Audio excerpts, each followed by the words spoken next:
Hello and welcome into the Ivy League Women's Basketball Media Day on Field of 68. I'm Talia Goodman here with Mauren Walseth, and I'm very excited. I don't know about you. I'm very excited to spend the next few hours talking through one of the best leagues in women's college basketball. I absolutely agree. We have been waiting, and we have to wait through some of the other leagues and conferences to get to one of the premier mid-major conferences with some elite talent, elite coaches, and really the season's less than a week away. We are in a good spot. Exactly. 3 teams made the NCAA tournament last year. It looks like we could see the same thing this year, which obviously last year was unprecedented. So lots of elite talent, lots of elite coaches, like you said. And we actually have the preseason poll now out too that we can discuss, and it looks as strong as ever. So at number 1, we start with Princeton, and they return a heck of a lot this year, Mauren. Absolutely. And I think a big reason why they have superseded or jumped that Columbia Harvard is because of Madison St. Rose's return.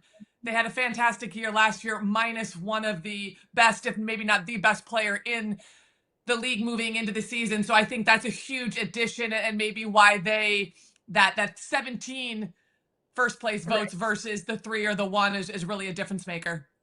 Absolutely. I'm really excited to see her back on the court and see what she can do this year. And then we have Columbia and Harvard rounding out the top 3 there. And those are the 3 teams that made the NCAA tournament last year. And I would expect to see more of the same high level competition from those top 3 there. They're, elite every year, have some elite players, and obviously have some production to replace heading into this season. But I'm excited to see which newcomers, there's a lot of good freshmen in this league, and which returners can step up and take over some of that production. I think it'll be not only like the top of the top, but also, like you said, the maturation process, because there's not a lot of transfers out in the Ivy League. And so when you are able to stay in a program for consecutive years, you really do see the development, the growth, the increase in skill level, because there's continuity with the coaching staff, with your teammates, obviously with development. And I think that's a big part that makes the Ivy League very different, and why some of the young players really do get better consistently. Absolutely. And I'm sure it's a challenge in a way too, because I know how hard it is to get players into the Ivy League, 1,000%. But I always say to coaches, I love the Ivy League for particularly that reason. It's kind of stuck in an old time where the portal hasn't taken over the college sports landscape. And I love it. You get to see these players grow every year. And obviously a few transfers come in and make an impact. But you see that continuity, you see them grow, you get to learn, not even just them as players, but their personalities. And for fans, that's one of the best parts of it, right? The landscape, what you're talking about, right? The landscape is changing rapidly, like by the day, by the week. And so for some of the more traditionalists, I won't call us old, but for some of us that are a little bit more traditional, that like that traditional college atmosphere and college experience, that is happening still in the Ivy League because of what we're talking about here. Not as much player movement allows for some of that continuity and some great upsets. And I am so excited to talk to some of these coaches about their non-conference schedule. They have scheduled tough again this year. I think it's going to be fantastic. Oh my goodness. I was looking through a bunch of these schedules. I mean, you look at the Princeton, the Columbia, the Harvard, of course they always schedule tough, but some of these other teams too, they're playing some elite, mid-major talent who I think can be, even tougher in some ways, because those are real 50-50 games in the Ivy League. And I'm excited to see what they're able to do. I'm here in Bloomington, Indiana, and, we're going to talk to Harvard soon. And they came here last year. And did you see what they did? They took down Indiana. So excited to see if there's maybe a repeat upset coming this year, and what these teams are able to do against some of the top talent in the country. I think it's fantastic for the growth of the game, right? Like the upper echelon programs get so much conversation, so much pub, as they should, but being a mid-major conference, a mid-major league that can go into some of these Power 4 or elite programs that have some of the bling and some of the flash and really make some noise. Yes, every coach wants to win, but being competitive in some of those situations, we're not in it for moral victories, but can, serve the same purpose of hey guys, we are right there. Let's keep working, knock on the door a little bit. And so I think that upper echelon play is good. But like you mentioned, some of those just true blood mid-major competitions are so fun too.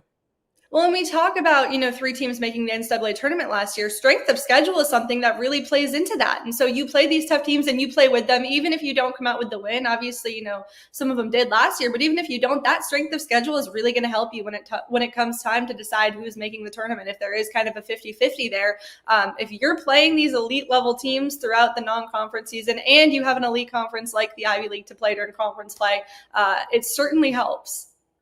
And I want to tip my hat to Carla Berube, Megan Griffith, and Carrie Moore for leading that charge in how they schedule, in taking it upon themselves because of some of their previous experiences to really take up the non-conference schedule a notch. I would love to talk to Monique LeBlanc at Brown about how she has put together her non-conference so she doesn't run into that RPI situation come Ivy Madness if in fact there is another tiebreak needed. But what we're talking about is really the growth of women's basketball, and it's so much fun for Field of 68 to be able to project this atmosphere and this media day on a national stage. Again, a first for the Ivy League. Absolutely. Well, we're going to start off our day today by talking to one of those teams we were just talking about who schedules hard every year. We're going to start off by bringing in Harvard head coach Carrie Moore and Abigail Wright. How are you guys doing today? Good. How are you? Doing great. Thanks, guys, for having us on. Yeah, I'm very excited to talk with you today. And I don't know if you heard, I just gave you the shout out for coming here to Bloomington last year, and wish you could come here again and I could see you do it one more time. But very excited to see what you guys are able to do this year with a little bit of a new look team heading into the year, right? What's the off season been like for you? It flew by. I'll say that. I think our players were able to do what they do throughout the summer. Really kind of step away and work on their games. Travel. This one right here lives in Boston, but you would never know it because she's never here. Because she's doing all these wonderful, cool things. But yeah, I think it's it was great to step away and and then come back. I think rejuvenated and excited and ready to go. Abigail, we're here for basketball. I understand that, but let's dive right in. Carrie Moore, set you right up. Please tell us about your overseas trip this year. Oh, yeah. Your experience.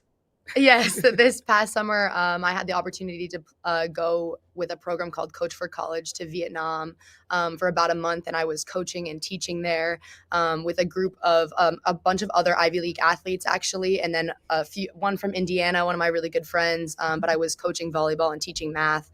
And honestly, it was pretty life-changing. I think that I would love to go back at some point and be able to do more service of that sort. But I just think it's a really cool opportunity to be able to take our summers to do things of that sort and just get to experience other parts of the world that we might not be able to, during the year or semester abroad, things like that.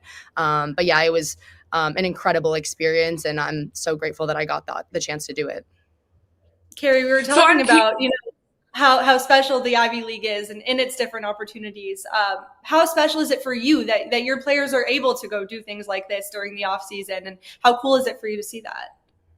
Yeah, it's incredible. I mean, she was able to have that experience, right? Some of our other players previous years have done the exact same thing in Vietnam. To see that kind of recycled through our program has been a really cool thing. We would be doing them a disservice if they chose to come to a place like Harvard and really not pushing them to go out and have these type of experiences. So we see the no summer access as an advantage, right? It's a way for them to really tap into different things and really, own this Harvard network, this Harvard experience, while at the same time come back excited to get to play basketball. So let's shift that back to basketball, right? You mentioned that not the summer access, but obviously, Abigail, you and your teammates have put in a lot of work. What specifically did you work on this summer when you weren't in Vietnam teaching volleyball? What specifically did you work on, and how are we going to see an elevated and polished Abigail Wright this year? Yeah, I mean, I think that there were a few growth areas that we talked about in the spring postseason that I needed to work on over the summer, both offensively and defensively and in leadership. We lost a lot in leadership roles, with Harmony and Elena and Mona graduating last year. And so being able to step into one of those roles and be able to lead all of our underclassmen in that way, a lot of confidence building, on the court, working on finishing around the rim, keeping my strength up, getting my 3-point shot back, and just being able to play within that system, working on being a QB, directing people on the court, stepping into that role, something that I didn't do as much of last year. I focused a lot. I wanted to make the most of my minutes last year, rebounding, hustle plays, finishing, which was so incredible, but kind of shifting my focus to keep that momentum going into this year, but also honing in on, being more of a like a QB on the court as well. Abigail, well, I heard that last year you might have called yourself a powerhouse in the paint. Is that correct? Did you call yourself that last season? I did. I love it.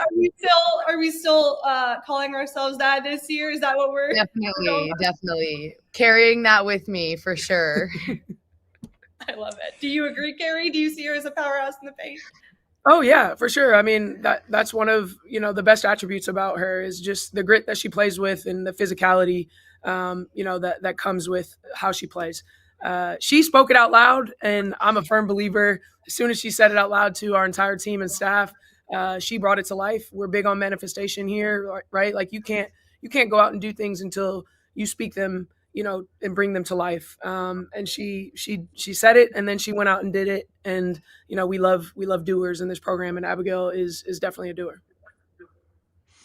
One of the things that you've talked about, Carrie, is not defending anything, but attacking everything. And can you elaborate on that a little bit more and what that looks like, both on the court, in the classroom, and then off the court in other situations? Yeah, I think just understanding, right, like this is just year 4 for me as a head coach here. Year 3 for Abigail. I think there's always something that we can do a little bit better. We want to continue to level up every single year that we're here. We won a championship. Wonderful. That was last year. Let's turn the page and let's really focus on what this team can do and how special this team can be. There's still a lot left, for us to accomplish and for us to be able to do, as a collective group. So yeah, we want to get 1% better every day. We feel like our culture is in a really great spot, 4 years in. And, I think the sky's the limit in terms of what we can do competitively. I feel very strong that, come Ivy League season, we'll put ourselves in a position to be really competitive, because we're falling back in love with the process, the daily grind, the work that it takes to really get to that point. So not defending anything that happened. Nobody can take that away from us. But we want to just get back to attack mode, right? Like this program always performs really well when there's a chip on our shoulder. And we worry about us and what's going on within our circle and on Team Bus 1, and we'll be okay. Carrie, you bring in a really talented freshman class this year, and I want to talk about a couple of them, but one I want to mention in particular is a player who I had so much fun talking to during her recruitment. I talked to her a whole bunch, and I know she wants to get into sports media as well. Aubrey Shaw, and she was really highly recruited. What does she bring to this team this year, and what have you seen from her so far? Yeah, I think the biggest thing, honestly, is she's a sponge, right? Like she's really trying to learn. I think if you talk to anybody on our team as a first year, there's so many things you're trying to learn on the fly, and it happens so quickly, right? We don't have summer access. We've already talked about that, right? So everything that we're doing is in essentially a month and a half, if that, and it just keeps getting shorter and shorter by the year. So she's learning every single day, and she's asking questions. She's curious. She wants to get better. She wants to help us this year. And yeah, I think she will put herself in a position to be a part of what we are doing competitively, and just excited to see how her game continues, to grow over time this season. Opening it up, not just to your first year class, your freshman class, but I know we're not going to see a deviation from the intense defense, the 94 feet. That's who you are. That's how you play. That's your identity. But maybe where are we going to see something a little bit different, obviously, with the departure of graduation of 2 very dynamic players for you? Yeah, I mean, like you said, Mauren, our identity stays the same, right? Like we want to put ourselves in a position to win basketball games because we're getting stops. And I honestly think with the size and the versatility, the length that we have, we can honestly be a better defensive team. Don't tell Harm and Elena I said that, but love them to death. But I do think just discipline-wise, right, versatility-wise, we've got the ability to switch a lot of screens, to fly around 94 feet, to sub and be, we've got a lot of depth. So I think that bodes really well when you're trying to press, you're trying to apply pressure for 40 minutes. I think the biggest change will probably be what we do offensively. You're just going to see, the ball moving, bodies moving, a lot of different options. I think it can be anybody's night on our team, any given night, which for me is exciting. I think for our players is exciting. I think it's going to be difficult to scout because you don't really know. It's if you take this guy away, this girl away, then there's some other options, that we can go to. And so just trying to get them comfortable, being in those positions this year. I think that's different for them, right? When you're playing with a Harmon and Elena, like Abigail said, she's got to be the decision maker now with the basketball a little bit more, right? Instead of just always reaping the benefits of the passes that Elena or Harm, we're giving her. So it's going to take a little bit for them to get comfy in these roles, but just I know we'll get there and excited to see what that looks like. Yeah, Abigail, what do you see as the biggest strength of this group from the time you've had in practice so far? Heading into, we have less than a week to go. What do you think is the biggest strength? Yeah, I mean, I'll echo what Coach Moore said. I think that on the defensive end, we have the ability this year that we probably haven't had in the past to be switching screens and to be flying around in ways that, I know we were last year, obviously, but in ways that we didn't. And to that point, like the depth of our team this year, I think is something that we haven't experienced yet, at least in my time here. And so to have, 16 bodies and to be able to go that deep in the bench and to sub and to have everyone understand the system and be able to compete at a high level, I think is going to be pretty game changing for us. And just to, have bodies coming in and out of the game and have so much experience and bring those younger guys along with us, I think is going to be really cool. Carrie, let's talk a little bit about your non-conference. I know Talia alluded to going to Bloomington last year, and you've got some stellars on the schedule this year. What goes into it? I know it's a hard job. Non-conference scheduling is one of the more challenging parts of a program that people don't think about. What went into it for you guys this year? Yeah, I mean, I laugh because, when we put it together, we're really excited about it, right? And then come the season, it's like, who did this, right? When you talk about, we've got to play November 7th, 8:00 p.m. at home against St. John's, fly out the next day by 2:00 to play a noon game on Sunday, come back Sunday night, right? No charter. You play Tuesday on the road at UMass, and it's just ridiculous. But I think we experienced this last year as a group, right? It was not an easy non-con, and we learned our lessons along the way. And we talk about learning lessons through wins and losses, right? And really, they're not losses to me; they're lessons to be learned. So no matter what this non-con looks like, for us, I think it's going to put us in a great position to be prepared for the Ivy League. But yeah, it's tough, right? To go, Michigan is our early Big Ten opponent, on the road at Michigan. That'll be fun for a lot of reasons for me, just to get home in front of my friends and family. But it'll be a great test. A really good team on the road, great conference, right? We're going to Cal, Berkeley for a tournament out there. We're going to the Bahamas. Two potential P4 opponents out there. So I think also these guys want to play high level talent, right? I think in recruiting it helps you, right? It's we're gonna play the best of the best. It's also hard, only a certain few schools are playing us right now. So I'm putting it out there. It is difficult. But if anyone wants to play, please hit me up. It's hard to beat a game right now. It really is. So we've got to put ourselves in a position, to find, the best opportunities to compete. Yeah, I'm sure it's hard to get people to play you because you're going to win, right? Last year was a testament to that. They know you're going to come in. No, I'm kidding. But last year was obviously really impressive what you guys were able to do.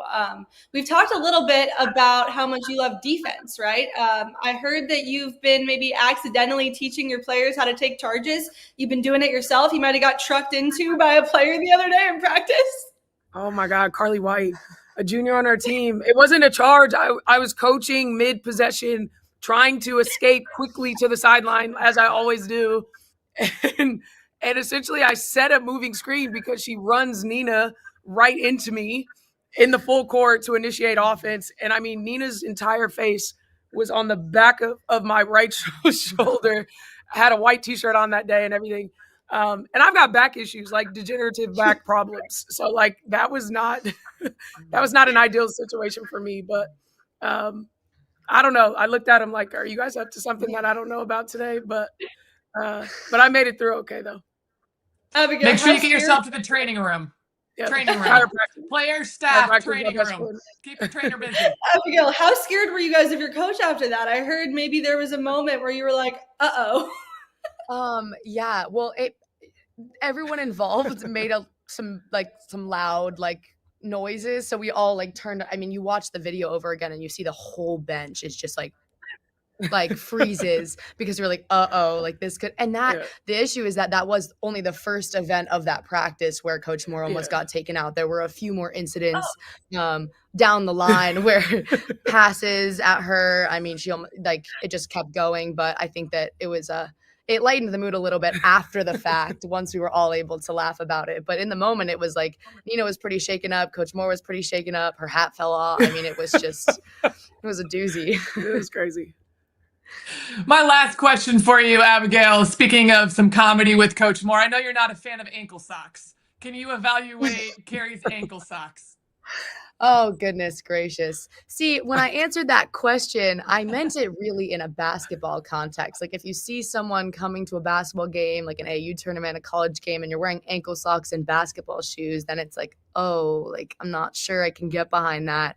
But now everyone is like, oh, but I wear ankle socks all the time. I'm like, well, if you wear ankle socks on the daily, it's okay. But with basketball shoes and a uniform, it's not really the vibe these days. But I stand by that. I stand by my my basketball ick, my response to that question. I love it. Well, I'll be looking out for the ankle socks on the court this year, and I'll be sure to let you know. I'll send you over to them if I see it. Awesome. We really appreciate you taking the time to talk to us, and obviously very, very excited to see what you're able to do on the court this year. Thank you, guys. Thanks, guys. Appreciate you. That was great getting to talk to Harvard's Carrie Moore and Abigail Wright. Next up, we are going to bring in Brown head coach Monique LeBlanc and Grace Arnoley, who are going to come in. Hey, how are you guys doing? Uh-oh, I don't think I can hear you guys. Oh, no. Okay. We're having sound issues again. We'll get their audio figured out in a minute here. But to go back to Harvard for a second, very excited to see what they're able to do. Obviously have two, major contributors to that graduated last season that they have to figure out who's going to step up. And I think Abigail is going to be a really big part of that. So I'm excited to see what she's able to do on the floor. Absolutely. You cannot replace Harmony Turner with one person, and Carrie Moore alluded to that on the offensive end. But I also want to point out just the camaraderie that a player and coach have. That speaks volumes to the culture, the personality, the people on the floor, and how they handle adversity. They're going to laugh. They're going to look at each other, and hopefully nobody has to go to the training room. That's not a good situation for Carrie Moore. We're going to bring in Brown head coach Monique LeBlanc and Grace Arnoley yet again. Hopefully we gotcha. Are you able to hear us? Yes. Amazing. How are you guys doing today? Great. Yeah, awesome. Thanks for having us. Absolutely. Very excited to talk to you today and hear about what you got heading into this season. Adding transfers in the Ivy League is somewhat of a rare occurrence these days, right? But you guys added two of them. What went into your I verb it now, your portaling endeavors, and what do you like about the two players that you were able to get? Yeah, of course, being in the Ivy League, a lot of T's need to be crossed and I's needed to be dotted with getting in transfers. And so it's much more of an in-depth process, which I really like because it mirrors what I think of Ivy League recruiting, which is we are, for the most part, still coaching four-year players. And it's that experience over the course of their careers that are really important for the growth and why we're so sad when they become seniors and they're getting ready to move on. So the transfer process mirrors that, and it takes out that transaction feel that I think, talking to my colleagues around Division I, is part of the portal process. And for us, we spend time getting to know players because we need to spend time checking those other boxes, as we talked about. So it was great to spend that time with both Monet and Charlotte. And, we had actually recruited Monet the year before as well. So we already had a relationship with Mo. But yeah, there's a lot to like about both of them. Of course, with Monet, she had a great first season at Tufts and was recognized as the Rookie of the Year in a very competitive high-level conference. And so she brought some great playing experience and played a big role on her team. And additionally, with Charlotte, I really was struck by her maturity right on our first phone call, and talking to her coaches, knew that she had some great skills that could benefit our program. And I felt so confident right from the jump that she would be a great addition to where we're at as a team, with a really strong culture. And we knew we were looking for players that could only come in and meet that and help lift that up. And we knew right away that Charlotte was that type of player. Monique, you've talked a bit about the 2 transfers, but in reality, you have 6 new faces, and that's a lot. 6 new personalities, 6 additional skill sets. Collectively, how has bringing in 6 people into your program, how has that gone? And maybe if you summed up the entire group, what's one adjective you would use? So, well, I'll start by saying that we also have 6 seniors, and I think that's been really helpful to offset the 6 newcomers. The seniors have so much experience. They all have their own strengths, and they have a strength as a group. They really take a lot of pride in who we are as a program, how we do things, and they have done a great job of bringing the newcomers along and helping coach them up. And there's a lot of moments every day that I see a senior kind of arm around a newcomer, or just off to the side explaining something in greater depth, and helping them. So they have made that transition, from my vantage point, really smooth for the newcomers to have that support from the leadership in our senior class. And an adjective to describe the group, I mean, I can't think of just one word. They are cohesive. Maybe that would be my word, in a way of, it doesn't feel like it's 6 new personalities trying to still mesh with the returners on the team, the 10 returners. Of course, they're still learning a lot. There's a curve anytime you have newcomers joining a program. So that part is still happening. But from a personality and fitting in perspective, I don't see that. It just seems like they've been part of us all along. Grace, you had such a phenomenal season last year and were really, really fun to watch. What can we expect to see from you on the floor this year? What have you been working on during the off season that you're looking forward to showing off? Oh, well, thank you, first of all. But yeah, I mean, just kind of honing in on everything that I was doing before, and filling in some gaps that I felt like I had. I just definitely want to continue being a 3-level scorer and a threat on both ends, but just amping up that leadership aspect, kind of being a floor general, whether I'm on ball or off ball, and then working on, like I said, some of the gaps, maybe mid-range game, and just being more precise and making the right decision in the paint when I get in there. So definitely just wanting to sharpen up everything, going into my senior season. I'm trying to be at the best I can possibly be. Monique, let's go back and take a lesson. I'm going to ask, was there a lesson learned from last year in how you scheduled your non-conference, coming down to IB Madness and RPI and all of that? And we're not looking back to commiserate, but was there a lesson learned, and how did that impact anything for your non-conference this year? I think that we try to not overthink that or second guess any of those decisions, and know that we generated our non-conference schedule last year with the intent to continue to really challenge ourselves and play a strong non-conference schedule with a really high strength, strength of scheduling, and to help our conference remain one of the top conferences in Division I. And I know it's important to us, it's important to our conference that we are playing against the top level talent outside of our league. And we wanted to do that. And we did that. We were happy to play 2 top 25 programs among other really strong programs across the mid-major level. And it was obviously really difficult to lose the third tiebreaker based on net rankings. And it's easy to question, how did our strength of schedule factor in or not factor in those moments? And at the same time, I think that we haven't tried to figure that out from a data and science perspective. We have the same intention with our non-conference this year. We want to challenge ourselves. We want to play really good programs that we think will help prepare us for the Ivy League. And we want to win as many games as we can in our non-conference. So, obviously we're opening up at Belmont. They lost in the WBIT championship game last year. They are a perennial NCAA tournament team and a very good program. And we're playing other teams that won their conference championships like Lehigh. So we're continuing to play a really strong non-conference schedule, and we're really focused on winning those games. We fully understand after the experience last year that winning in the non-conference is really, really important as well. One player I want to mention who I have a feeling will help with that a little bit is Alyssa Moreland, who you guys are getting back and is finally healthy, hopefully. And I do have to mention she's from about 20 minutes away from where I'm from, so I love it.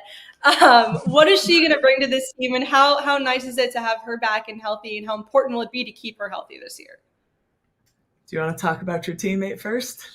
I will, yeah. I mean, not that it's a secret, but Alyssa is just an awesome person to have on your team, both on and off the court. I mean, she's such an energy giver, and it's been awesome to have her back healthy.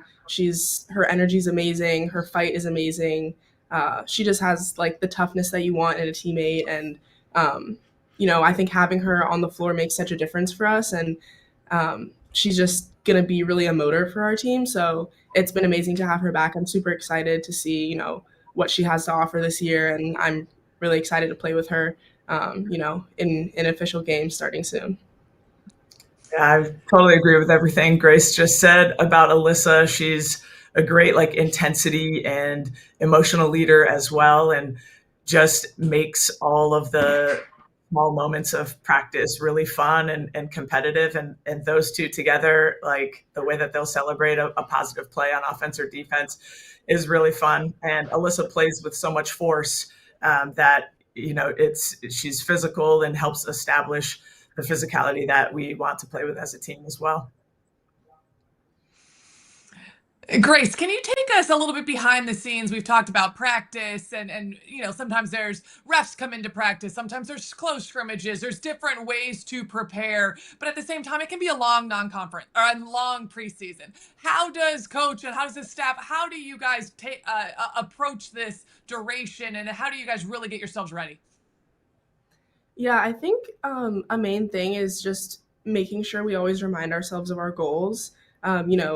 The preseason can feel long, but when you realize, what you're working towards, it just feels that much shorter. It's like, this is all worth it for, what we're going to be able to reach later in the season. And I think the coaches did a great job of continuously reminding us of, what we're doing right now might not be fun. No one likes conditioning. No one likes, all the rough workouts at the early part of the season, but, we're doing this now so that when conference, even non-conference comes, we can really show up the way that we want to, and we can put up the best fight we possibly can. So yeah, I think that was a big part of it, just within us as players, and then the coaches as well, just constantly reminding each other, this is hard. We're working really hard, and, maybe some days were easier than others, but even on those hard days, we know why we're doing it. And I think that was a huge part of why the preseason felt, it was worth it.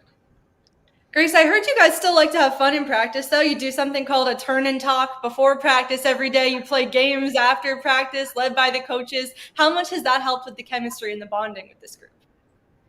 I definitely think it's helped. I mean, it's sometimes coming into practice or after practice, there can be stress involved.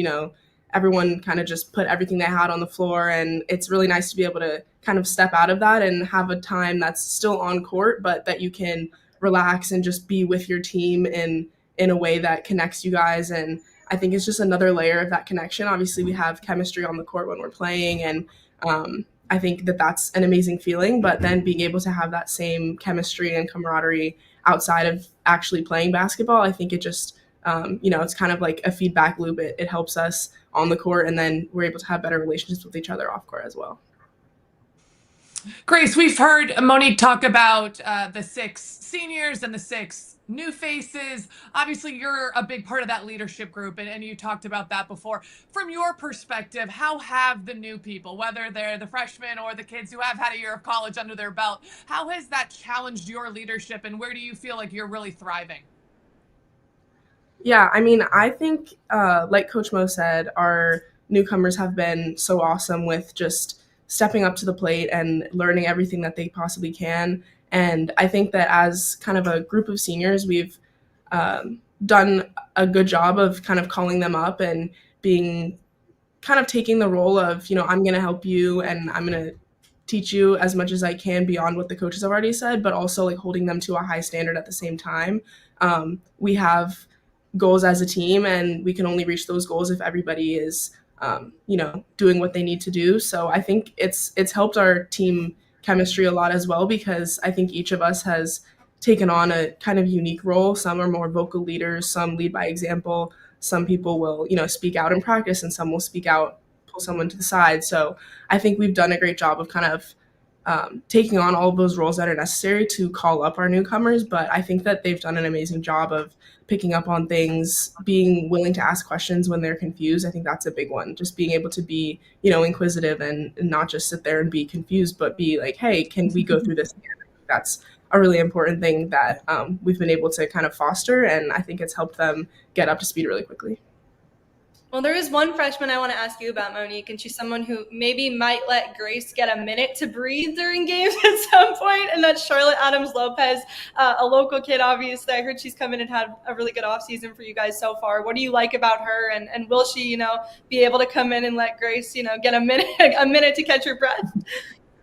Yeah, I think this is going to be like the forever running joke in our program, and with me and Grace, and me constantly telling her, like in all of our film sessions, that I'm working on finding a minute here and there to get her a breather and allow her to feel like she just has a lot of juice to play as hard as she wants to play, only to follow it up with, maybe leaving her in the whole quarter. That was something that Grace and I always talk about. And I do feel like Chuck, that's her nickname, by the way, it is somebody that can let Grace get a breather here and there. And I also love them playing together right now as well. I think that they are finding good rhythm and chemistry together out there. And yes, the short answer to your question, I hope that we can get Grace a breather. She never needs one or wants one. But we're excited about having someone in that role.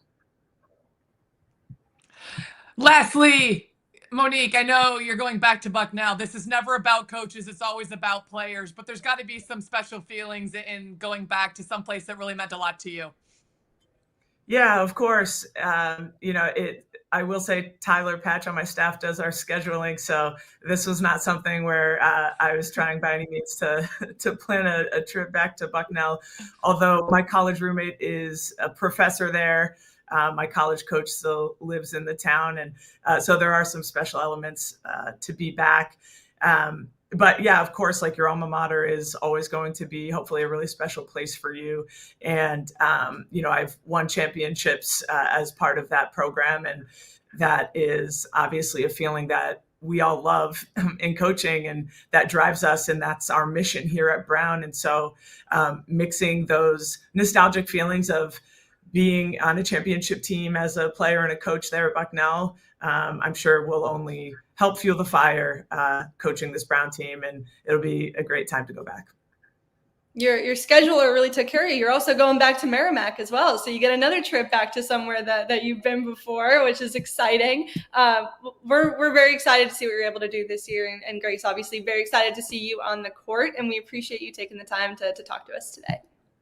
Thank you. Really appreciate it. Thanks for having us. Well, I'm really excited to see what Brown's able to do this year. Obviously, getting Alyssa back from injury will be huge, and Grace was such a big part of what they did last year. So excited to see how she continues to improve in her senior season. Absolutely. And, knowing that they were so close to Ivy Madness and we're going down and we're, tiebreaker 1, tiebreaker 2, tiebreaker 3, that's such an emotional component. And teams and coaches don't play, for revenge necessarily, but knowing that there's got to be an extra, pop in their step in practice and trying to go someplace that they have not been. Yeah, absolutely. Well, excited to see what they can do on the floor this year. Next up, we're going to bring in Cornell head coach Emily Garner and Clark Jackson. How are you guys doing today? We're great. Thank you. Good. Thanks so much for having us. Absolutely. We are very excited to talk to you today about what your team's going to do this year on the court. And this is your second year with the program. So what did you take away from year one? What's the biggest thing you learned from your first year at the helm? Yeah, I think we knew going in this league was a beast. It absolutely is. It's such an exciting thing to be a part of such a competitive league and being one of the best in the country. And we spent a lot of time really focusing in on our culture, really kind of digging into who we are, creating our identity. And I think as we go into year two, we're excited to continue to build off of that. I think we were competitive in a lot of games last year. And I think for us, really being able to dive deeper into some of our philosophies earlier on in the season has been great. We have a great group of women who compete hard every day. They're invested in our culture, and we're really focused on the process and in building a program, not just a team. And so with that, comes some ups and downs, but we're really excited for what we have and who we have, and we're excited to kick off the season. Coach, you and I spoke last year leading up to a game, and you said the big picture vision for Cornell is to stretch the floor, play with pace, be gritty, and be tough. Being able to get this first year of your own recruiting class in, how do your newcomers, how do your freshmen really support that big picture vision? Yeah, I think it adds depth to what we were able to do last year. I think when we talk about us as a team, we are able to be a bit deeper than we were in the past. And I think that's something that's exciting to us. We have a great core of returners who are really invested in what we've been doing and have been working hard in the postseason and preseason. It's really kind of create a process. So for us, that's something that, we feel like it's a great blend of just honestly experience and some youthful enthusiasm that are taking it to them every single day. And I think that competition, it's been really nice to have that. Emily, you mentioned your depth this year. Who's someone that maybe I'm not paying enough attention to right now that's really, taking a step up and is going to carve out a bigger role for themselves this year? Yeah, I think we have a lot of returners. Some usual suspects that you've seen across the board that will be returning for us, will play key roles. But I think, of our first years, I think Trinity Jones has done a great job initially to really come in, set the tempo, set the tone. She's added another competitive spark. Obviously we've added another PAPE to the program who will be someone who helps us. And we have some great size from some of our incomers. But I think, obviously Clark's sitting here today. This is her, going into her junior year, and she has a lot of experience. We have a lot of players returning who played a lot of minutes for us, and we expect them to continue to have those roles as they go through the season. So I think we have some great blends of some of that, returning core, as well as adding some pieces that certainly help us. And again, to your point, like we want to play with a bit more pace than we played with last year. That's something we've been working on and focusing on. And, part of that is controlling possessions, really focusing in on our rebounding, focusing in on our passing. And I think, again, focusing in on the details has been a really primary emphasis for us in this preseason. Clark, you kind of chuckled there where Coach said that things have been spirited and competitive and energetic. I'm curious what you're seeing from practice from these young people, or from these young teammates, but also yourself. How have you elevated your game going into your junior year when things are going to be asked of you? Yeah, I absolutely love how hard they work in practice. I feel like it not only brings up the older girls, but also everyone on the team, and makes the competitive vibe in practice much more enjoyable. I love how they fight for every ball, fight for every rebound, and it definitely keeps us on our toes, and also brings out my own competitive spirit. And I know a lot of my other teammates, and that's what we need for games. We need to be able to be the grittiest on the floor, and so that's something that I'm focused on bringing, especially for this season. Just knowing offense, but also I can also create on offense as well, and just not be afraid and play very confident. I think that's something that all of our teammates have brought throughout practice, and I think it will translate well in the game. Yeah, Clark, you've now had a year under Coach Garner. Tell me a little bit about what she's like, off the court, what maybe we don't get to see, what she like as a coach. What do you enjoy most about playing for her? Well, off the court, I think she's pretty silly. I think a lot of people, don't really know that. She's more reserved, but she definitely has a funny side to her. But playing for her on the court, honestly, is a great honor for me, because I feel like I can play my true position and I'm not held to a box. And I think that's one of my best assets as a player. And so to have a coach that is able to embrace that and allow you to play both sides of the ball as aggressively as you need to, is one of the best things. Well, Coach, let's flip that around. Let's give you a moment. How have you challenged Clark, and what are your expectations of her in terms of leadership and then on-court production? Yeah, absolutely. I think Clark's one of our most competitive players, and I think that's something that's exciting for us, right? We want that challenge level. We want to raise the bar every single day in practice, and I think we want people who aren't afraid to challenge one another. And I think Clark's one of the ones who leads in that category. She plays the hardest day in and day out. What you see on game day is what you get in practice. And that's a rare thing for a player, right? And I think for us, that's really exciting because, we get that this year and we get that next year. And to be able to raise the bar helps raise the bar for our program. I think what's great about our program, like we have fun on the court, we have fun off the court, but we also compete really hard. And I think, this returning group has brought a great element and balance to that, where we're working hard, competing, but we're also really focused on relationships and relationship building. And we talk about it all the time. We really have to out-team and out-tough our opponents to be successful this year. And so to do that, that's how we have to practice. And I think, Clark, along with the returners, have done a great job setting the standard and really raising the bar this year. And again, Clark's fun to coach. I think she's going to have a great year this year. She's someone that we can count on every single day to show up, be ready to go. And again, just work hard. And I think that consistency in that work ethic is something you don't always get as a coach. And for us, it's a great blessing to have that. Yeah, you mentioned the relationships and the relationship building. What are some of the things that you've done this off season in the last couple of months here to help build that chemistry within your group? Yeah, we do some fun things just to get to know each other. I think that's where it's really, we've tried to just create an open door policy and really get to know them as people first and foremost. And I think that's something that we spend a lot of time investing in. I now have handshakes that I have with each and every one of them. And that's, some of them are a little more elaborate than I would. You want to see ours? Okay, here we go. There you go. You got it. So that was the quick version of it. But yeah, so we have one with each of the players. And I think for us, it's been fun just to kind of create our own identity within those relationships too. But like Clark said, just being able to be real with them, have fun. I think for us in year two, right, this is where now we have those relationships. So we can challenge each of them a little bit more because they know how much we care and vice versa. And so it's been great building those relationships, just having fun on and off the court. But I think, again, we spend a lot of time together as a team. We do, kind of a vibe check before practice every day. So we know where they're at and we can meet them where they are. And I think for us, it's allowed a little bit more transparency and trust between coaches and players. And it's really helped develop and build our chemistry this year. We're talking about chemistry and culture. Not many coaches have the opportunity to coach sisters, and I find it absolutely fascinating. So I'm curious, what are the differences and what are the similarities, and who actually acts and is the older sister there?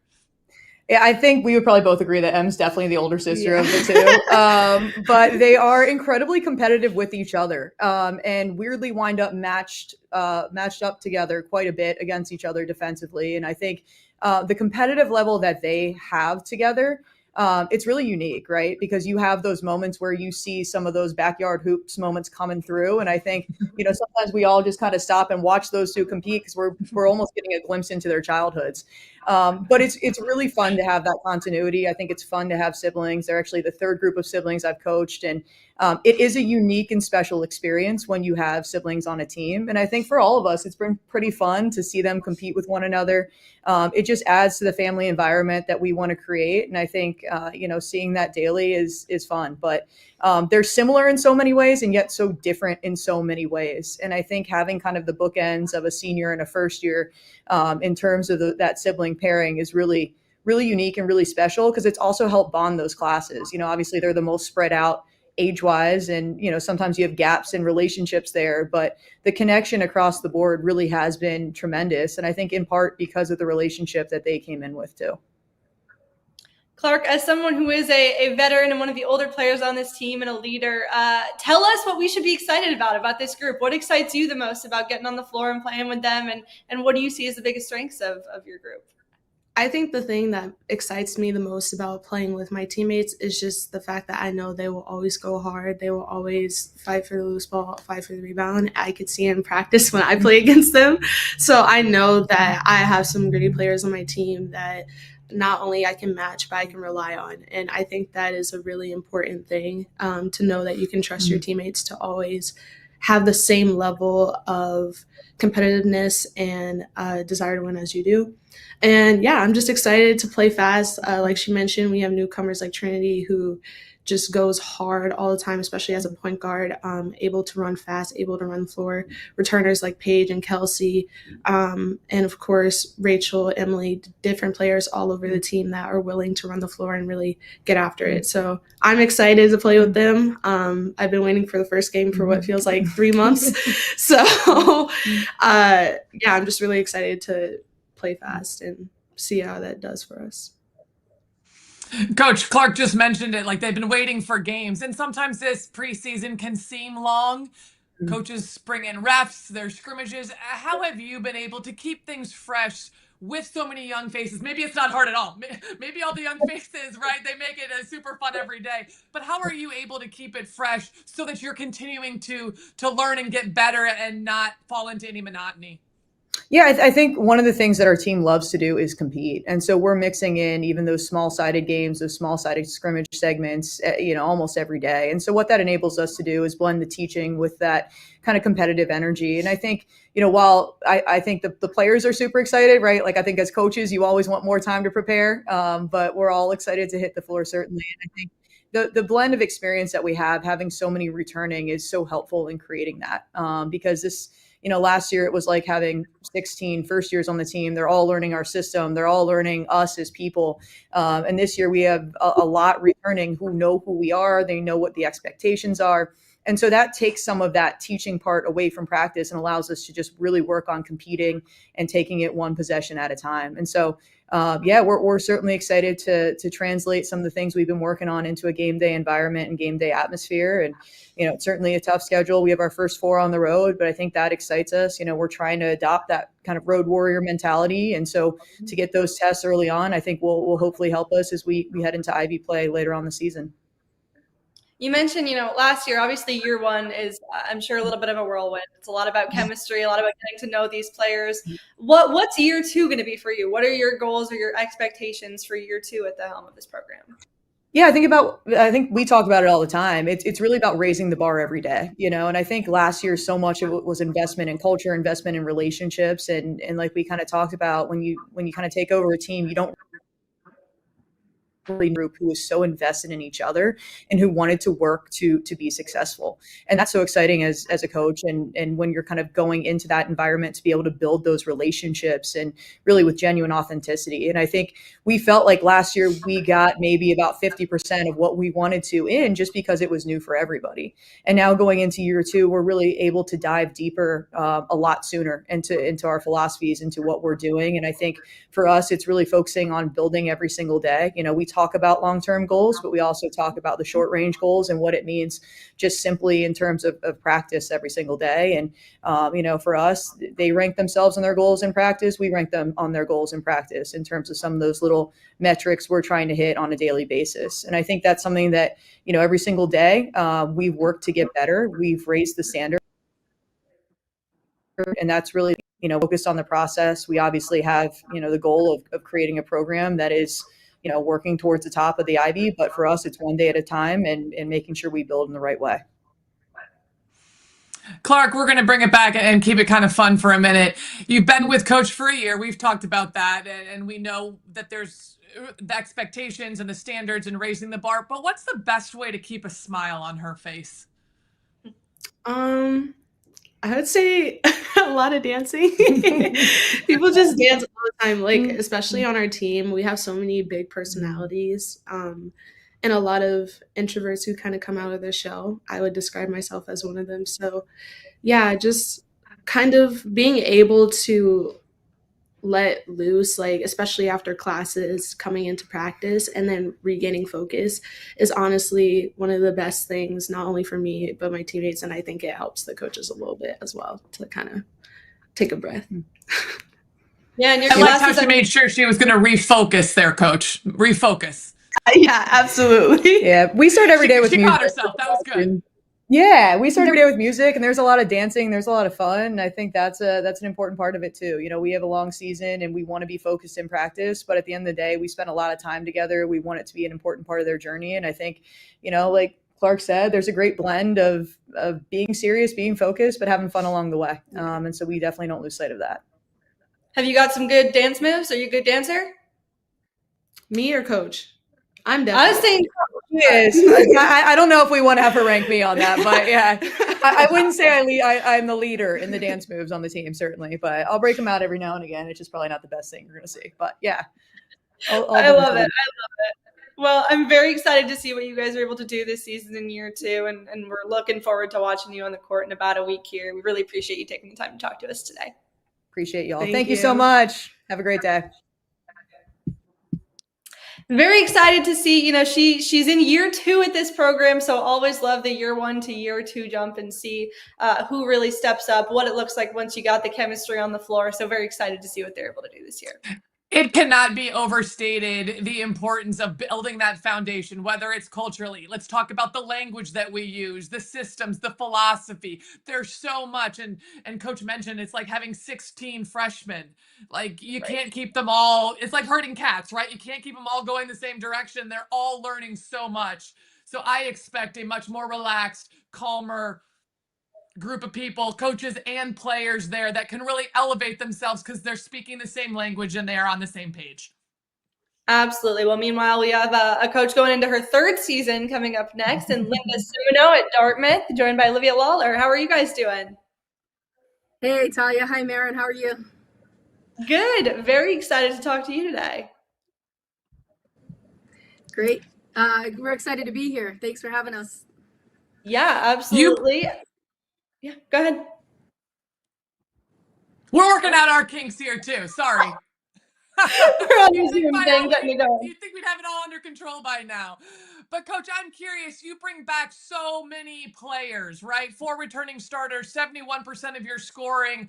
What are you focused on now, right? In this preseason, we're heading into the first game. What are you focused on now that's going to set yourselves up this year?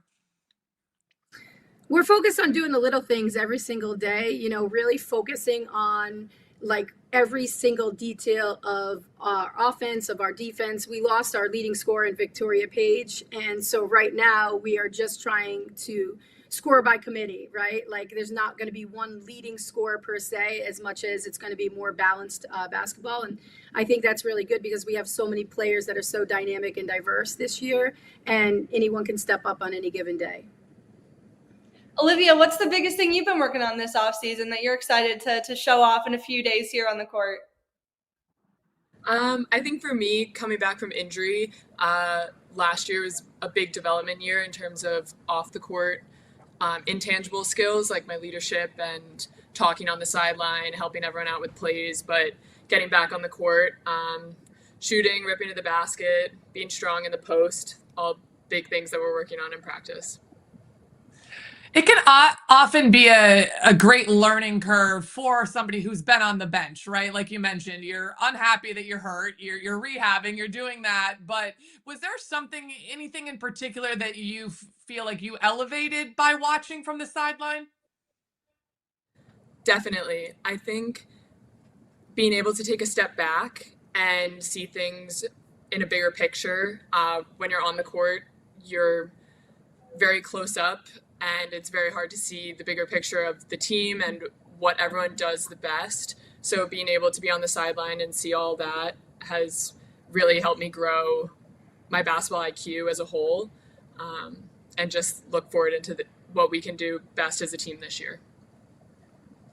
Linda, like you said, you guys bring back a lot this year. You have a lot of depth. Someone in particular that I want to talk about and ask you about is Kate McDonald, who I heard had a really good offseason. What have you liked about her improvements, and what can we expect to see from her this year? Yeah, I mean, she works really hard. She's a blue-collar player. She crashes the board every single time. And, you know, she came back in phenomenal shape. And as you heard Carrie say earlier, we're not allowed access in the summer, but she was here for sophomore summer, and our strength and conditioning coach, Coach Baker, did a tremendous job with her this summer, and she came back, you know, bigger, faster, stronger. She looks like she got taller. She's definitely quicker, and she's shooting the ball really well right now, and she has deeper range. And I think in that small forward position, that can really help us with our offense. It gives us some versatility about, like, you know, she can come down and hit a trail three. She can pick and pop. So we're really excited about what she's going to do for us this season. Let's stay on the court there for a minute. Last season, you spent a lot of time and energy. You really focused on the defensive end and really cleaned that up. Top 5 in fouls, fewest fouls per game nationally. Like, that's fantastic. What's the next step there? Is it another thing on defense? Is it on the offensive end? Where's the next growth step for Dartmouth women's basketball?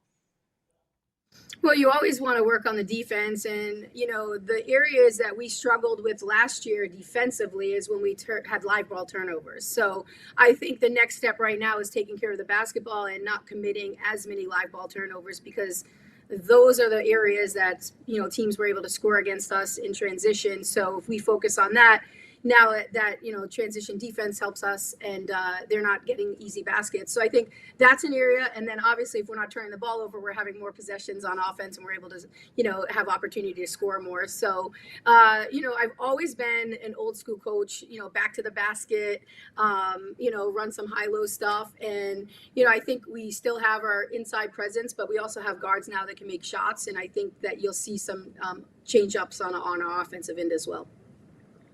Linda, did I hear that you made the trip to Lithuania this summer to watch one of your players play? How was that?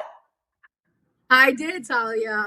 Actually, Zeynep, our point guard from Istanbul, Turkey, she was representing the Turkey national 3-on-3 team. So I was out there for the FIBA event and was able to watch her play in her 3-on-3 action, do some recruiting, and also spend a little time with her, which was nice because her parents, we weren't there at the same time I was there. So we do have that international presence. And, you know, as a coach, I'm very blessed and fortunate that, you know, we have really good resources here at Dartmouth that allow me to get on a plane and to fly over there and to watch our player compete. So that was a great experience for her and for myself as well.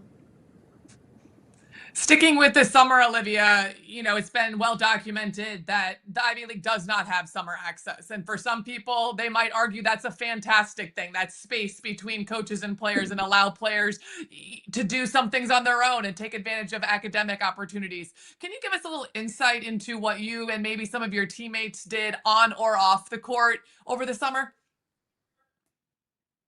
Definitely. So here at Dartmouth, with our academic schedule, sophomores are allowed to stay on campus to take classes. And while we can't interact with the coaches, we do have access to our strength and conditioning facilities. So our sophomores were able to stay on campus and do that and really get better off the court with speed, agility, strength.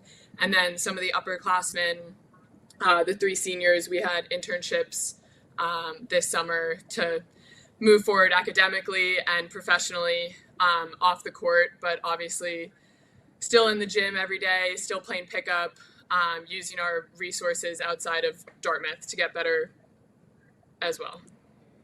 Yeah, what's it been like for you taking on a bigger leadership role this season? What's it been like? It's really exciting. Last year, obviously, like I said, being sidelined, that was definitely mentally challenging as a player. Not being able to play always sucks.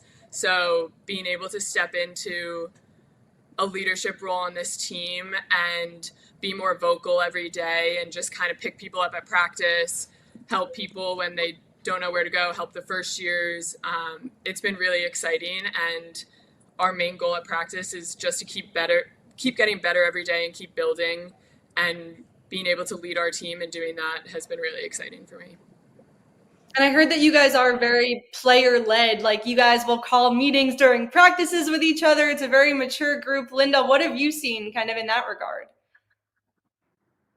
Yeah, I mean, we've named our captains, and Olivia is one of our captains, and another senior in Brooke Hollowell, and a junior in Alexander Eldridge. And, you know, they're three young women who have really separated themselves in terms of earning the trust of the staff and as well as their teammates.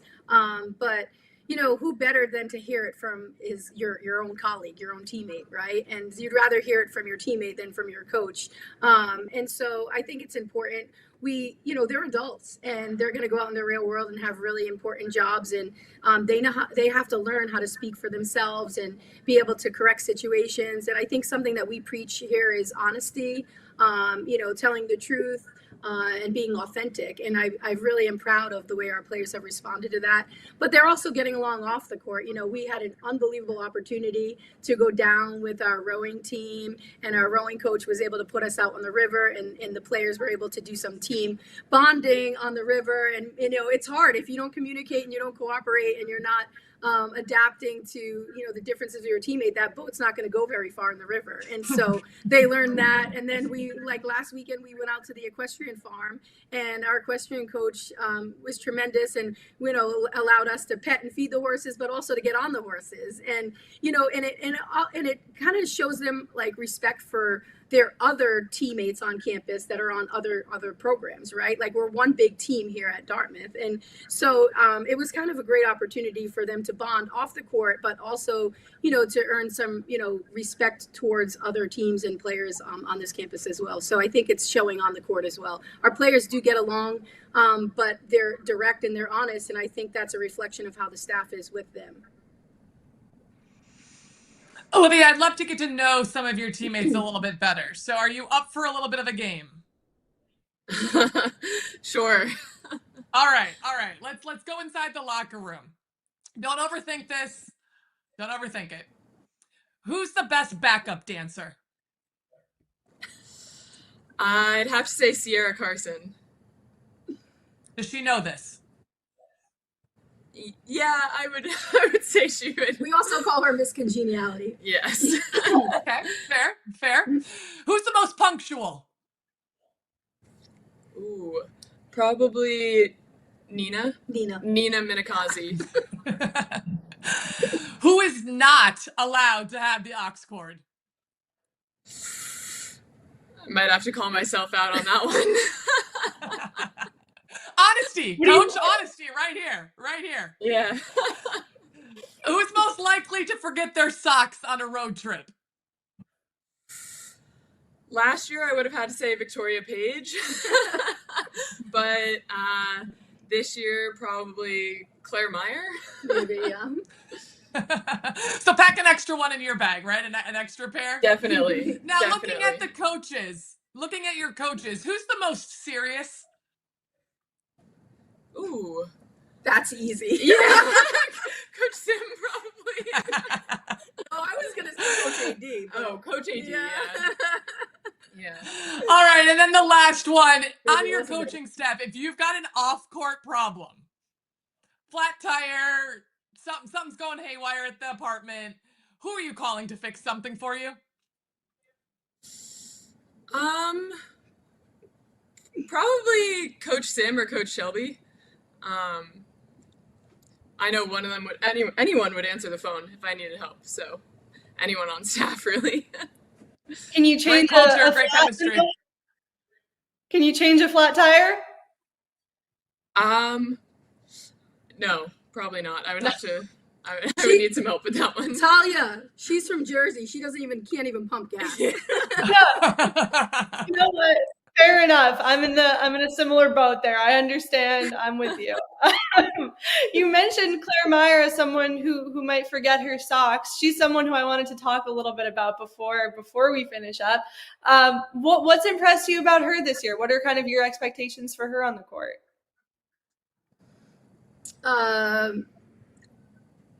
She has great size, and we've been really fortunate. Coach Shelby's worked with her every day, and we spend a lot of time doing guard post breakdown, and she's getting a lot of reps, which is really, helpful for her. I think that she's become more vocal this year, and I think that really helps her as she plays the game. But one thing about Claire is she's very unselfish, and she passes the ball out anytime she gets, doubled. She's a great post passer, and I think as we go up against bigger teams, her presence will really help us, but also offensively, she's not going to force it. She has her, one or two go-to moves offensively, but then she's also going to have the ability to pass it out and kick it out now that we have some really good shooters outside around her. So I think that's going to be helpful too, but I think she's going to have a really good senior year.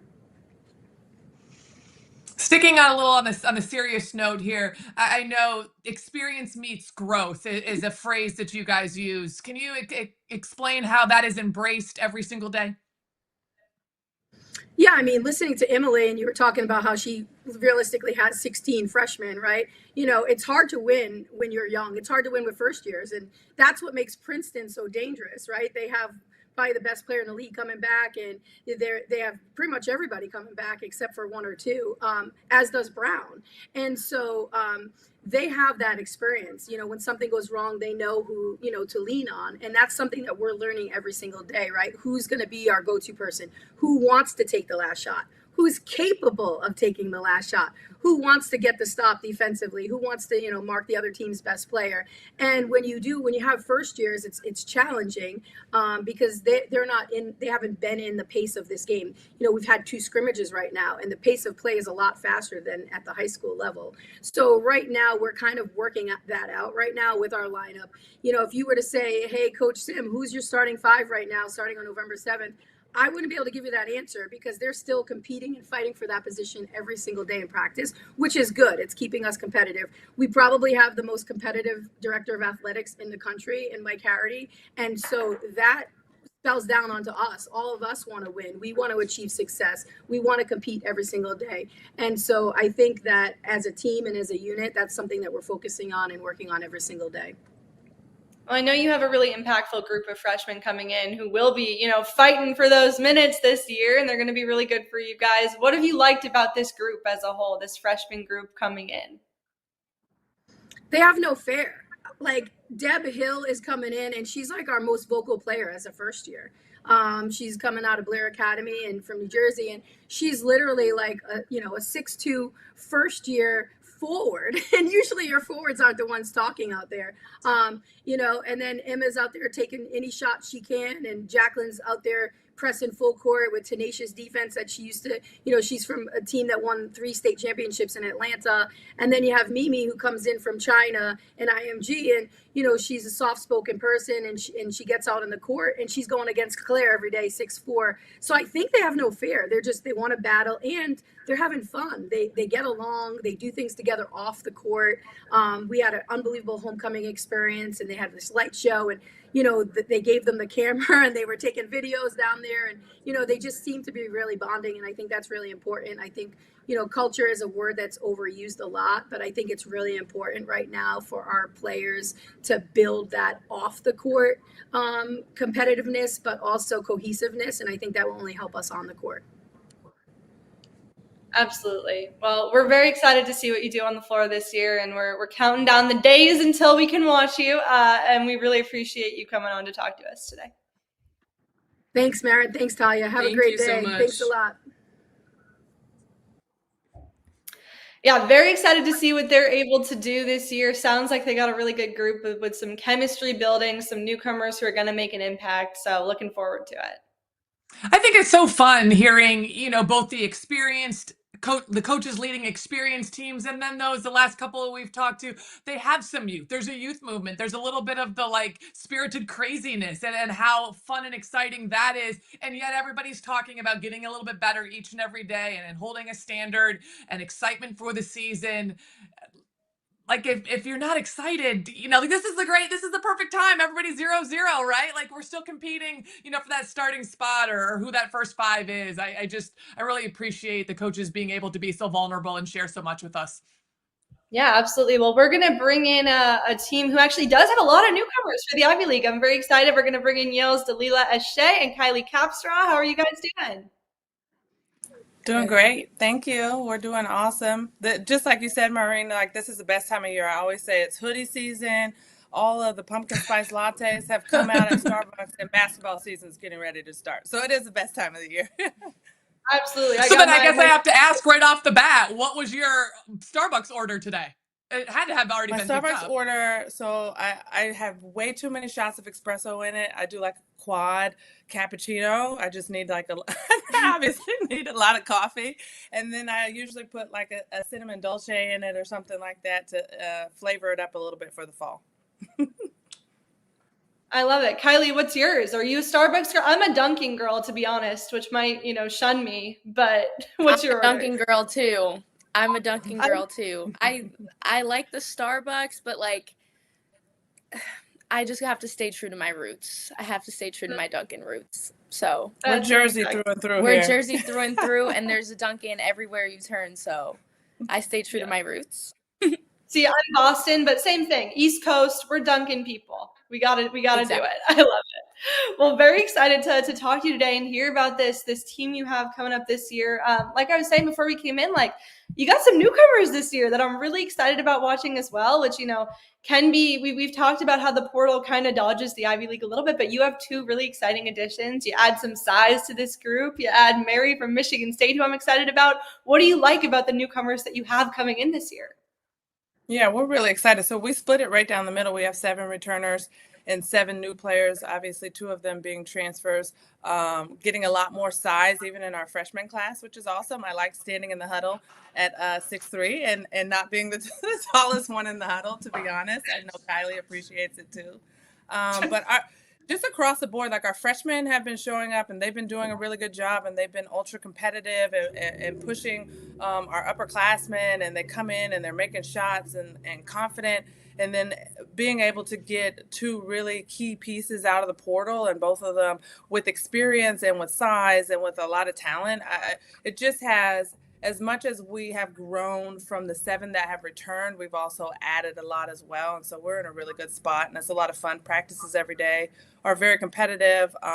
They're a lot of fun. They push each other. We have like the perfect balance. And I think I've heard a lot of coaches saying that, which is a fun thing to hear in our sport, where you can push each other, but you also are really close, so we toe that line really well, where we're competitive, but then off the court, they're going to go get their Dunkin' or their Starbucks together. The saying is, the best thing about sophomores is they're no longer freshmen, right? And so so how are you seeing the experience of your now sophomores? How are you seeing their experience from that last year really pay off? Yeah, that's a great question. And probably one big thing with our freshman class from last year is they played so many minutes. I mean, we rode heavy on them just figuring it out, which, makes it a little painful while you're riding through it, but it also it makes bigger leaps when we get into this part of the year and getting into their sophomore year. The entire group, so sophomores for sure, but everybody that is returning did an exceptional job in the off season, and you can just see their commitment and their work and their love and like passion for the sport. Every one of them have come back sharper. They put pieces to their game that we needed, being able to shoot the ball a little bit more efficiently, being more confident in their moves across the board. So our sophomore class, to key in on, they all look really, really good. They look like they're towing on the line of like being juniors because of the heavy minutes that they played, and they had a really good understanding of the areas that they needed to grow going into this year's season. And so it's been a lot of fun to watch. Kylie, I am incredibly jealous of you all because you got to go to 2 of my favorite places this summer on a foreign tour. You got to go to Spain, you got to go to France. What was that like, first of all, and how nice was it to be able to work together and build up that chemistry a little bit earlier? Yeah, I think it was an awesome experience and something that we certainly don't take for granted. in the Ivy League, we're kind of at a disadvantage where we don't get summer sessions. So the fact that we were able to come back a month late or a month earlier, practice for about a week, and then go off to Europe for almost 2 weeks was like, it was an incredible experience. I honestly think it's the reason why we are so close. I don't think that there really doesn't feel like a gap between the grades, and I think that's something that really separates different teams is when there's no divide or there's no click. And on this team, we're such a unit, and I give all credit, honestly, to our Europe trip because we get that extra month. Talia, the landscape of college athletics is changing drastically. And honestly, the foreign trips are maybe a thing of the past for some of these Power Four institutions that are choosing to allocate funds in different ways. How is that experience so unique, and how will it continue to be unique, perhaps, for the Ivy League? Yeah, obviously just across the board in the Ivies, we're in such a special spot.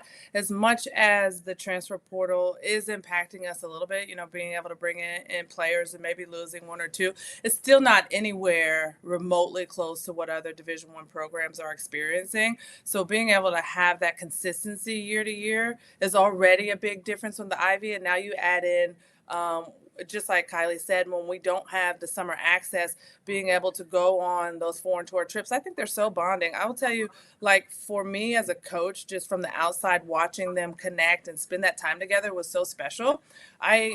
We didn't do my foreign tour in college because it was right around 9/11. And so missing that and seeing how impactful it is and seeing how cool of an experience it is, I just think it's something really special. And being able to continue to have special things that differentiate the Ivy League from other conferences, I think is really important. So it is really, really valuable to our conference. Kylie, what's the biggest thing that you've been trying to work on this offseason with your game, and what are you excited to show off in about a week here when you get on the court? Yeah, I think my off season was just focused on my confidence and getting to my spots and knowing my strengths and becoming really good at my strengths. Last year, I was grateful to be able to play the point guard position, which wasn't my natural position, but I saw the game from a completely different lens. And I think that really helped my off season training and just getting to my spots, focusing, finishing, and just seeing the game overall. You were voted a captain by your teammates, by your peers. And in some respects, that's one of the best honors that you can receive because it's coming from your peers. Can you share with us how that leadership journey has evolved and how you got to be this captain over the course of your time at Yale? Yeah, I think I kind of came into school and I've always been known to be a vocal person. I've kind of always just known that I'm going to be the talker. I'm going to be the communicator. Even when I was a sophomore, Coach D, she appointed me and said that I had earned an opportunity as one of the co-captains when I was a sophomore on the leadership team. So I think that this title was earned and it wasn't easy, but I'm eternally grateful for all of my teammates. And I think that we've really connected, and sometimes when you have the singular captain, there can be a little bit of tension or feel like it's a hierarchy, but I make sure to pride myself on the fact that you guys are my teammates, you are my sisters, and we're in this together. So I'm grateful, and I'm grateful to my coaches as well for trusting me as well. I love that. Well, we're excited to see your leadership journey for sure. But I want to ask about your freshmen because, Dalila, I know you really like your incoming freshman class here. So I want to give you a chance to shout them out and tell us what you're going to get from them and give us a little sneak peek of what we're going to see. Oh, absolutely. That's awesome. So in our point guard position, we have Olivia Kim, and she is one of the coolest things I thought, and it actually came from Kylie in our preseason when they were talking about pickup, was that everybody loved playing with her. And it was about her ball placement and how she saw the floor and like pass and found her teammates. And then on the other side of that, she can really shoot the basketball. She's got a really good feel for the game. So that was a huge compliment coming from your senior captain, just in the preseason and their chemistry alone, saying how much everybody loved playing with her. So we're really excited about her. She's been making a significant impact every day in practice. She's like a sponge, so she takes in everything. It's a lot of fun to watch as coaches, especially a freshman coming in, and it's like you put in a concept the day before and she gets it right away. So she has been a lot of fun to coach thus far. We have Roddy in our wing position who can stretch and shoot the ball really well. She's a fun, dynamic player to watch. She kind of has a ball on a string. She brings a little bit of that West Coast flavor. So she has a little spice, a little sauce to her handles and stuff. But she is really, really athletic and explosive. And so she's been a lot of fun as well. And then we have a couple bigs. And so this is adding to our size.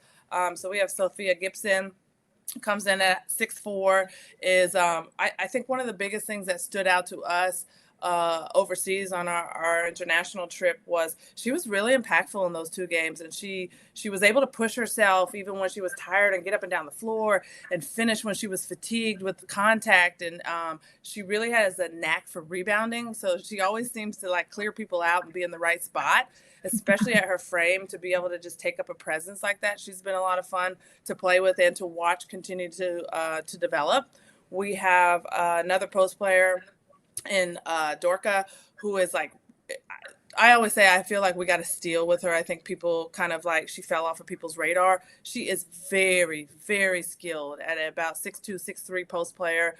She can put the ball on the floor. She can finish with both hands. She has kind of like this grit about her. She's a very tough player, and so she likes to get in and rebound, and so she's going to make a significant impact as well.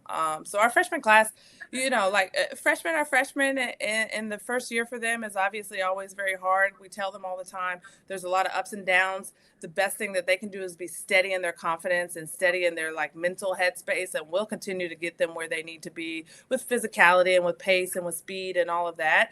But they come in with really good pedigrees and a really good head on their shoulders, and like really excited just about being at Yale and about being basketball players, and like a passion and a love for the sport, which is a lot of fun and very infectious.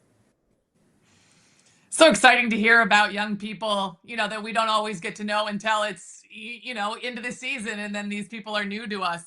But you put those freshmen coupled with your returners. What's the next step in terms of, is it a certain game we want to win? Is it a point production that we're looking for? A number of steals? Like, what's the next step here for Yale as you continue to build and grow and compete? Yeah, great question. So a lot of our focus has been on we want to be a team that defends, we want to rebound, we want to run. So we've been focused a lot on pushing the pace. I think we want more possessions, and we actually score the ball better in the open court. So understanding how much our defense can translate to our offense is a lot of fun to play. It's also a lot of fun to watch. It's a fun version of basketball, and so we've really been dialed in on it. Like, we are flying down the floor. They are working so hard. It's been incredible to watch them challenge themselves and like get over the hump. And then the other pieces we've talked a lot about are discipline and our details. And I think at the end of the day, them understanding that we are a really good basketball team. Where we fall short is a lot of times when you get kind of a mental lapse and like the details go out the window, or a little bit of the discipline goes out the window.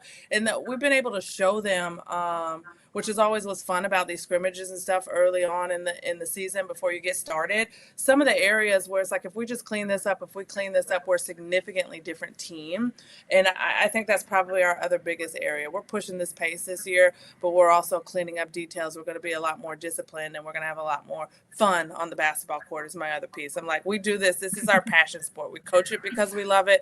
We play it because we love it. So let's actually display that when we're in practice, when we're in games, and like kind of let our passion exude on the court.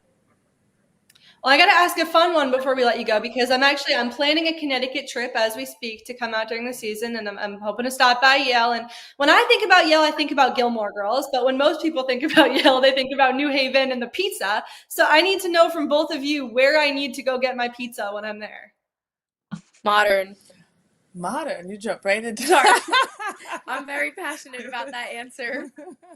I do think of the three, right? because they definitely have the big three, which you kind of get in like everywhere, you know. So I spent some years in Philly, and so you get the big like cheesesteak places that you're supposed to go to. So what is it? Mauren, Pepe, and Sally's. and Sally's. And I like Sally's. Sally's is good. Pepe's what I've heard about. I've heard about Pepe's, I think.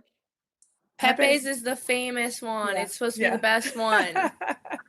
I think you need to do a taste test. So you got to hit all three and then kind of let us know your decision. I will say on my end, I like a lot of like the other pizza places. So like bar. Oh no. I don't know what just happened there. We lost them in the middle of our pizza conversation. This is the most important part. I need to know what pizza I'm getting. I was waiting 15 minutes to ask them about pizza. No, I'm kidding. No, I was very excited. I'm going to need to bring them along to my taste test to taste all this pizza. We don't get to wrap that one up. We don't. We don't get to. Oh, very upsetting. But it's great talking to him as always.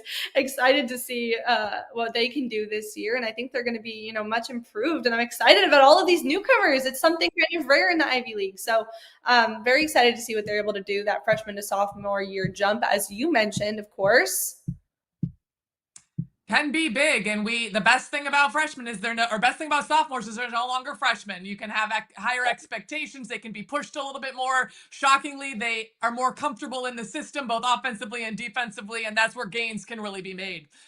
Yale's off to a good start. Absolutely. Next up, we're going to bring in Princeton head coach Carla Berube and Madison St. Rose, the number one, projected team in the league. They bring back so much, as we already mentioned. Madison St. Rose back from injury. So excited to see her on the court, and they're going to come in now. How are you guys doing today? Uh-oh, I don't think we got the audio for you. Oh, it's fine. It's fine. We're good at problem solving. We can talk to you and you can hear us, but we're going to get their audio figured out real quick. We'll let them get that all figured out. We love doing things online, right? So fun. The joys on the fly. Let's add we're muted. That's why. Oh, now we're hearing other voice. I don't know what's going on, but I'm excited to talk to them. Oh, no, we can't. No, we can't hear that. I think we got you now. Are you guys able to hear us? We could do this with sign language. It might take a long time, but we could try. I can do my name really quick. Oh, no. We'll get them in here. We got to talk to them. The number one projected team in the league. We can't miss them. Come on. But obviously very excited to hear about, they have such high expectations heading into this year. And we've mentioned everyone's non-conference schedule. I think theirs is the most loaded of all. So excited to hear about, her scheduling philosophy as well. Top of the league for yet another year for all the right reasons. They produce professionals. They compete for championships. They're a powerhouse in the NCAA tournament year after year. 3 teams entered the NCAA tournament last year, Princeton being one of them. I mean, when you talk about mid-major basketball, when you talk about the Ivy League, for years and years, it has always been Princeton, with now Columbia and Harvard becoming more of a commonplace as well. But certainly when you think about mid-major basketball and you think about championships, Princeton is a team, whether it's under Courtney Banghart or now Carla Berube, is a team that is there every single year. Yeah, absolutely. We're going to bring Carla Berube back in here in Madison St. Rose, and I'm crossing my fingers that we can hear you guys. Check 1, check 2. Can you hear us? Oh, perfect. So excited. Glad we're able to talk to you. How's your day going so far today? It's going well, yeah. You just got out of class. I did. And, yeah, all is well. I love it. Well, we're really excited to talk to you. And Madison, we are so excited to see you back on a court this year. What has your recovery been like, and how excited are you to get back out there? Recovery has been a journey for sure. I mean, a lot of ups and downs, a lot of baby steps that I had to learn to be patient about. But I'm just super excited to be back on the court with my teammates. It's been really fun. Like, I truly miss playing basketball a lot. So it feels good to be back. Nobody ever likes to be sidelined, but oftentimes you get a different perspective and you come back maybe a more cerebral player, or things slow down, things change in some capacity. Have you been able to identify any of those lessons that you unfortunately were forced to learn, while being on the sideline? Yeah, 100%. Being on the sideline, it's kind of funny because it's like you see all the things that like sometimes people on the court don't see. And I feel like from there it really taught me to, like, when I'm on offense, read the defense and like really take my time, like walking into like things before like I just immediately sprint because like, I don't know, I just kind of jump to conclusions. So it's really about like slowing my brain down a bit and truly understanding the pace of basketball and like how to play my game like the right way. So. You've got a coach's mind now. I love it. That must be nice for you, Carla, to have her kind of developed in that way. But obviously, there are always high expectations here at Princeton, right? That's never something that we're not going to see. And this year is no exception from that, of course. You've made the NCAA tournament every year that you've been here. How do you handle those expectations year after year? And how does this group stack up, Carla? Yeah, I think those expectations are good. It's definitely a new team and a new journey, and yeah, new leaders. A new set of seniors that this is their last year, and of course there's a freshman class, and so I think that to have that standard, that really high standard that. We want to be in the conversation of the NCAA tournament. We want to be, in Ivy Madness and, setting ourselves up for great success in March. But, we are focused on the daily, the habits, the positive habits that we're making. And just getting better every single day. We have a lot of returners back, but we're still trying to develop our chemistry and in getting just our team playing together in a strong way. So we have 9 days or something to our first game, and it's really exciting this time of year. Just seeing where this team will take us. Carla, you mentioned your returners and your top 4 scorers are back. I'm curious, and then obviously we've got the addition or re-addition of Madison St. Rose. I'm curious how having such a strong core returning, how that speeds up, if at all, role identification or elevates expectations for the non-conference specifically. Yeah, I think they know how to play together. So I think we're in a good space there, but we're also doing some new things. So it's, learning a whole, different pieces offensively, different pieces defensively that we're doing. So it's not just, you're taking, the plays of where we were, in March of last year, right? It's a lot of new stuff and it's exciting. I think we're a little bit more positionless this year, right? In the past few years, or at least last year with Parker Hill, you had a big center inside and, we don't have that luxury, but we have the luxury of being a little bit more positionless and be able to really, space the floor. And so excited about just sort of learning how to do that and how to play off each other and how to, make the plays for each other.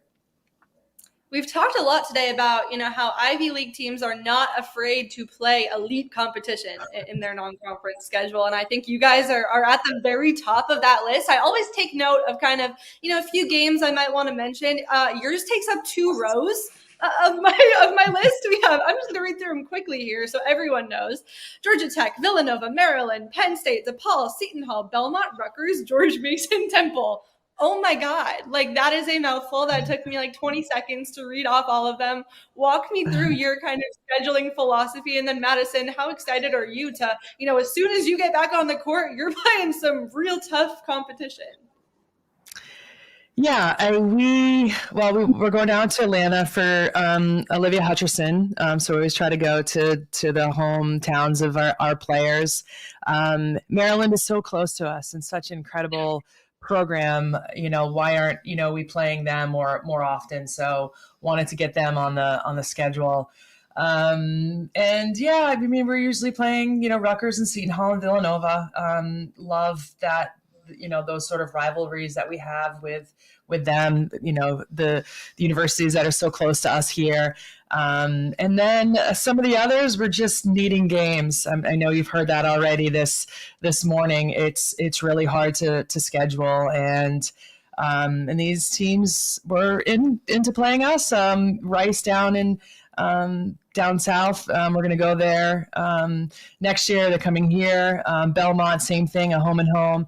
And then we picked up a trip to Bahamas kind of late, so sorry for us, but and playing Penn State. And so that's, that's how it all sort of came about, and excited for the challenge. I feel like I say that every year, but it truly is helpful, really helpful in our conference season, just having the challenging, non-conference games, and kind of find out like who we are, what we need to work on to be ready for January.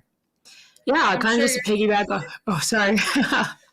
I'm sure you're just dreading that Bahamas trip, Madison. I'm sure you're dreading going so much. They're sad about that.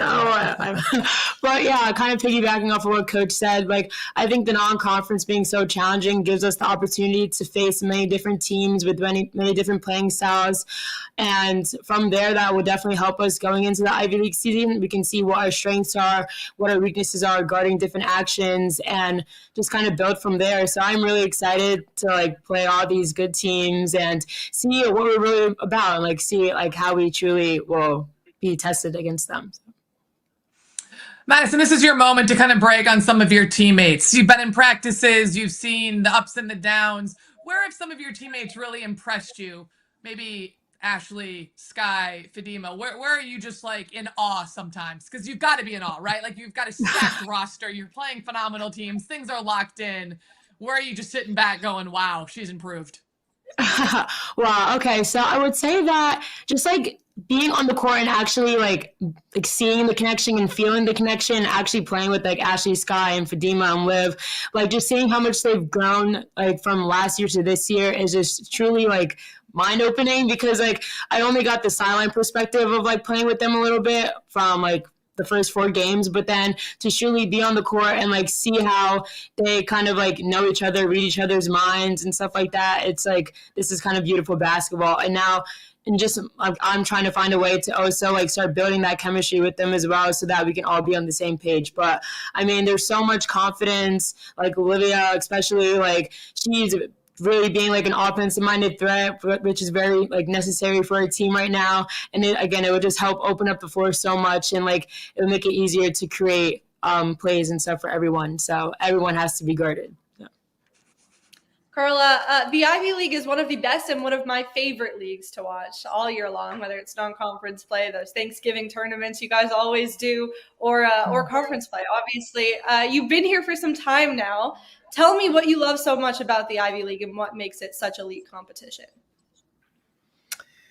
Well, there's amazing student athletes, for one, that truly want these incredible universities and want world-class education with world-class basketball, and that's what you're getting. So the opportunity to coach these young women, to coach just elite athletes, and to just be around them. I learned so much from them, off the court, what their interests are, what their goals are for the future. And it's incredible to listen to them and just see, what kind of just committed, dedicated, women that are a part of this league. And then you have tremendous coaching from 1 through 8 that are just raising the bar year after year, and it's competitive. The basketball is great. You find we're the end of February into March, it is just a dog fight, because we know each other so well. We get to play each other twice, and it's incredible basketball, and you got to be on your toes and thinking up new schemes and ways to win these basketball games. So I feel very grateful, very privileged to coach at Princeton and certainly to coach in the Ivy League. Madison, aside from rehabbing and getting yourself back to where you were or further along than you were last year, how did you spend your summer? I know there's different academic programs, internship opportunities. Can you just give us a little insight into how you spent your summer? Yeah. So I actually got an online internship that was through Princeton, which I was so grateful for. I was basically working with Our Kids Read, which was a nonprofit organization, basically for kids, like to help provide books to kids that don't have access to them, and yeah, just to help them get a jump start to like their, whether that's schooling, education, all of the above. And I was kind of working behind the scenes, so I wasn't really interacting with the kids, but just like truly learning the amount of effort it takes to just do the little things for people, it makes me really happy, because I know that even though I'm not visually seeing like what I'm doing for these kids or actively being in like the events, like I truly see the work and like the effort and just like the progress and like what these little things do for people to like really impact and improve their lives. I just have to say, I'm just in awe of what all Ivy League student athletes are able to do. I'm here in Bloomington and I have trouble getting to like a 9 a.m. class. So I don't know how you guys do it and play basketball. Like it's so impressive to me. Like, Carla, how impressed are you? Like, just, I'm sure you're used to it by now, but just seeing all that your student athletes are able to do on a day-to-day basis. Yeah, they truly have a jam-packed schedule. I know that's the case across the Ivy League, that, they're not only, very committed to, their academic success, right? Being in class, the papers that they're writing, the projects that they're a part of. But they're also just involved in other things on campus too, that really, that are important to them, the way they serve others and and then they've got sometimes internships on the side, and it's incredible just the amount of time they put in to just I think enjoying their passions outside of basketball too, and the way that they just schedule their days, and I know that Google Calendar is a real big part of their lives, and but I'm so impressed by the women on our team and everything that they're a part of here. Madison, let's take it back on the court. A common phrase amongst athletes, collegiately and professionally, is being in the zone. And I know you've experienced that over your career. What does being in the zone mean to you, Madison, and how do you get yourself there? Yeah, I would say being in the zone is just being in the moment, being present. I mean, taking like one moment at a time and not staying stuck in a moment if it went bad. I mean, I think this was really important for me because, like, especially in games or even practices, like being in the zone is a way to motivate myself. And I know the one way I like to motivate myself is defense, because defense fuels offense, and that's where momentum is built. So I feel like when I'm really locked in on defense, but not only like in the sense of just me playing, but like talking, like communicating with my teammates, I think that's when like I truly feel like locked in almost. And yeah, that's when I feel like I play my best.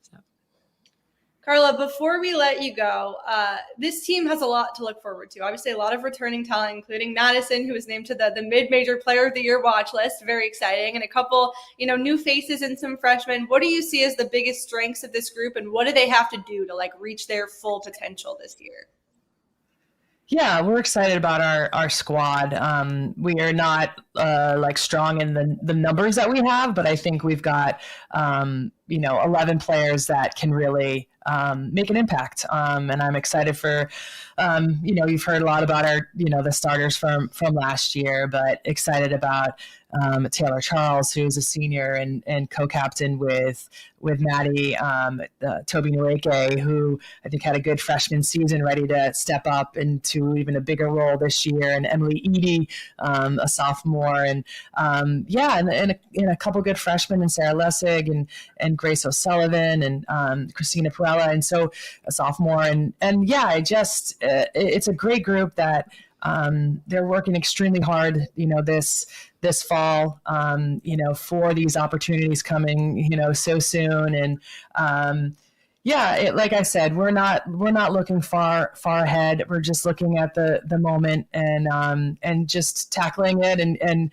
taking it head on and yeah, we're excited just to get back to practice today at 4:45 and to get back to work. And we've had a couple good scrimmages and looking to build off of those. And yeah, ready to go down to Atlanta a week from Saturday and play them on Sunday the 9th, Georgia Tech, and ready to get this thing rolling. And but excited for the whole season. And it's just so exciting to have you guys, talk about the Ivy League and get this thing rolling. And love hearing from all the other coaches and student athletes and what's exciting about their programs too. So yeah, we love our team and can't wait to get back on the court together.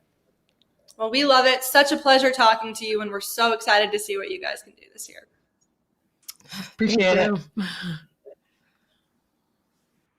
Great talking to them. Next up, we're going to bring in Penn head coach Mike McLaughlin and Katie Collins. They're going to join us to talk about what we can see on the court from them this year. Very excited to talk with them. But yeah, like I said, Princeton going to be so good this year. They return a lot. Like she said, not maybe in numbers, but in talent. They have what they need. They have the pieces to really compete for another Ivy League championship this year. With only 11 players on the roster, that's a mentality and that's an approach. Sometimes keeping 14, 15 young women on the same page and quote unquote happy can be challenging. And so there's a different approach with having a smaller roster. Roles are embraced. All it takes is one bad ref to screw up a rotation and, you're in the game for longer than you want or longer than you thought perhaps. So will be really interesting to see how Carla uses her rotation and really with that challenging non-conference schedule right off the bat. Get your popcorn, kids. We're watching. Yeah, absolutely. Well, now we're going to bring in Penn head coach Mike McLaughlin and Katie Collins. How are you guys doing today? Good. How are you? All right. We are great. Very excited to get talking to the both of you today. Katie, I want to start with you. Obviously, you had such a phenomenal freshman year, Ivy League Rookie of the Year. How do you build on that heading into this year? What can we expect to see? The freshman to sophomore year jump is always my favorite, so I'm looking forward to seeing what we've added to your game this year. Yeah, I think this year I'm definitely looking to be more of a leader on the court and just lead by example for all of my teammates and be able to kind of facilitate for them and be an example for them. And I've worked a lot on my game, on my skills and my defense, and I'm really excited this year to really make an impact. Mike, I know at the end of last year, you and I spoke and you wanted this almost walking double-double to be even more aggressive and stronger and more offensive minded. And I was like, Coach, she's a freshman. She's doing a great job. So Katie, thanks for sharing what you've been working on and what your mindset. But big picture, Mike, how has this group grown in the off season and in this non-conference? And what are your, immediate expectations here come non-con? Yeah, first of all, I love this group. This is a very competitive group. We have some experience at the top, and we have a lot of new faces that are continuing to grow as players. Big transition for any athlete from a sophomore to a freshman to a sophomore. We're seeing that our sophomore class is definitely a better group than they were a year ago. Our junior group is greatly improved as well to add depth to the program, to the roster, to the on-the-floor experience. But this is, like I said, a competitive group. They love to compete with each other. They love to challenge one another and everything they do, particularly on the court. So we've grown immensely since we started in September. I could see growth on a daily basis. Through the scrimmage season, I saw some progress in many areas. So I'm super excited for what this team can do, what the future looks like here. I just can't wait to get started. Yeah, alongside Katie, you return a lot. Like you said, you have a lot of depth. One player in particular I want to talk about is Talia Gale, who obviously had such a great sophomore season last year. And like you said, the sophomore to junior, your jump is a thing as well. What can we expect to see from her this year, and what impressed you the most about her last season? Is this for me or for you? I thought it was for you. Well, we get whoever feels like answering, you are more than welcome. Okay, I can answer. Playing with Matea is definitely really special. She's just like like when we play pickup, like she's our favorite person to play with because she can really see the floor, and she just knows how to facilitate for all of us. And not only that, but she has a really like high competitive spirit. And I think this year she's really stepped up as a leader. I mean, last year she was a leader for us. I know she had a big jump from her freshman year in terms of that, but I think this year it's just really clear that she's just very solid, and she's a great leader for our team. Yeah, I'll pick that up from there. I think from my perspective, I think Carla just alluded to, I just heard her talking to Madison a little bit, just the growth from one year to the next. And, I obviously her skill, her freshman year made her rookie of the year for what she's impacted. But what I'm seeing more is like the maturity on the floor, the maturity off the floor, growing as that type of leader from day to day to being more consistent in a practice setting, more consistent in the locker room. Her messages are really strong and powerful, and her teammates really are receptive to all that. So I see a better basketball player, but I see a better mature person every year. And I couldn't be any more proud to the growth that Matea's had, off the floor, and what it's the impact she has on this program and on this campus. And it's just beautiful to see. And I'm excited to continue to take the ride with her. Excuse me. You lost a big one in Stina Almquist last year, and that's a big loss for you. But you certainly brought in some new pieces as well. Here's your opportunity. Let's learn about these new freshmen and these new people and what you're excited about. Yeah, let me celebrate Stina real quick again. She's came over, and I mentioned this last year. She came over during the pandemic to Penn, never visited Penn, just Zoomed with her 10 times before she decided to come and play with us. And the impact that she had on this campus and as a program, I just want to greatly indebted for her. She's having a fantastic start to a professional career over in Germany. So I like to continue to celebrate the players that are here now, but more importantly, the ones that paved the way for these players to have success. I'm excited. I think, we have some younger players, freshman class that are growing. Just like a lot of teams, we've hit with a few injuries that some of these kids haven't been on the floor as much as we would like. But I think the returning players, the impact, Tina has really grown immensely. I think that's the one that will probably make the biggest impact. There's someone that dealt with adversity with 2 separate ACL injuries. And now this is the better part of we've seen her. And I'm really excited for what she's capable of doing. Gabrielle Kelly, who played a limited role last year, is now a sophomore. I see growth in her game, maturity on the floor. The game is starting to slow down for her, which is all these coaches on the call understand what that is. Sometimes the pace is a little fast for some kids. But she's definitely adjusting. We have Sarah Miller in the sophomore class that played an impact level for us last year. We're hoping for good things out of her. So I think our depth is coming from returning players that are now going to be asked to have a bigger responsibility this year. And I'm seeing it. I'm definitely seeing the maturity as basketball players on the floor. I know your returners are going to be big for you this year, but Mike, the last 2 Ivy League Rookie of the Years have come from Penn. Which one of your kids is going to take it this year? You got to give us the inside info here. Well, I don't know. I think the one that has done the most, we have a Sarah Gordon. She's a freshman from the Birmingham, Alabama. She's really solid. She's mature on the floor. She has a college-ready body. She has the ability to put the ball in the basket. She's very coachable. She's the one word I'd like to use. She can really adapt. She picks up the game very quick. She's got a higher basketball IQ. I'm expecting her to play a role right out of the gate. What that looks like, it may vary from opponent to opponent, but right now I really like what she is doing. We have Essay Abevre, who, for many of you know that she had a very good freshman year, tore her ACL her sophomore year, but she has returned. I also have her sister. So 2-for-1 package with them. Very similar players. They're both players that can create a shot. Very coachable, love to play, competitive. All the intangibles that I believe that they'll be successful here at some point in your career. Katie, I'm curious from your perspective, what is it like being a teammate of sisters? We've heard from coaches about what it's like coaching them, but do you find yourself being the referee, the mother, the mentor? Like what is your role when it comes to playing with sisters? I think they might be a little different because they're probably two of like the chillest people that I've ever met. Like they just like, I don't know, they don't really fight on the court. I think they guard each other a lot, and I can definitely tell that they know each other's like skills and stuff. So they know how to guard each other, which I think they butt heads a little bit in terms of that, but they're pretty even keeled other than that. That seemed to be a trend over the last 5-6 years. We had Sydney Caldwell here, and now obviously Sanaya is a senior for us.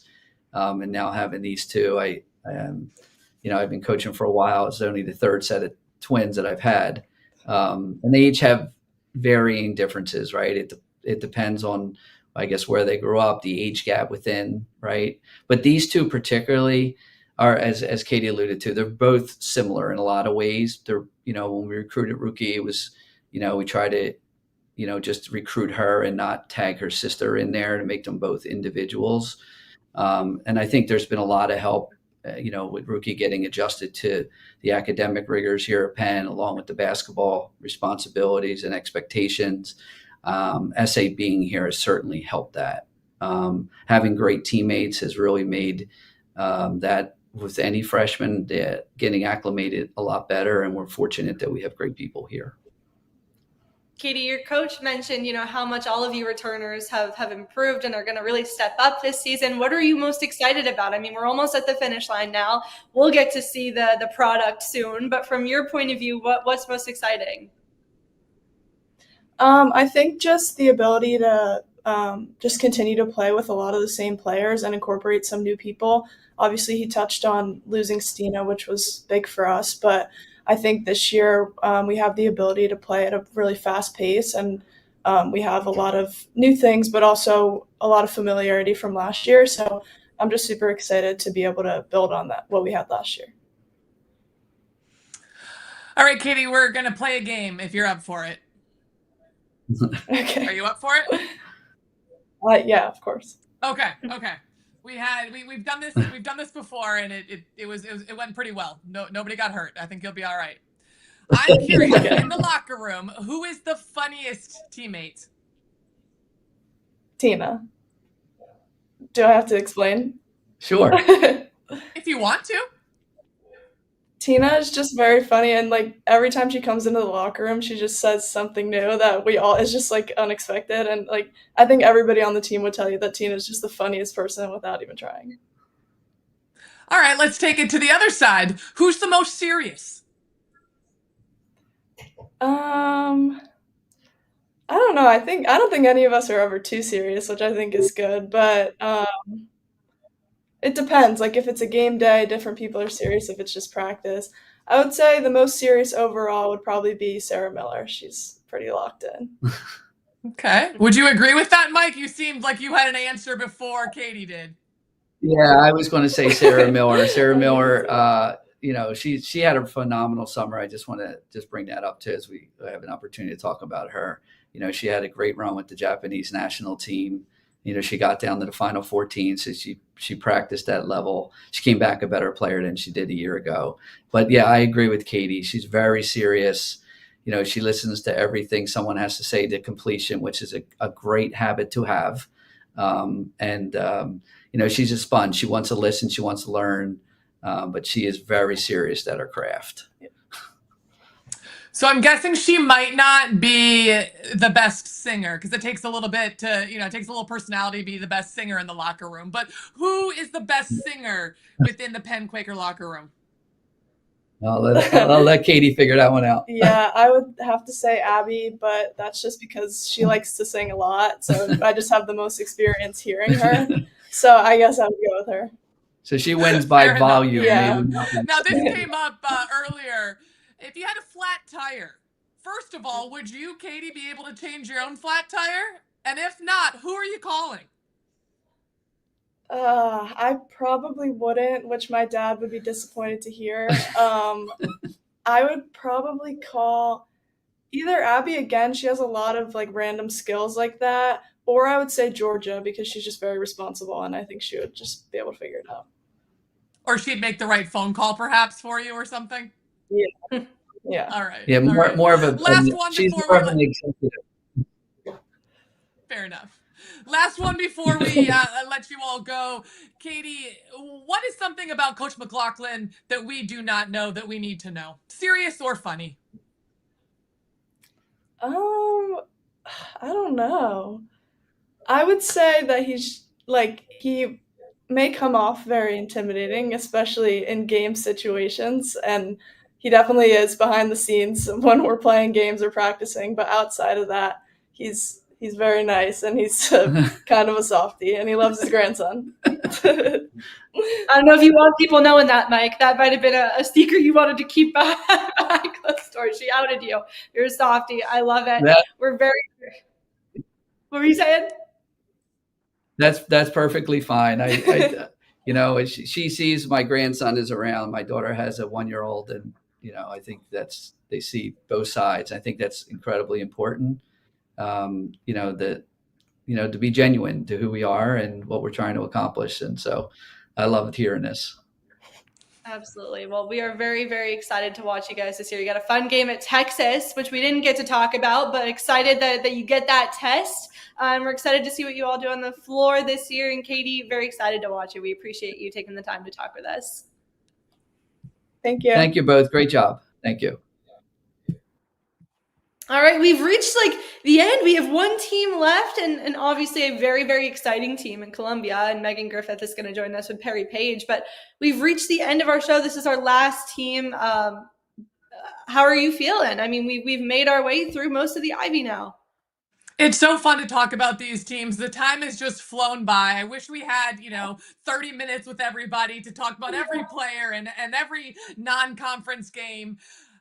But when we talk, we started with Harvard and just the expectations that they had and kind of how they flipped the page. I'm curious here to talk about, Columbia and how they have also probably flipped the page after winning the outright, but not the tournament, and just how they're managing all of that. But when we talk about the elite coaches and student athletes, couldn't have been more proud to be able to talk with some of these young women in the Ivy League who are just doing remarkable things and not having the traditional, easy classes. They are pushed to the limit all the time. Absolutely. Well, now we're going to bring in Columbia head coach Megan Griffith and Perry Page. How are you guys doing today? Good. How are you? We're good. Oh, so good. We're so excited that we get, save the best for last. We'll phrase it that way. Let's go. Top of the day. We're so excited to talk to you. The expectations, we were talking to Princeton and Harvard kind of similarly about this, but the expectations are always so high for you guys, and rightfully so, because what you've done here is nothing short of incredible. You're receiving votes in the AP poll again this year.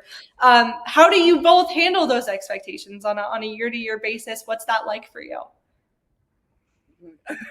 You take it with a grain of salt, honestly. I mean, I think every single year that I've been here, we've definitely had progress in what we've achieved, but we've never really achieved all of our goals. And I mean, we come back hungry to expect what we want to achieve. But then, I mean, there's always room to grow. There's always room for more. We're never settled. I mean, we always talk about raising our ceiling, but also we're raising our floor as well, but what the baseline, what the expectation is. So we go into that, into practice, into games every single day with that mindset.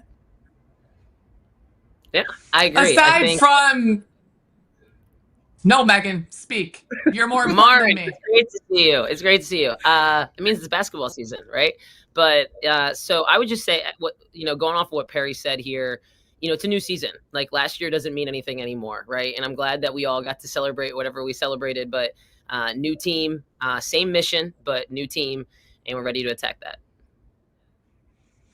So I'm curious, you always talk about the edge, but there also seems to be an underlying theme every year, or, something has come up as kind of your cue words. And what is the mantra going forward this year, or what are you guys embracing in that respect?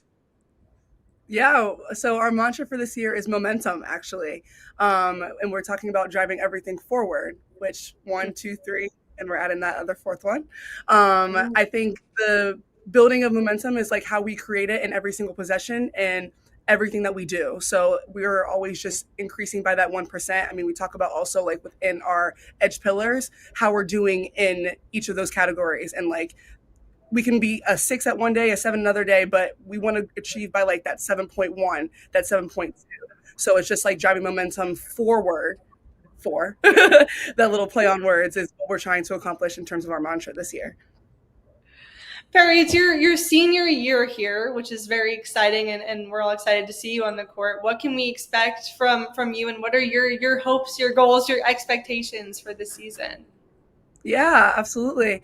I'm expecting to defend, rebound, and score. those are the three things that you can see from me every single day, every single time I'm on the court. You know, I mean, obviously getting those rebounds, being that defensive backbone for my team, but also I'm looking to put up some more this year. Averaging a double-double is my goal for this year as well. Megan, the role expectation is clearly understood. She was able to spew that out on point. On point. That's what we're gonna get for that. 2 thumbs up, Mauren. That's 2 thumbs up. Wonderful. Well, since you guys are smiling, you guys were clearly laughing before we even got on, brought you on screen. I hear that there's a solid nickname that you have for Perry. Is that something that you can share with us? Absolutely, yeah. So, I think the best part about nicknames is their terms of endearment, right? So, I call Perry, I have for a while, the princess. So, she's, I mean it with all my heart. I love this kid. We've been through a lot together, but, it's a joking term, but also it just gets me to check her back in. Sometimes when I say, hey, you're acting like a princess right now, let's get back to like put that hard hat back on, right? So, Perry is a great hard worker. She's a relentless teammate. She always wants to improve, and sometimes we just have to lighten the mood. And I think that's what really that nickname has stemmed from, is just us lightening the mood a little bit, getting back to like, hey, let's remember what we're trying to do here and what we're trying to accomplish as we keep growing. Perry, from the 2 seconds that I've spoken with you guys so far, I can already sense how strong this relationship is. I'm like, I can't stop smiling watching the two of you together. Seriously, like I can see the coach-player chemistry. What do you love so much about playing for your coach? I mean, she's my mother at that point. I mean, honestly, when I was being recruited by Coach G, it just felt right. I mean, you kind of have to just like go with your instinct, go with your gut. I mean, it was never, obviously I wanted to go to a better academic school and then play for like a championship program. But like what meant the most to me was the community and the family. And to me, like I was also being recruited during COVID. And my biggest thing was like the unofficial visits, they're going through Zoom. But like the unofficial visit that I had with Columbia, I was like, wow, this is really riveting. Like, how did they make things so well? And I mean, we also talk about like, how you do anything is how you do everything. And the fact that the level of attention to detail of that Zoom call was just to like make me feel at home, even though I was on a computer screen, meant everything to me. And I mean, like that also just carried over to my 4 years here, which is why I love this one just so much. Let's take a step back and talk about some of your teammates and some of the other players. Megan, certainly you lost Kitty Henderson, the all-time winningest player. Now you gained her sister, and we can talk about that as well. But I'm curious how Riley Weiss has really elevated herself in now going into her junior year. Yeah, I mean, Riley is a really unique player. She's, so skilled. She's so talented. Riley is also has a great drive to be great, and that's something that I think can go. It's an underrated skill, right? It's not just about being good. It's about how good do you want to be and how much will you tap out on what is perceived as your potential. And for Riley, her hunger and desire to do what the team needs right now and not just what's comfortable for her or what she wants is where she's leaning in the most. And that's the thing I've been most proud of her to see is all these changes. Last year she took a huge jump, and that wasn't just because, she was already skilled enough to do those things, but the pace, the strength, making sure that she worked on herself in the off season. And then this year working on her leadership and her voice, those are the things that we've tasked her with. And I think she's really showing now that she's ready to take over this program. We've talked to a few teams about their non-conference schedule, and yours is no joke either. First of all, I'm going to see the first action of you guys. I'll be at your Butler game, so I'm excited to get we love that. Yeah. very excited. But beyond that, you play Richmond, Kansas State, South Dakota State, North Carolina, Seton Hall. It like UTSA, FGCU. It like does not end. How excited are you for that challenge, Perry, heading into the season, starting early, and what goes into that? We've talked to a few coaches about, you know, how tough it is maybe to get teams to play you when you're this good. What's it been like for you trying to schedule? Yeah, I mean, honestly, you have to be battle tested and knowing like where your limits are and where you need to grow. And it's good to play these teams because it also exposes your weaknesses, and that way you can grow with that. I mean, obviously you don't want to be playing your best basketball in October, right? I mean, we're trying to be working to be playing our best basketball in March, and like playing these teams here, that's going to battle test us and see like what we need to work on, especially with like these really like highly ranked teams. Richmond's in the top 25, UNC's in the top 25. I mean, we're also not going into it. It's like, not that we have nothing to lose, but like, we're going to show what Columbia women's basketball is about, right? So it's a very great test to see like what we're made of, but like also how we can better us for March. You had Fliss Henderson her freshman year, and then you did not have her last year. And certainly your backcourt is phenomenal. How does she enhance the growth that these other ladies have had over the course of last season, but also then this off season? Yeah, Fliss she's so smart too. She's really smart. She's one of the players that I think her like emotional intelligence is really, really high. So she's not only smart in terms of like basketball smart, but she's really smart in terms of knowing her teammates and knowing how to make them better. And, you know, even Perry would say this, like, she's going to be the first person she usually goes to be like, run an idea by, hey, what do you think we should do in this situation? In terms of leadership, you know, she's really stepped into a selfless role. And what we're trying to do and maximize the most is her potential and ability as a basketball player. You know, Fliss is playing all over the court for us. You know, you're going to see her at the point. You're going to see her at the 2. You're going to see her at the 3. You're going to see her at the 4. Sometimes she's going to guard the 5. Her versatility and her ability to do a lot of different things makes us really hard to guard. And it's going to make us really hard to defend as well. And, you know, really excited to add her to Maria, Riley, Mia Broom, that trio of guards, as well as some of our young players, which you're going to see quite a lot too. You know, we've had some exciting practices and people competing really hard for spots and minutes. So, you know, it's going to be fun integrating her back in. Megan, I know you love the Ivy League. I know you love Columbia. What's your favorite part about being here coaching these players year after year? Yeah, I think I have the best job in the country. And, you know, I'll say that very point blank. You know, I talk about playing for a place or coaching at a place, and I played for a place that I love, but that I know just can give you so much in return from your investment on it. And, you know, I think Perry gets to see that firsthand, but it'll change your life. And, you know, I like to be at a place that's transformational and not just transactional. And I know Columbia has changed my life, and I know that's the gift I get to keep giving to these young people is it'll change your life on and off the basketball court. And what better place to grow up and learn about yourself than New York City. Period. I know you've had a couple. What's that? I said just period. That's it. Yeah. You mentioned scrimmages, and I know you bring reps into practice and whatnot. How is this version of Columbia different? Maybe not better yet than the version of last year, but how are you all different? I know you've got some more size, but share a little bit of what's different this year. I think we are a very smart team as well, too. I mean, we've had some very talented teams in the past, but along with our size, too, we are a huge team this year, probably the hugest that we've been. I mean, I think this is a huge This is the biggest team we've ever had. Yeah. Sometimes I don't know what to do with all of them. I just look at them and I'm like, yes. Yeah, but I think we're honestly very versatile as well. Like Coach G said, like Fliss can play the 1 through 5. Like I can guard the 1 through 5. Like we have a lot of versatility within our offense and defense, and you can put people in different positions where we're going to have a lot of mismatches everywhere. So I think that's like the biggest difference and why this team is so special is that we're going to be able to pick on a lot of people based off of our versatility. Yeah, what excites you the most heading into this season, Perry? Like what when you think about not just, you know, your individual, obviously it's your last year, but when you think about this group that you put together, like how excited are you to get on the floor and get this season going? Mm-hmm. I'm very excited. I mean, I like to just take it one day at a time, honestly, and like don't waste days. That we talk about that a lot. Just like enjoying the moment, and just like living in where your feet are at, and staying present. Honestly, I mean, I'm not looking ahead too much. I want to just focus on what's right now, and then we'll keep building off that and stacking days. Megan, you are the last group here, the last team in our media day. And so with that in mind, we've seen tremendous growth in the Ivy League over the last 4 or 5 years. First, it was 2 teams in the NCAA tournament. Then last year, it was 3 teams in the NCAA tournament. And there's a lot of aspects and variables that go into that. But I'm curious, from somebody who played in the league and now has seen this trajectory over the last 10 plus years, can you just give us your overall feeling and view of the growth of the league? Absolutely.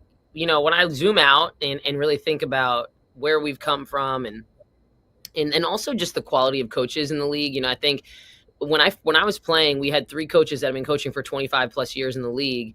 And it took until I came back as a coach, actually, you know, when Courtney got hired, having like one of the first young head coaches in the league, right? So it took sort of like a little bit of time for us to sort of have that turnover. And we've had some amazing coaches. There's nothing like, I just think there's always change that needs to be happening and change to keep up with the times, how the game is changing. College women's basketball is a completely different place than it was even 10 years ago.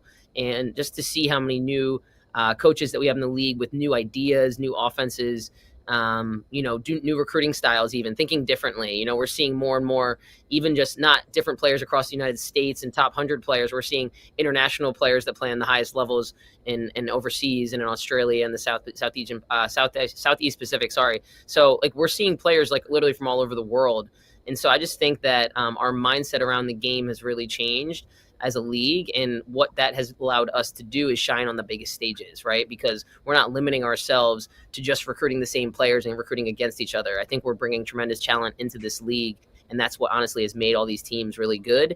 And people are challenging themselves. You know, that's something we've talked about from, I remember when I first got hired, we have to challenge ourselves in the non-conference. Mm-hmm. We got to put ourselves on the map. We got to create a name for the Ivy League nationally. And, you know, the coaches are doing that now, and that's great. It's just great to see. Absolutely. Well, we love the Ivy League. You finished this off with a bang today, so we appreciate it. We had such a great time talking with you, and we're so excited to see what you guys are able to do this season. And I'm excited to see you next week. I'll see you in person in about a week. Let's go. Thank you. Yeah, it's great to see everybody. Well, that finishes off Ivy League Women's Basketball Media Day. I've had such a blast over the past few hours. I feel like they flew by so quickly. I could have talked to each coach for half an hour longer than we did, but I had so much fun talking with you, Mauren, and breaking down the Ivy League. I really appreciate where the Ivy League has put their women's basketball program, first with Ivy Madness, and just the show that is phenomenal. And now adding a virtual media day online for the nation to see, for family and friends overseas, Australia to see. We have to tip our hats to the Ivy League. Talia, you've been amazing. We are both going to see a ton of Ivy League play this year. I can't wait to get started. Me neither. And now we are going to send it over to the worst Goodman, my dad, Jeff Goodman, and Rob Dauster, and they're going to have a conversation with Ivy League Commissioner Robin Harris. Thanks for joining us for Women's Basketball Media Day. We'd now like to welcome on to Ivy League Basketball Media Day here on the Field of 68 is Commissioner Robin Harris. And Robin, it's great to see you. Appreciate you jumping on. We appreciate the partnership that you guys were willing to extend here with the Field of 68. And we were just kind of saying before we hit record here, it's the Ivy League is refreshing because of the retention and the continuity and the familiar faces and the familiar names and the fact that you don't have to spend 6 hours trying to figure out who is who and who's from where and all of the transfer portal going on that we see in a lot of these other conferences. It feels like a throwback in this conference. I love it. Oh, we appreciate that. We love to say that we evolve and modernize consistent with our principles. We care about our storied tradition, but we really appreciate our current level of success. We are the 5th best conference when you look across all sports. And I'm sure we'll get into it more, how much we value our approach and the experience we provide our student athletes. Well, that's the difference, right, Robin? It's not just about money when it comes to the Ivy League. Now, obviously, money plays a part because kids are going to Ivy League schools for the education and the opportunity beyond, athletics to be successful. But, how different is it for you? We talked to all these conference commissioners, and the number one topic among basically all of them is NIL right now. How different is it for you running the Ivy? Yeah, I mean, NIL is a really good example of where we have modernized. We absolutely support real, legitimate NIL opportunities for our student athletes. We believe we have student athletes that are incredibly well equipped if they want to be entrepreneurs or engage with brands to promote those brands, to engage in research projects and then promote themselves as an athlete, inventing a product. We've had examples of that in the past where it was actually NCAA rules that prevented our athletes from taking advantage of their incredible skill sets. Now, with that, and we have many examples in today's climate of NIL where we have student athletes who are engaged in legitimate, real NIL activities that I think we all had in mind when the rule changed in 2021. With that said, we do not support pay for play. And that's been what so-called NIL has become in many examples. So it will be interesting to see what happens now that we have the settlement, finalize the House settlement with the CSC and the clearinghouse, and how do they manage the what I would call fake NIL? And I like that, does it Robin. really become Fake focused NIL. on Fake real NIL. NIL? It's Yes, true fake though. NIL. You're being honest here when so many other people are afraid to say what it's really evolved to. So I give you credit for that. And again, we love, like Rob said, it is a throwback league because retention is paramount in this league. And I think most players realize that, like, you're not transferring. There are a few that have transferred out of the Ivy and gone to places that maybe they think will give them opportunities to be a professional, but so many of them understand, like, hey, the degree is worth more than anything else I'm going to get. And we really appreciate that opportunity for the young people to have a 4-year experience at our schools. And that, of course, includes athletics, but it's so much broader than that. With the time to be a student academically and socially, to develop the relationships that they are benefiting from over 4 years with fellow students, teammates, but other students, not to mention coaches and, of course, faculty members that really prepare them for whatever careers they pick. Some of them could be in sports, whether on the court or front office. Others are going to choose other careers. And I know our coaches have really a hard task in today's climate right now with the fake NIL, in particular out there in recruiting the talented young people to our campuses. But we have seen that once those families choose the Ivy League experience, by and large, they are staying because they value the experience that they are receiving on and off the court. Yeah. And we are tops. We did see a graphic, you probably have seen it, where at least the men's side, they produce the stats where we have the highest retention rate across the board. And that even includes, we have graduate students who are playing elsewhere. And I'm sure that stat would be the same on the women's side as well. I think what happens in this conference specifically is that if you are one of the people that is going to be considering going to an Ivy League school, then you are going there because of more than just the athletic component of it. And I think that a lot of the players that I remember talking with an Ivy League assistant once, and he was saying basically, like, it's easier for us to recruit because you're not able to have like the shotgun blast theory, right? You got to be able to specifically pick out the certain kids that are going to be able to get into these programs. And if you can target those guys and those girls, those are going to be the people that are understanding the value of what that education provides you, not just for 4 years, but for 40 years. That's exactly right. And our coaches, like I said, it's challenging in the beginning, but they are successful with families who value the overall experience, the fact that they are going to have the relationships, the education, the time to be a student. We surveyed at one point student athletes, and more than 66% were participating in another activity in addition to their sport. Pretty cool. That's pretty Across cool. the league. It's very cool. Yeah, it is. All right, the Ivy League tournament. You implemented a couple of years ago, 4 teams. You were the last to go that route of the conference tournament. How's it worked out, and do you see sticking with this long term? It's been fabulous. And can you believe we actually implemented it in 2017?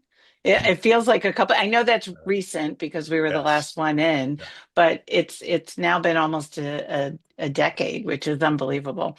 It's been so successful. And we love being able to provide the capstone experience to our student athletes. And it's been a tremendous opportunity to gather together as a league for both men and women, to bring our fans together, to visit different campus venues.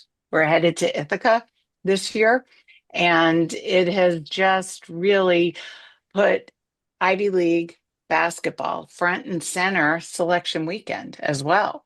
And the number of texts I receive as our teams are battling for that, often the last AQ or one of the last AQs into the tournament on the women's side at large representation the past couple of years, it really has been incredible. And I would like to note for the women, the tournament last year provided our teams an extra quality win opportunity, which helped with the at-large selections as well.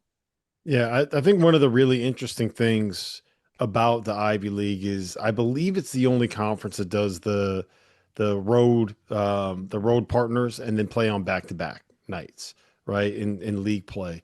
And I respect the fact that that's probably not the easiest thing for those coaches to do, to play a 7:00 game and then turn around the next day, oftentimes play in the afternoon and then bus back home for the weekend. And the fact that you're able to have teams like Yale last year be able to have the success they did going through that, I think says a lot about how good those programs are. And hopefully we'll get a little bit more recognition when it comes to the NCAA tournament selection committee having to deal with that.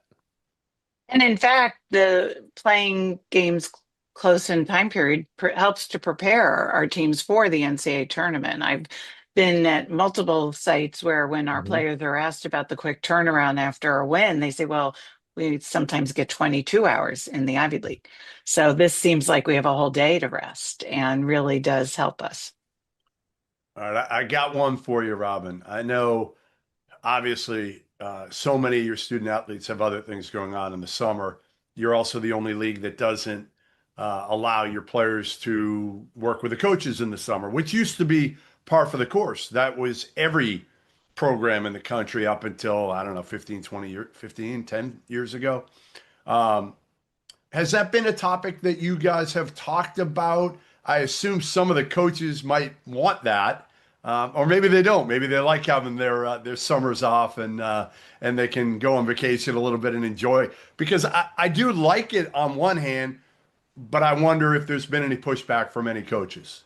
It is so consistent with our model that honestly, this doesn't come up in conversation. And it's our rule across all sports that our student athletes are students, and they are free in the summer to engage in internships, jobs that prepare them for whatever career it is they're going to pursue. Now, they're working out in the summer. I'm sure that they have plans and what they should be working on for when they come back to campus. But the fact is, we have absolutely no required workouts or activities in the summer, and that's across all sports. Interesting.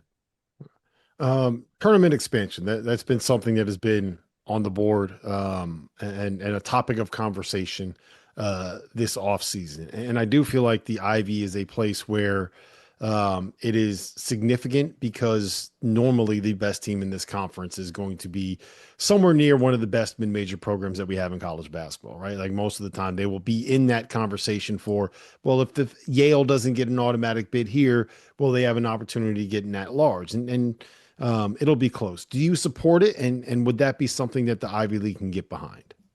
Yeah, that's a great question, and it's something I've thought a lot about. I think there is a certain magic to March Madness, and we should be very careful to not impact the secret sauce that really makes it the activity for 3 weeks that everyone is focused on. It becomes the event. With that said, with devils in the details, I am open to the idea of modest expansion. I have seen that work over my decade. I've been in this for decades. I've seen the expansion. I've seen it be successful. And I think the Ivy League could benefit from the expansion. On the women's side, we've seen that happen with at-large bids the past couple of years, but in 2023, Columbia was, I think, the first team out. Had the tournament been expanded, then Columbia would have been in the tournament.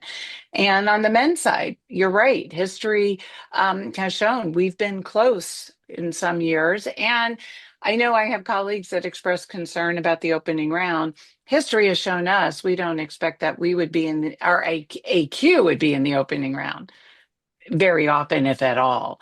And so I am open to it as long as we protect the opportunity to have I hate to call them upsets because sometimes I don't feel like our wins have been upsets, but to have the upsets, the Cinderella stories. And we really want to protect what makes March Madness so special and not increase it where it goes on for too long, that people lose interest as well. Will I be able to invoice you for new mic flags and new merch if we go to 76? That's the only way I can support this.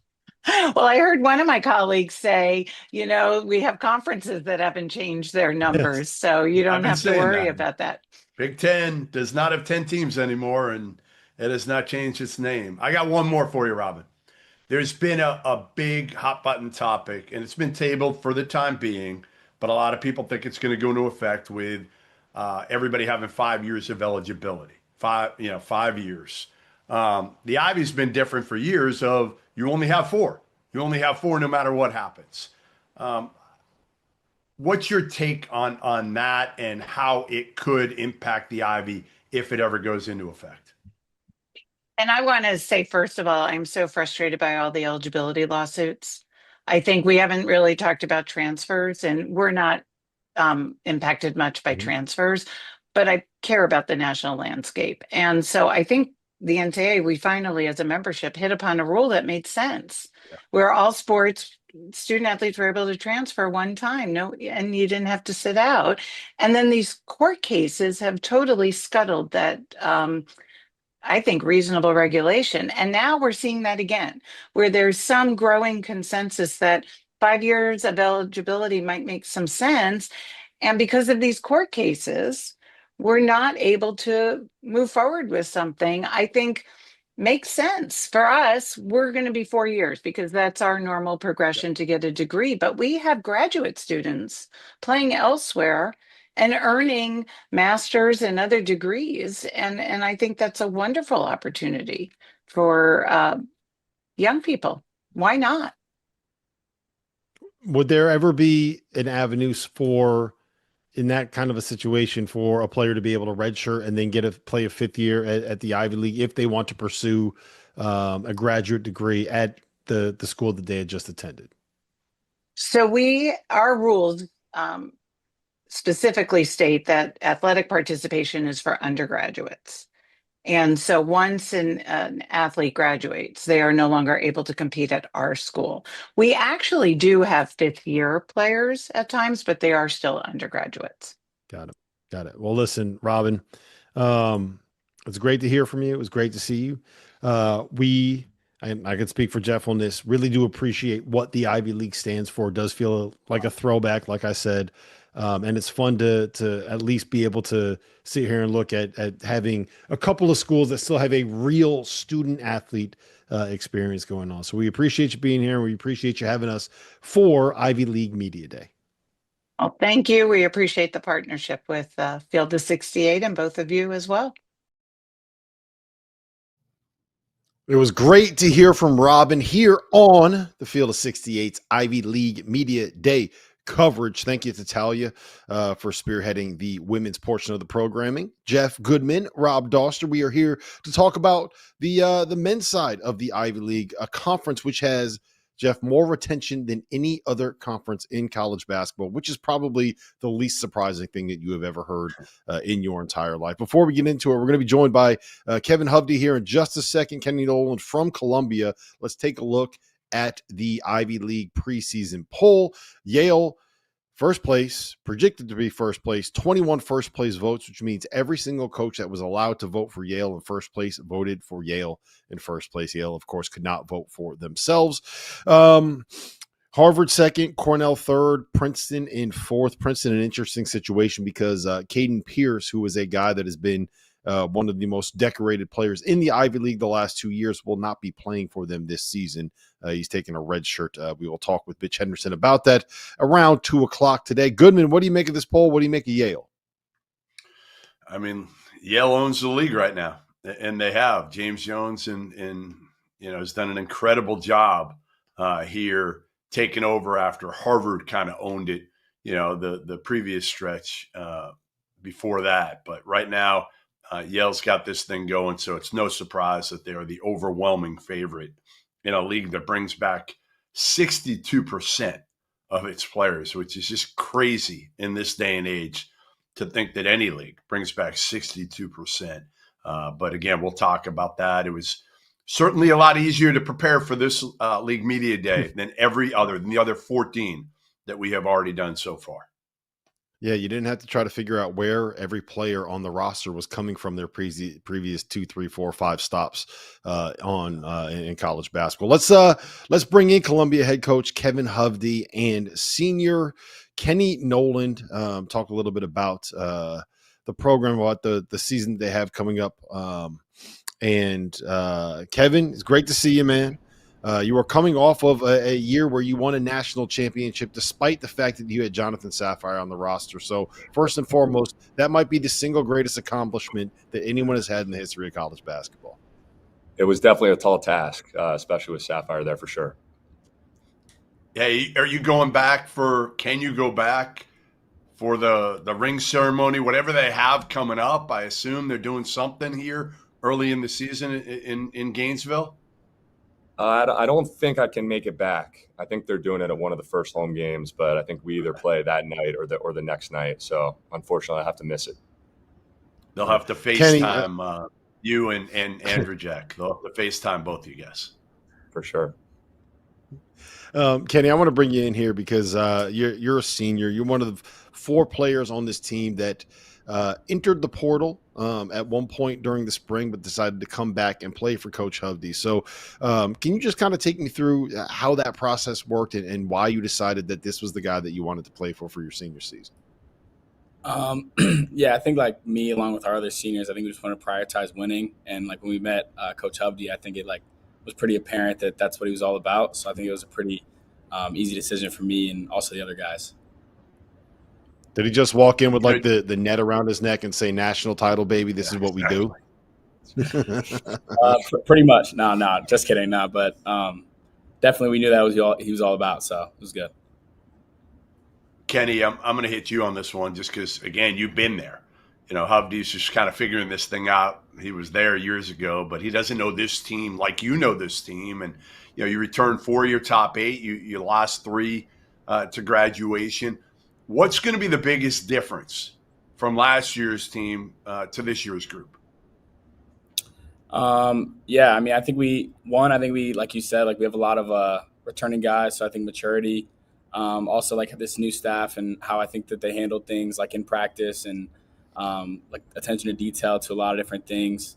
But I think we're all just really excited. And then also we added a bunch of new guys who are just like great team guys. I think they'll have great roles for us. So all around, I think we're all super excited. What's the style going to be in terms of the difference already and how Hovde's going to play in terms of the previous staff with Jim? Yeah, I mean, I think the focus on being physical, being the more physical team, playing together, that sense of cohesion, on defense, and really just that, I guess, attention doing that on defense and offensively, just trying to play together as much as possible and be the more physical team. Yeah, Kev, I feel like when you were at Florida and when you were, with Todd and Kyle Smith and those guys, there's a real focus on kind of analytics and the focus on trying to find a little bit of an edge that way. And what I thought was really interesting last year, and they're kind of leaning into it a little bit more this season, was this idea that we're going to put 2 shot makers out there and go try to get every single offensive rebound, right? That kind of simplifies a little bit the way that you played, but it was, let's get some bucket getters and let's go make sure that we get our misses and get as many chances as possible with those scores. Is that something that can scale down from the SEC to the Ivy League? And how can you go about replicating the way that you guys built rosters there in a conference where the blueprint for building those rosters is going to be significantly different than what you do at literally every other conference in college basketball? Yeah, for sure. I think it does translate. And essentially, what you're really talking about is trying to win the shot quantity game, right? Trying to get more shots than the other team by taking care of the ball, getting on the glass. And that's really what we're going to try to do here as well. And it's an analytical approach.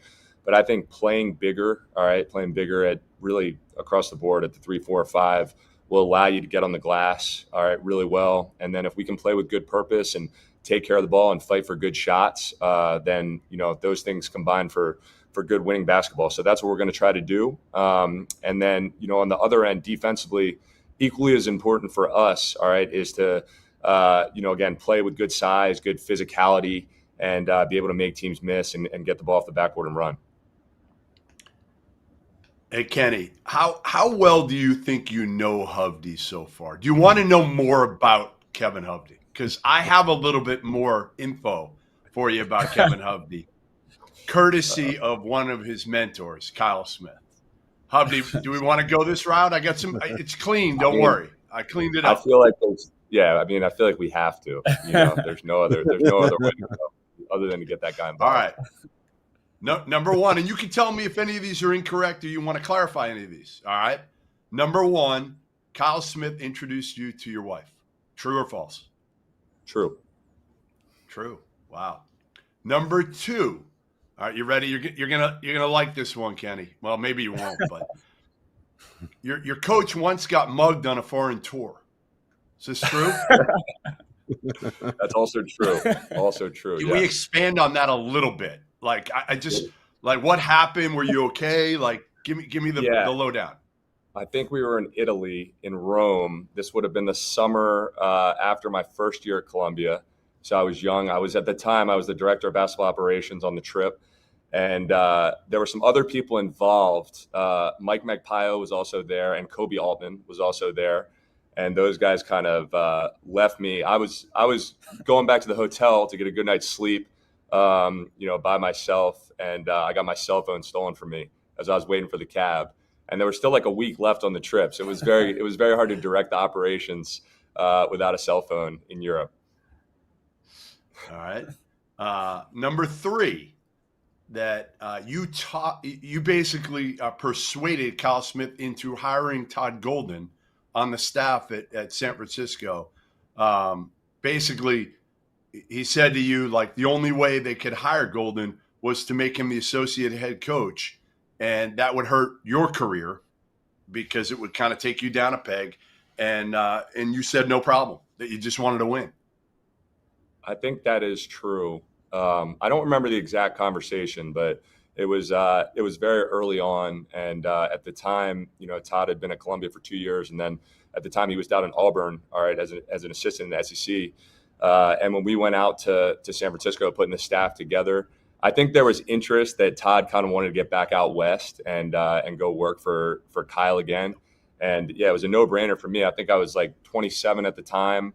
And to have a chance to get Todd back, I just felt like it would make our staff the best it could be, and kind of a no-brainer for us. All right, sorry. I have this fly around me. I don't know what's going on. This fly is absolutely abusing me right now, so had to open the door. Anyway, next one, and you don't have to push back on this. I'm just going to say it. You lived in a 220-square-foot apartment that they called the Sliver. It was so narrow that you could touch both walls at the same time. Thus the nickname. Number five, if you didn't, and this one is interesting, if you didn't make it as a coach, you were going to be a mushroom farmer. I don't know if that's necessarily true, but I'm from Kennett Square, Pennsylvania, which is the mushroom capital of the world. So, you know, a lot of my friends that I grew up with, went to high school with, are in the mushroom industry now. So it's a good backup plan for sure. You're obsessed with Fleetwood Mac cover bands.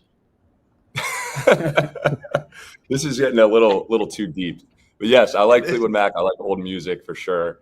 And yes, my wife and I have been to a few Fleetwood Mask concerts back in the Bay Area back in the day.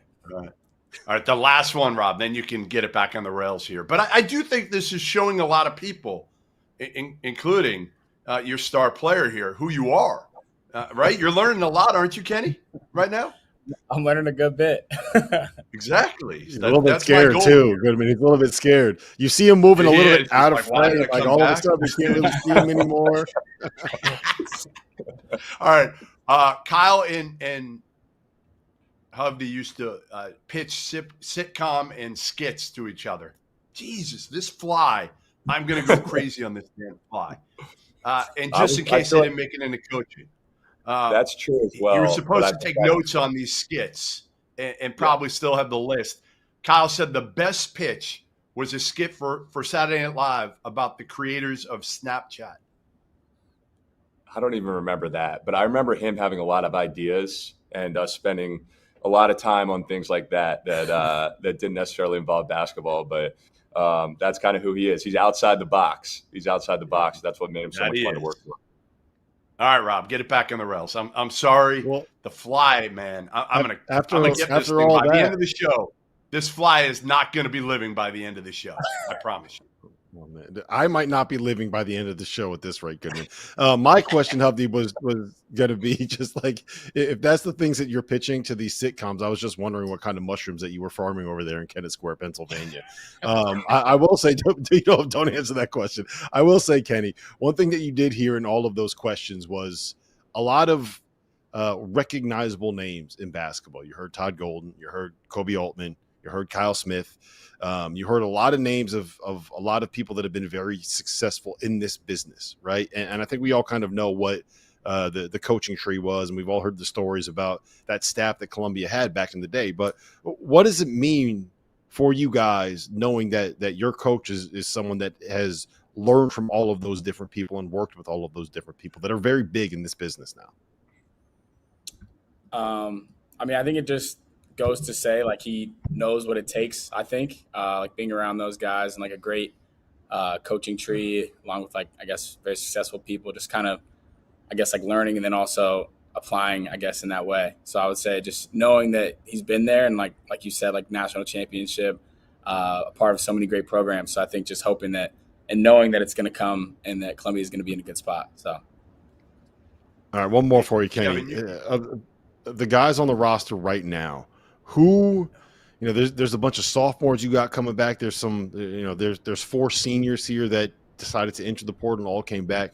Who's impressed you this offseason? Like who's come back and been like, whoa, he put in the work this summer?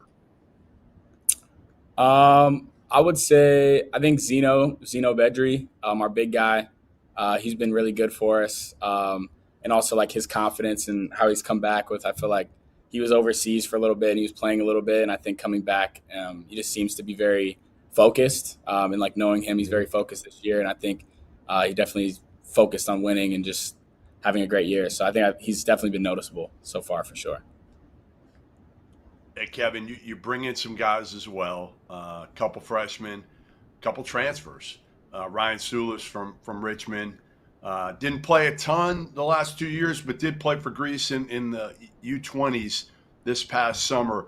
What's he going to add to this team, and what do you expect his role to be? Yeah, I think he has a chance to be a really good player for us. As you said, he was kind of hurt by some injuries at Richmond. And I think he's going to have a great opportunity to play within our system, which is really going to take advantage of his skill set at the power forward and playing the center position as well. Those guys are kind of the same role for us. So I think that'll be a really good fit for him. And, equally as important was making sure that, his personality, his attitude and work ethic fit our program. And, we just had a huge advantage with him being at Richmond and obviously, my relationship and trust for Coach Mooney, and he really vouched for him. So, I was really excited that we were able to get him. The last one for you.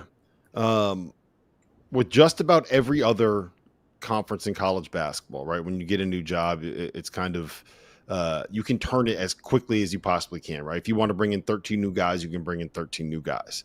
At Columbia, you guys got a bit of a hill to climb, and it's going to take a little bit of time to get there, right? You got to get into freshmen, you got to develop them, you got to work with guys like Kenny to get them ready to improve on what last season was. What's the biggest key in kind of facilitating that journey and turning it into something where we're looking at like a 1-year deal as opposed to maybe like a 4-year build? Yeah, I mean, that's honestly one thing that one of the reasons I love this job is the opportunity to have that continuity. And, I think really for this year, our 4 seniors are going to give us a great chance to be really competitive. Obviously, Kenny, but Avery Brown, his backcourt mate as well. I think he started every game at Columbia.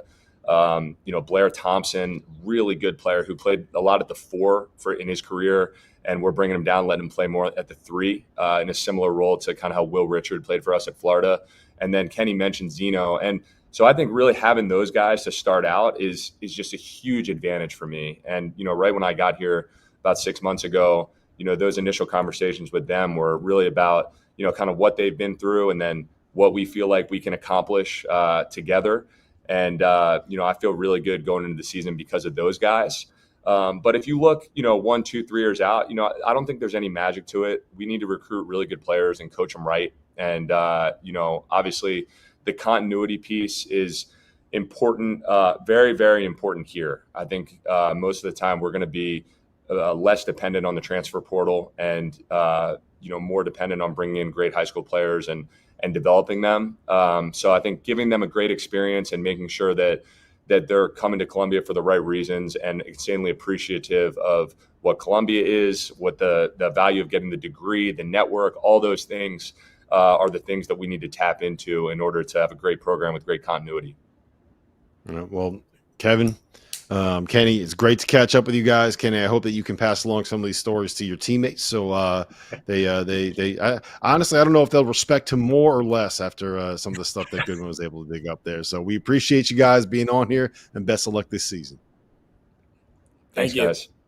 Thanks, guys. Coming up next, we have my hometown favorite, New Haven's own Yale. The Elis are going to be joining us here. We have James Jones. No more pizza questions. And Casey Simmons. Rob, no pizza questions today. Nothing. You mean beyond the fact that like New Haven pizza is the best pizza on the planet? First of all, second of all, it's Abitz. It's not pizza. It's Abitz. Get it right, Goodman. James, Casey, it's great to see you guys. Guys, how we doing? Hey, New Haven's own, baby. Let's go. I love seeing championships come back to the beautiful city of New Haven, Connecticut. As do we. Hey, James, you know the Yankees aren't playing in the World Series, right? I do, but I have a bald head and it's cold, so I got a hat on it. How you guys doing? Everything good? Listen, life is good out there at Yale. I mean, going to the tournament 4 of the last 5 years. You returned 5 of your top 8 players.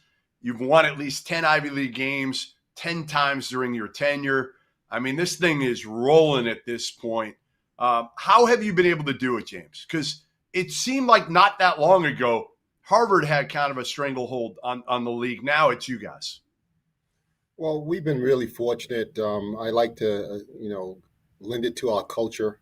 I think that's really good. We had young guys that come in. They learn from the older guys like Casey, who's just a great teammate, helps the younger guys understand what they have to do and get them ready for when it's their turn to be successful. So we've been very fortunate that way. I have a great staff. They do a great job of helping us recruit. And then, the culture here is that our guys are in the gym all the time. Like somebody's in the gym right now shooting, I'm sure.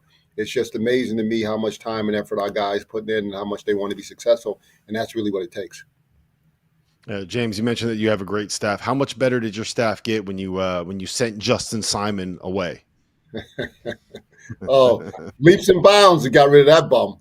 Now, Justin was tremendous for us. And, he's obviously was a big part of our program and helping us recruit and bring in really quality players. And, it's great to have guys that played for you on your staff because they know this place better than anybody and they know it as well as I do. Mm-hmm. So it was easy for them to He and Brandon Sherrod to come in and help our guys. And when they talk to a young man about going to practice on Thursday night and they have a final on Friday, they know what that's like here at Yale. Like we've all taken exams, but I didn't take any exams at Yale, but they certainly did. So that really helped cultivate the relationship with some of the younger guys. Casey, you transferred in from Northwestern, and I believe that you were named the team's most improved player last season, correct? How can you take another jump this year, and where can you find another level of improvement in your game? Yeah, I think for me, what would help me get to the point of being named the most improved player on this team was the extra time that I started to put in. And with that extra time came more confidence. And so I think this year, I'm trying to build on that with continuing to do what I've been doing, but also doing more and also being smart about what it is that I'm doing so that I can best apply it to live play. But yeah, I'm definitely what parts of your game are you trying to get better at? Like be a better shooter? You want to get better off the bounce? What will we see different about your game from the work you put in this summer? Yeah, I would say like a lot of the jump shots that I made last year were very still, catch and shoot shots where I was like just butt naked open. And that's fine. Like I need to be able to hit those shots. But I think like the progression of that is to be able to hit shots where I'm on the move a little bit. And still probably like catch and shoots, but just like being able to diversify the type of shots I can make, so you can keep the defense guessing. Was that a butt naked open? Did I hear? Is that what is that? Yeah. Was that the James smiled at that one a little bit. That was pretty good. I haven't heard that before. Very often. He's been listening to his coach. He's been listening to his coach too often. That's the problem. Hey, Casey. Your coach is a little buttoned up sometimes, but I'm going to give you a couple things about him that I got that I didn't know. I didn't know years ago. All right, so a couple things I got for you. Number one, do you know what his nickname was growing up? Any idea what his nickname was? I don't think I can say I do. The Professor. The Professor. That's what his cousins called him because that was one of many. That was one of many. One of many. He had a chemistry set as a kid, and I'm told he was easily the smartest dude in the neighborhood. So that's one thing. That's a positive. This next one could be construed as a positive or a negative. We don't know. All right. So he was supposedly a great card player back when he was a kid, but I'm told by a source that at times he would cut class in junior high and play cards, and that he would cheat too. Is this true, James? Whoa. No, there was never any cheating done. And it wasn't junior high school, it was high school. And this is great. You'll love this one. So I'm playing cards for money in the cafeteria.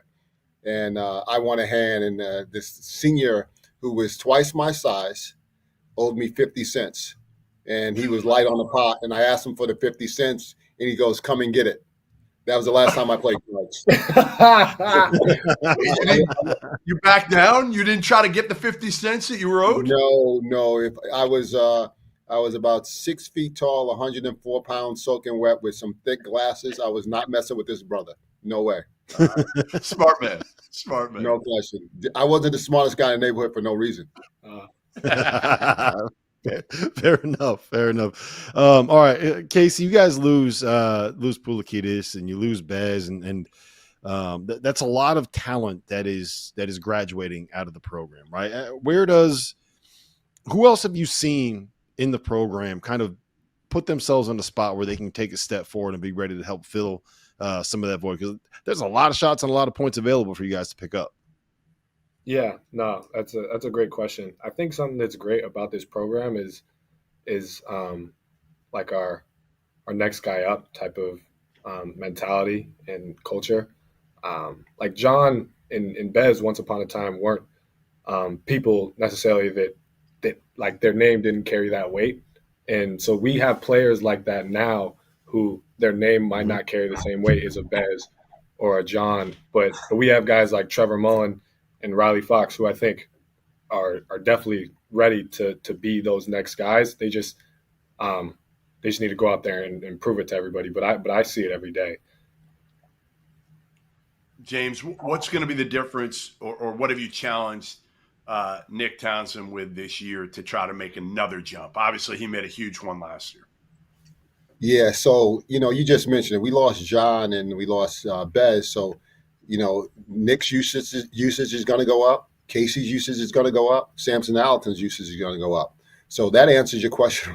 That answers your question right there. Like, there are more shots around for those guys. And the great thing about those players that they were great individual one-on-one guys. But a lot of times, and John was absolutely tremendous for us, and don't take this a negative, but the ball stopped with him a lot of times on offense, and he just actually made a play, would jump up and make a bucket.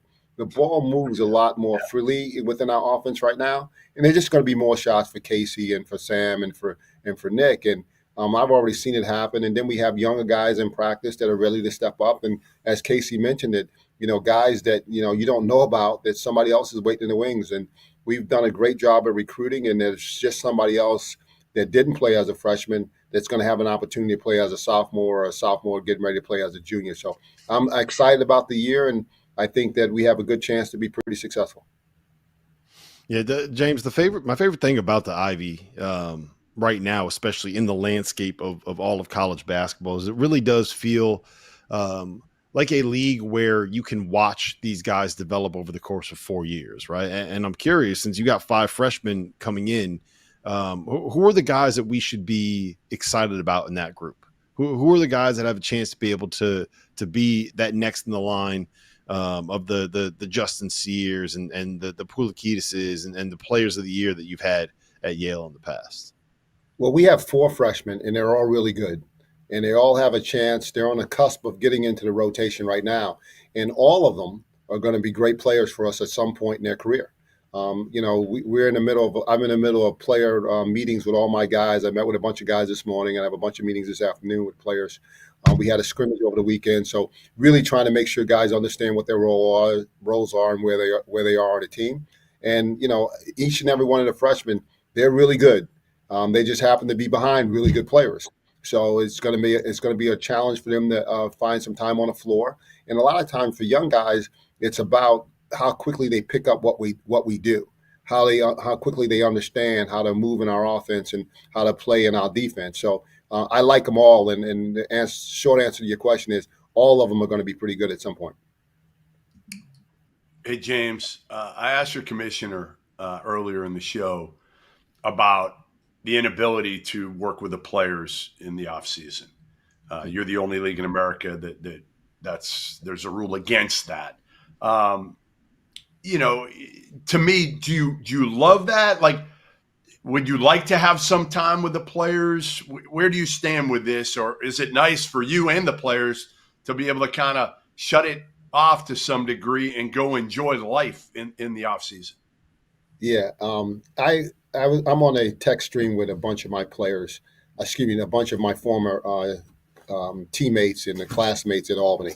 There's about 15 of us. And one of the guys put a text in from a movie, and it stated that, would you rather be loved or feared?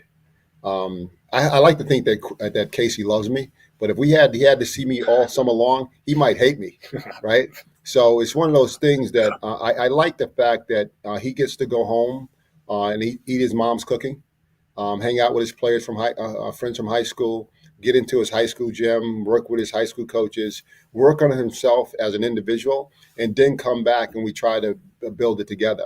When Casey got back on campus, I think he was excited. I remember walking into the locker room and seeing my guys after the summer, and I was just so excited to see everybody. And it was kind of refreshing for us to get back together and start building it again. If we had an opportunity to work with guys over the summer, I would work with the freshmen to try to get them up to speed, and I would work with any player that wanted to work out with us as a staff. But I would not require them to, just because I think that it's good for them to be on their own and to work on their own and to try to get better and to feel good about that. And, that's one of the benefits that we have. And it hasn't seemed to hurt our program or our ability to develop players at all. So Casey, I hear, well, I don't hear, I watched your short film that you put together. Really, really impressive, 10 minutes. And it was deep. It was deep, man. You are a film major. You're an actor. Your mom's a singer and an actress. Give me a little background into kind of what you want to do with this down the road. Is this something that you want to make a career out of?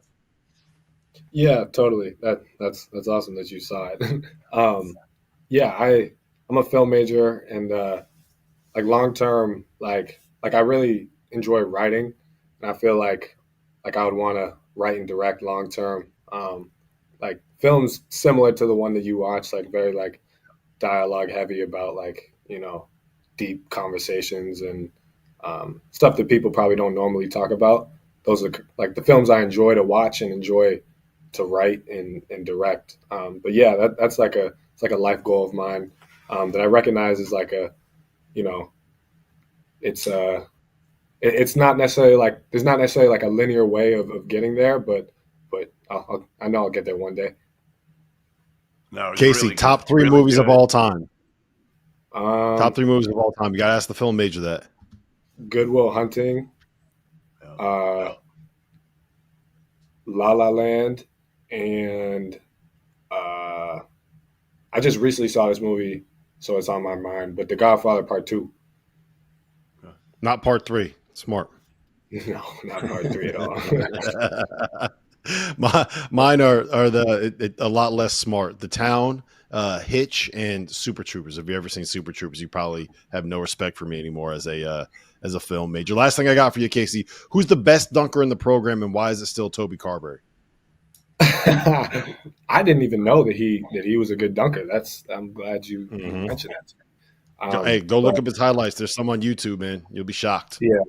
Yeah. Well, I will have to say that we recently have had a dunk contest amongst our team, and I happened to win. So I'll humbly say myself.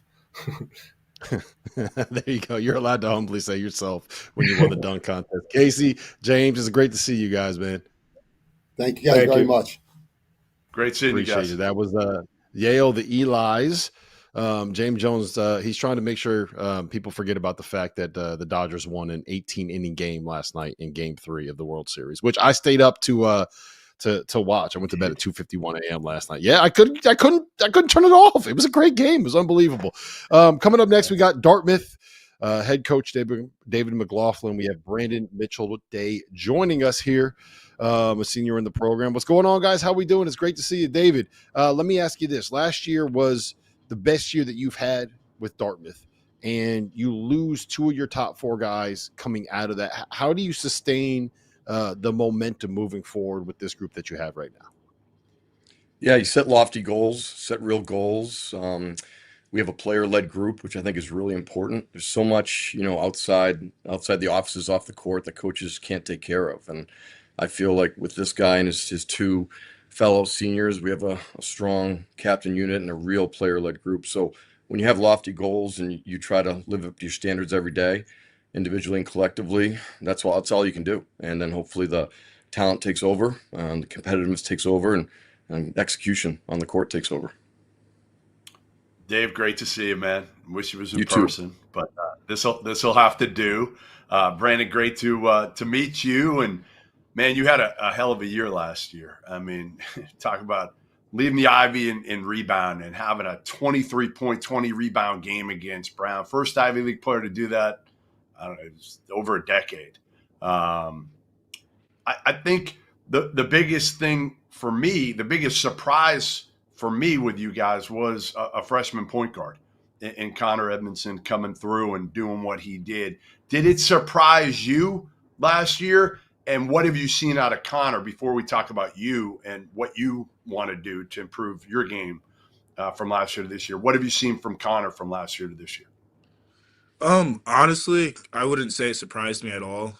I got a similar question after our Ivy League Madness game. But the work he puts in is unmatched. He probably has one of the greatest work ethics I've ever seen.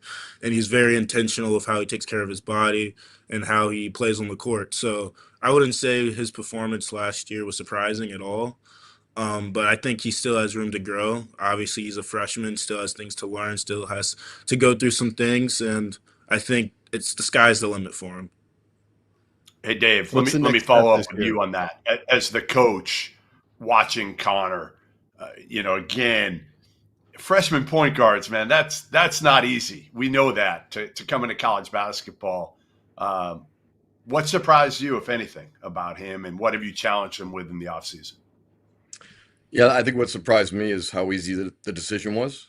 I remember coming into the office one day and we kind of just talked about it as a staff. There were 5 or 6 of us in a room, and it was kind of an easy discussion. I said, "Yeah, guys, it looks like we're going to be starting a freshman," and everyone said, "Yeah, it looks like it." And he made the decision very easy in practice. And Brandon's absolutely right. His approach, the way he approaches things, the way he competes, the way he doesn't take possessions off. I think the biggest thing we've challenged him with is his voice and his leadership, and having that. It's not just about being tough. It's not just about playing super hard and executing. It's about, okay, what's your voice? What's it like in the huddles? Are you an extension of the coaching staff in practice? Are you an extension of the coaching staff to the team in games? And that's probably been the biggest thing that I've talked to him about. Brandon, you look at the trajectory of your career at Dartmouth, and you start out and you have a good freshman season. You're a starter as a sophomore, average 9.6 boards, and last year it all kind of came together for you, right? You averaged 13.5 points, 7.5 rebounds, tossed in almost 3 assists a game just for good measure as well, because why not? What happened last year that allowed it to click, and then where is the next step in your game going to end up being this season? What are we going to see new from you this year? I think just the trajectory of my career has really just been the development I've gone through being a part of the Dartmouth program. I mean, freshman year, was able to play against some great guys, and then sophomore year was given more opportunity to build off of. And then I think junior year, I just found that confidence in myself, and I think my teammates also had confidence in me, and that just allowed me to take that other step. Looking on to this season, I think just the 3-point shot and just shooting in general is what's going to make my game open up and be even better. And I'm excited about it. I mean, like I said before, the confidence my teammates have in me is what's been pushing me to get better and better. And I think this group, in terms of confidence, is one of the most confident groups we've had. So I'm excited. So, Brandon, just to give you a little background on how we prepare for these media days, when there's going to be a player that we're going to be talking to, like I'll Google the name, and normally that'll bring up like the ESPN bio, and it'll bring up the Dartmouth bio that you have, and it'll bring up any, kind of like On3 or 24/7 Sports or whatever it is bio that you have. And when I Googled your name, your LinkedIn popped up, and I was like, oh, that doesn't happen that often. So I clicked on it, and you are a second team all Ivy League player. You're a guy that's about to have a Dartmouth degree. You are very accomplished in the world of basketball. And the only thing that you had listed on your resume on LinkedIn was that in the summer of 2022, you were a cashier at Dick's. I think it's about time we start improving on what that LinkedIn is, man. Come on, give yourself some credit. Yeah, I mean, I've had a busy couple of years, so I haven't really updated the LinkedIn. But like you said, I think there is some things I can add to it. But I think that just speaks to where my focus has been the past couple of years. So. Well, yeah, All listen, right, man. how You average about 14 adding? points a game. How about adding the Well, you clothing average 14 company? points a game, 8 rebounds in the Ivy League, and the only thing it has for your skills is my ability to provide customer service. Okay, I think it's a little bit more than customer service, man. I got you. Brandon, how about adding the clothing company, some of the other things you're doing that you can expand on right now that you've done over the last couple of years that have kept you busy? And I think that's honestly, it's the most fun that we have with the Ivy League, to be honest. I mean, again, I grew up in Boston. I've covered Harvard for years, and the teams coming in. And the beauty of it is, how well-rounded you guys are, how much you guys are able to do beyond basketball. I know that probably at times frustrates some of the coaches, but expand a little bit on the clothing venture and some of the other things that you've done. Yeah, so especially being at Ivy League schools, you're surrounded by so many people that have so many different ideas, right? So Me wanting to do marketing and get into something along the lines of that post basketball, of course. I had many conversations with many professors, many students, and I decided to make a clothing company. The name of the clothing company is Dualis, which stands for two-sided or twofold in Latin. And really, the idea behind it was really my journey as an athlete, as a student athlete. Us as collegiate athletes have so many things we deal with on and off the court that aren't just the athletics itself. So, in terms of that two-sided story, that's where the name came from. It really originated from me and my roommate having late night conversations about, academics, whether it's mental health, family stuff, personal stuff, family stuff. So I think just giving athletes or anyone that considers themselves an athlete a platform to express themselves in that way was important, and decided to do it through a clothing company. So, You making some money yet, Brandon? Or not yet? You starting, getting going? Not yet. We're still working on that, but Oh. right now the Okay. focus is basketball, so that'll always come. All right, Coach. We talked a little bit about Brandon and his game. We talked about Connor and his game. Who else do we need to know about? Give me a couple names of guys that you're expecting to step up and maybe fill a little bit of the void that you're going to have there with Ryan gone and with Cade gone. Yeah, so Brandon's classmates, Jaden Williams and Jackson Monroe, all have played since their freshman year. Just really talented, terrific players. Both had phenomenal summers. As you guys well know, we don't train players in the summer here, but those guys definitely worked on their game and came back better players.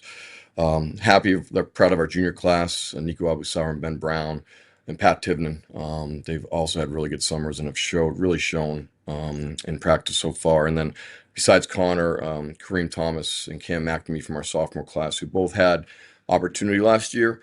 They've shown a lot too, and they've shown they've really that they were willing to put the work in the summer, and they're working really hard on the court and really producing. We've had one scrimmage so far. We're pleased with the results of that. Gives us a lot of film to share with the guys, but overall, a lot of guys have really stepped up.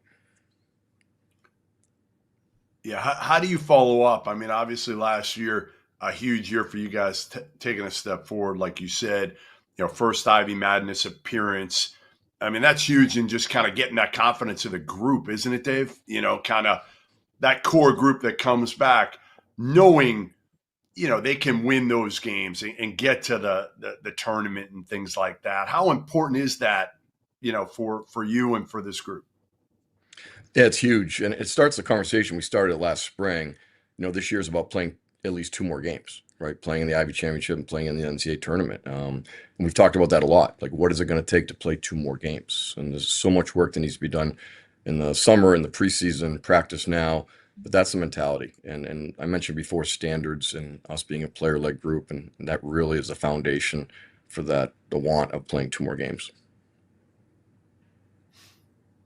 What's the key for this group, Dave? If we look up in late February, if we look up in March, and you're right there competing for an Ivy regular season championship, what's the one thing that really has to happen for this group to be able to take that next step this year and put themselves in a position to be competing for a championship? Yeah, I'd say outside of health, I'd say just continuous improvement. Like, we need to be a team that just stays on a certain trajectory the whole time during the year. I think the way we play, the way we want to defend, the tempo we want to play at, we need to keep ourselves healthy. And then I think we just need to continue to keep getting better and better. Every time we step on the court, it's not, it's practice. It's time to get better. It's time to compete. Whether practice is 2 hours long or an hour long or whatever it is, we have to have that competitive nature to us throughout the entire year. Hey, Dave, I'm 54. How old are you now? 51. All right, you're 51. You turn 50. Once you hit 50, like, man, my back hurts now. My flexibility just is not what it used to be. But when you turn 50, nothing really happens to you, man. You're still flexible as the guy next to you. Look at this. Look at Dave McLaughlin there doing the split, Rob. Can you do a split? No. Brandon can't do one, right, Brandon? There's no chance you can do that. You'd be down for the count, wouldn't you?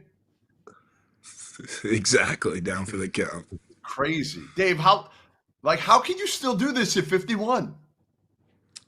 Just, I don't know, it's one of those things. It's just working your flexibility. These guys keep you busy. That's great. I don't know who from my staff do I have to fire for that picture. That's my question. No, you should commend them. What do you fire them? You should commend them. Every kid in the country is going to be looking at you being like, man, if the coach can do that, obviously the training program's pretty good here. I will say this, Dave. If there were a lineup of 365 Division I head coaches and you told me to pick the one guy that could do a split, I would have picked you probably like 300 out of 365. So this was a shocking picture for as long as I've known you. I'm impressed, and I'm going to ask you where you go to do Pilates next. No Pilates, just flexibility. That's all.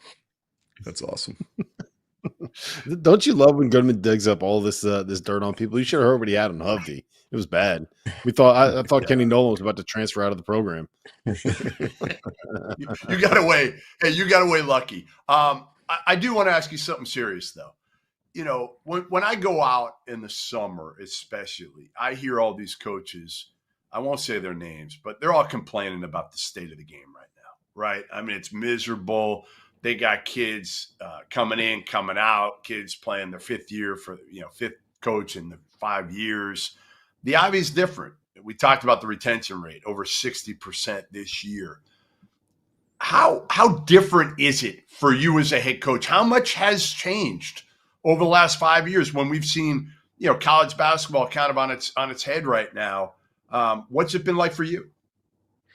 Yeah, we're very fortunate. We've been able to retain our guys, and we have some talented players, right? So that they're going to have choices out there, but it hasn't changed drastically for us. I think what we've doubled down on is just relationships. Like, hey, you're going to be here for 4 years. We're going to develop you, and let's form great relationships. Not just, hey, pat you on the back, but let's have some serious conversations. What do you need help with? Like, where are you having trouble? Like, where can we get you better? I think what I've really learned is just doubling down on those, especially in the last 3 to 4 to 5 years. And I'm glad that we've done that. It's just, I think our relationships with the staff, staff to players, staff to staff, it's just more meaningful. And I really appreciate that as a coach and how much time you devote to this job, this profession, this calling, whatever you want to say it is. But those relationships have really been rewarding. I don't want to sound cliche, but they really have. And I think it allows our guys to play their best basketball as well.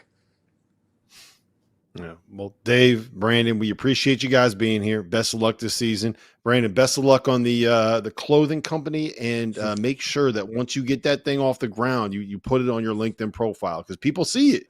People see it. LinkedIn matters in 2025, man. So appreciate you guys being here. Best of luck this year. Keep that flexibility up, Dave. Thanks, guys. Thank you.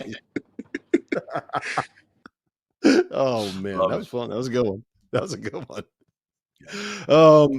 was Dartmouth. That was a big ring. Coming up, we have Cornell head coach John Jock, and we have Cooper Nord that are going to be joining us here from Cornell, from upstate New York. John, Cooper, what's going on, guys? How are we doing? John, I want to start you off with this, man. So you were part of when I got into this business in 2009, and one of the first really fun mid-major teams that we had was your Cornell team that made that run to the Sweet 16. And I went back and I was looking at it. I was like, I wonder what that team kind of played like. So I went back and I checked on KenPom, and I feel like that style versus what you play now as a coach are complete polar opposites, right? What changed in kind of how you view basketball and how you're building this program now as a coach versus what you were as a player playing for Steve Donahue? Yeah, I mean, it's pace-wise, it's different, I think. So it stands out, and we were a little slower then, more deliberate, and one of the faster teams in the country now in terms of like decision-making and what I think we ask of our guys, what Coach Donahue and the staff asked of us then, and how it was taught, and kind of the development of it. That was pretty similar, like using your, the frontal cortex and kind of growing that part of your mind and thinking about hoops that way. Crazy now, and there's some wild stuff going on out there, and some turnovers and more than most coaches would like. But now we sort of are comfortable as a coaching staff as much as you can be, releasing kind of some control to these guys because we trust them to make decisions. And I think it was similar when I was playing, honestly. Hey, John, great to see you, man. I can't believe you're 37. I can't believe you're 37. You still look like you could play, which is kind of crazy. Yeah. It's I don't know. If I look a little older, it's because I stayed up till 3 a.m. watching the look like 42. Yeah, right me now. too. I did the same thing, man. I'm dragging a little bit. It's 1:30 on the East Coast, and I still got a coffee going. So that tells you where I am. Yeah. Hey, obviously you had a great season last year. Won 18 games, runner up to Yale in the regular season and Ivy Madness. Let me get Cooper in here on this one, and just Cooper, what do you guys need to do to take the next step to be able to win the Ivy? Obviously, again, last year, incredible what you guys did to get back to where you're competing for a league title. How do you take that next step? Yeah, I mean, obviously last year was a great year, and losing some guys like AK, Nas, Ryan, and Guy, it hurts. And for us to take the next step, it has to be, everyone, 1 through 20, not just, specific guys, but everyone has to take the next step in their games and be able to adapt to a new role. I feel like losing as much production as we have can hurt, but we have so many guys that are ready to take the next step and make a leap this year. And it's just going to help us, achieve what we want to achieve. And we have so many hard workers on this team, and I'm just ready to get to work and get started. Cooper, who's the better shooter out of the two of you? If there's a shooting contest today, later on, who wins? Who wins? I think I would win. Coach got Hicks is him? a great He's player, lost but it? he's a couple years past his prime, so I think I would get him in there. How fast are we moving? How fast are we moving? Are we standing still? You got unlimited time. Unlimited. Ooh. Yeah, I mean, Cooper makes shots. So if you give me one, I'd feel good about it. Probably that, facing, what direction is it? Facing north, corner baseline, I can make that with my eyes closed, I'm pretty sure. Any other spot, it's He's got yeah. Cooper, after the season ended, you initially put your name in the portal, right? And you decided to come back to school. Just kind of take me through that process and what it was about Coach Jock here that helped convince you to come back to Cornell.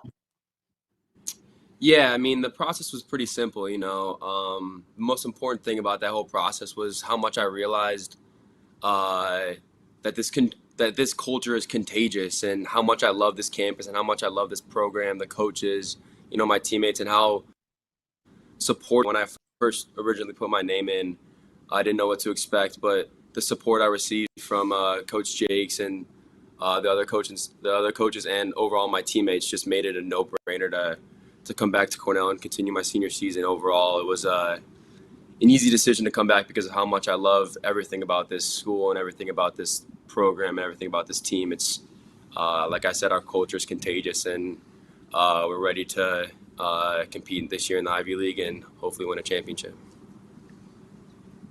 John, your two best players back, not just Cooper, but Jake also hail from the state of Illinois.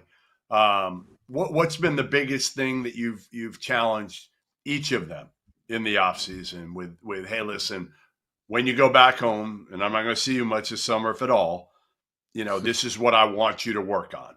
What did you hit both of them with? I think for both guys, I mean, they're such elite, tone setters with how, of course, their institutional knowledge and winning so many games for us, and just how competitive and how hard they both play. People think they're they're elite shooters, and they are, but their value is beyond that. They're the example they set with how hard they go, and it's like not unlike any I've ever seen, right? And so obviously with what we've lost from last year, some really talented dudes, naturally you'd expect the ball to be in their hands a little more. So some decision making, and what we've talked about with both of these guys, it doesn't mean you're going to be shooting X more balls or scoring X more points. It means you're going to be trusted to make X more decisions. You know, you're getting in the paint and trusted to, when you attract attention, because you will, can you make the right play? And that's what we pride ourselves on. You know, I think we were 4 or 5 teams in the country last year, I forget, to have five starters average all in double figures, right? And so we're proud of that. It's who we are. I don't think that kind of sacrifice and unselfishness is for many teams, but these about it, and Cooper and Jake are perfect examples of that. You know, nails what we want to be about, and valuing the best shot possible and playing hard and all of that stuff. And so I think for both of them is knowing they're going to have more decision-making responsibility, but it doesn't mean to go out of character, like be themselves, and we trust them to take steps forward in growth, but you understanding who they are and what makes them so valuable at the same time. So John, I wonder if Cooper knows the balance that you guys have when you played and how much fun you had while you were playing. Like, you guys looked all business, but I remember, you know, after you made your Sweet 16 run, I'm not sure if I should be saying this, but it's a vivid memory I have. I think it was all you guys walking down the street of Indianapolis at the Final Four and I think it was Whitman holding the 12 pack of like Coors Light walking down the street. You know, I know the first year you guys were in the TBT, right? They invited you guys back to the TBT. You guys weren't exactly in the best shape of your lives. You had fun, and that's what you got. But like, that's what made you guys, like, honestly, so much fun to be around, so much fun to watch. How much have you tried to kind of instill that on the guys now, because you're not that much older than them? Yeah, for the record, I wasn't good enough to be in Indianapolis for that Final Four, but I've heard that story from you, probably. Yeah, it was Foot and Whitman walking down the street. That's right. Foot and sound right. But yeah, I mean, of course, part of, you know, we talk with us with our guys, and you know, I think, you know, Coach Earl, you know, who was my boss at William & Mary, you know, did a great job setting the tone with us. You know, college is about and the experience that the guys have here and being around each other, hopefully for 4 years, like most people do in the Ivy League, with very few exceptions. You want to create shared experiences. Like, it makes everything more meaningful and more powerful. There's no point in doing any of this stuff if you're doing it alone and you're not enjoying it with your best friends. So we, you know, of course, we're making sure they're making smart choices and taking care of each other. Is the most important thing at all times. But I also I want them to enjoy each other and enjoy the experience, and winning helps, of course, you know, and we've been fortunate to do a little bit of that the last few years.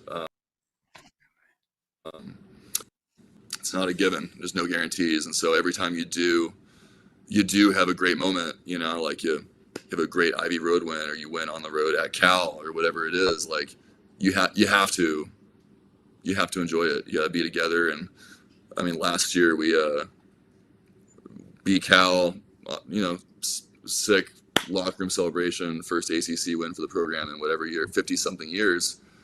And Naz Williams, you know, who graduated senior, multiple all Ivy League guard, wanted to drive across the Golden Gate Bridge. He's from New York, never been to California, wanted to do it. And we're like, what, do we have to? But of course, that's like something, and the bus driver didn't want to, and we're all like, just please, we got to do it. And so that's something, I don't know, I think they'll talk about it forever, because the lights were off on the bridge. It was the most anticlimactic thing ever. And it took like an extra hour and a half to get back to the hotel. but now we can have, we have that stupid story. And so that stuff like that it's important to me. And so hopefully it trickles down to the guys, and we'll keep reinforcing it as a coaching stuff. Cooper, you hear these stories from your coach, right? And he talks about making it to the Sweet 16. And, I think back to the 2024 season, right? And that was the Yale team that knocked off Auburn in the first round. And you beat those guys, I believe, in like late February that year, right? When you have a coach that has made that run and you see yourselves beating teams that are able to win some of those big games and going on the road and winning a game against a program like Cal, it shows you that you can reach that level of success at this program and make that run. How much confidence does that give you that that's something that this Cornell program can accomplish as well? Yeah, I mean, obviously, we have a lot of confidence in just about every aspect of this program. Obviously, hearing the stories that Coach Jakes tells us is super inspiring to us, and obviously we know what we're capable of. But overall, it's the confidence that we instill on each other is what helps us succeed. I feel like, I'm not the same player I am without the confidence and the trust that Coach Jakes puts in me and my mates, and none of us will be successful if we don't have that kind of overall. It's we thrive on who we are as a program, and a lot of it is the amount of trust and confidence that we instill in each other, and that's a super important part of our program. Hey, John, you bring in 6 new guys, including 2 transfers, which is a little bit rare, especially the fact that one of those transfers hails from community college, Macomb Community College, Demarion Fishburne, 6'5" guard who, again, shot the heck out of it in junior college last year. The other one, Casper Sepp, played a ton at Valpo the last 2 years. How do you think these 2 guys will help this group that, again, is looking to take that jump? Yeah, we're excited about both of those guys. I think both will help right away to different degrees. Transfers, again, it's not something in the Ivy League. Of course, you're building a little bit the old-fashioned way, and we hope to build a program, and it's through high school and prep guys for the most part. It's unlike nearly every other conference in the country. At Cornell, there's some stuff, though university-wide, where the whole university would like to let in a certain amount of transfers, and so we can benefit from that, and we've had success doing it in the last handful of years. Junior college guys, and Casper is one of the Division I guys. We're able to part of it. Casper's an engineering student, and Cornell engineering is one of the best. So it's kind of one of these you figure out in every situation, every recruiting conversation is different, but you figure out what a guy wants, and Casper's about it. And engineering is one of those where it's tough once you get here. Most programs, if you do what you did throughout high school or college and you come here and just keep working relatively hard, you'll be fine. Engineering is a little different, which makes me nervous, but Casper's handling it great so far, and he's off to a great start in the court. Both fit what we're about, all the stuff Cooper's talking about. Unselfish guys, both extremely hard, physical, make the right play, and it's been fun as we approach November 7th, just seeing them, meld what they do to how we play and how we've been successful, and we'll keep coming together on that because both are going to help us win games this year. Is Shohei the greatest baseball player of all time? He may be the greatest athlete of all time. I think baseball player for sure. That performance last week was obviously nothing to compare it to. Last week? How about last night?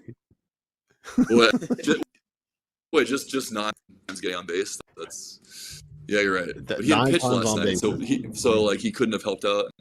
Is he pitching tonight? He just got 2 home runs and 2 doubles and 4 RBIs, and he's not normal. He's pretty talented. Yeah, a lot of people will call him the Cooper Nord of Major League Baseball. Is what I've heard. I've heard that. I've heard that as well. Yeah, I'm gonna start saying that. Well, listen, Yeah. John, Cooper, we appreciate you guys being here. Best of luck this season, and I have family ties that force me to have to root for the Dodgers, even though there's 2 of the 3 people that are working on the Field of 68 side here may or may not have been Philly fans in a different time of the calendar year. So I'm going to pretend like that didn't all happen, and I will be happy for you if the Dodgers find a way to get a win, John. Appreciate it. Appreciate you guys. Thanks for guys. being here. Thanks, guys. Yeah. That was John Jakes and Cooper Nord from Cornell. Coming up next, we just talked to a Dodgers fan, which good. Glad that's over with. It gave me, I think I had the shakes having to deal with that. Coming up next, we got a guy who's on the right side of history, on the right side of fandom. And a Phillies fan and an Eagles fan is somebody who I can actually get behind. New Penn head coach Fran McCaffrey and Ethan Roberts, his senior big man. Fran, what's going on, man? It's good to see you. How we doing? We're doing great, guys. It's great to be with you. Likewise. Great to see you, Fran. Miss you. Miss your kids. Was texting with Patrick just yesterday. You know what I think of that kid, and I'm glad he's doing well overseas. Understand that you call him every single day right now to check up on him as a dad should. Well, what you have to do first and foremost is, I got to make sure I get him before 3:00. Otherwise, he's asleep. And then I got to factor in when they play. But usually when I get him, it's in the evening, so we can kind of recap the days that they have practice. Did he get a lift in? Did he get his shots up? What are they working on? Where are they headed to? I mean, when you think about it, Jeff. Be a dad, Fran. Stop coaching him. Just be a dad. No. He was in Cyprus. Then he was in Italy. Now he's going to Germany. Pretty good deal if you can get it. Yes, agreed.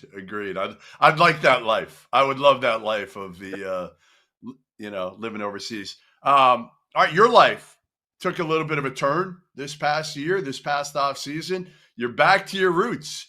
Last time you were at Penn, you had a full head of hair and it wasn't gray. Now you're looking a little different than the last time you were there as a player. What's it been like to go back, Fran? How cool has it been? It's been great. My first year out of school, I stayed here, coached the JV team, was assistant on the varsity, and then my journey took me a number of different places. But it's not something, Jeff, you ever really plan on. It's not something you think is ever going to happen. My mother always said convenience and opportunity rarely meet. Well, in this case, it was perfect for me. I'm so excited about this team. I mean, just coming to work every day in the Palestra, Jeff, I mean, there's nothing better. Got great people to work with. Our team has been incredibly enthusiastic, incredibly positive, starting with the guy on my right, Ethan Roberts, leader, captain. I think one of the best players in this league. I'm excited to coach him and excited to see what this team can do. Fran, when we spoke back in May, you sound like you were pretty excited about this group. What have you learned about them in the time since then over the summer and heading into fall and the start of practice? Well, what's been impressive to me is, when we spoke back in the spring, I said, hey, the enthusiasm has been incredible. And I think there's always an expectation that will tail off after a while. You hope it doesn't, and it hasn't. I mean, every day, the intensity level and how hard these guys practice and what they bring to the table, whether we're weightlifting or we're doing skill development or we're doing practice. And also, guys, the positivity, the support of one another. Because as you know, there's a lot of competition, like who gets to start, who gets to play more than somebody else. These guys just constantly support one another. And that's what culture is. And that's something that I've always prided myself on, is building culture. At the end of the day, we all know in order to have culture, you need character. And these guys have shown me that. All right, Ethan, we got to get you in the mix here. This can't just be a Fran McCaffrey interview. Your story's been pretty cool. Your road, obviously from Arlington Heights, you go to Army, then you go to Drake. You didn't play because of an injury. Then you come to Penn and have a heck of a season last year, averaging like 17 and 6 and made 59 threes. What was this like to kind of get back into it last year? And then taking it one step further, what has, with a new coaching staff, what has that done for you in terms of that you've needed to do from last year to this year to make sure that you get even better and do even more for this group?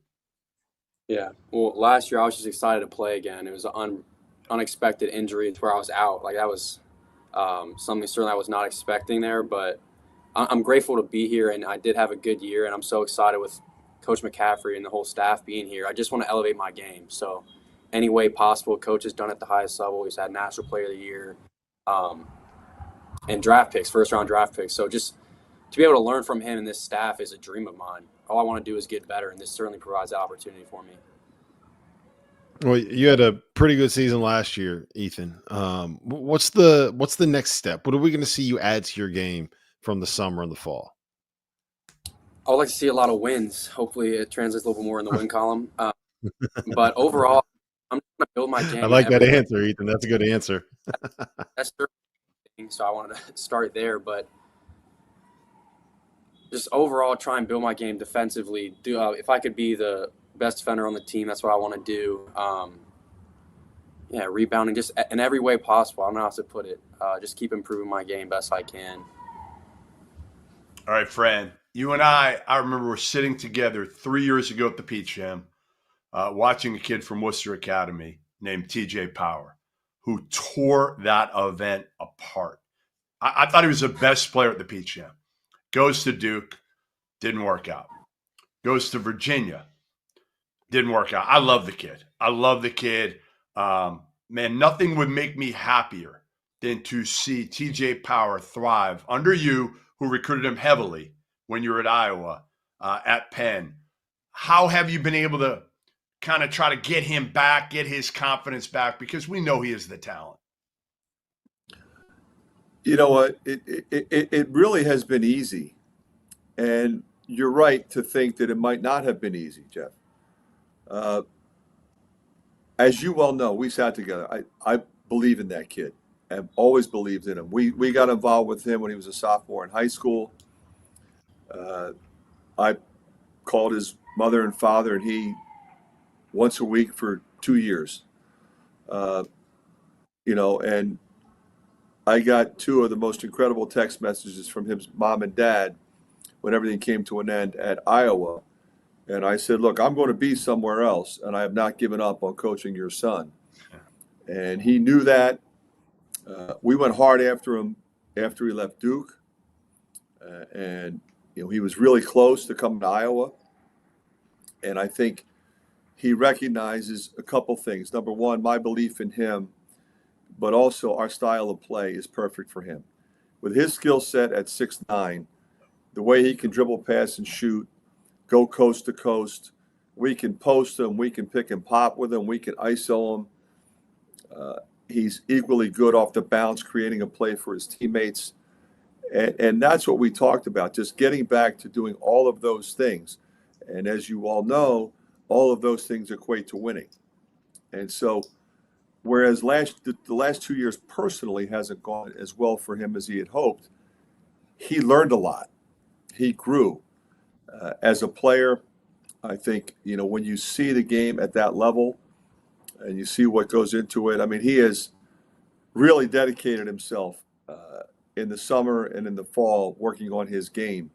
And he has really been a special player. Now, he did have a little bit of an injury. He's been out for a couple of weeks. He should be back soon, and we can't wait.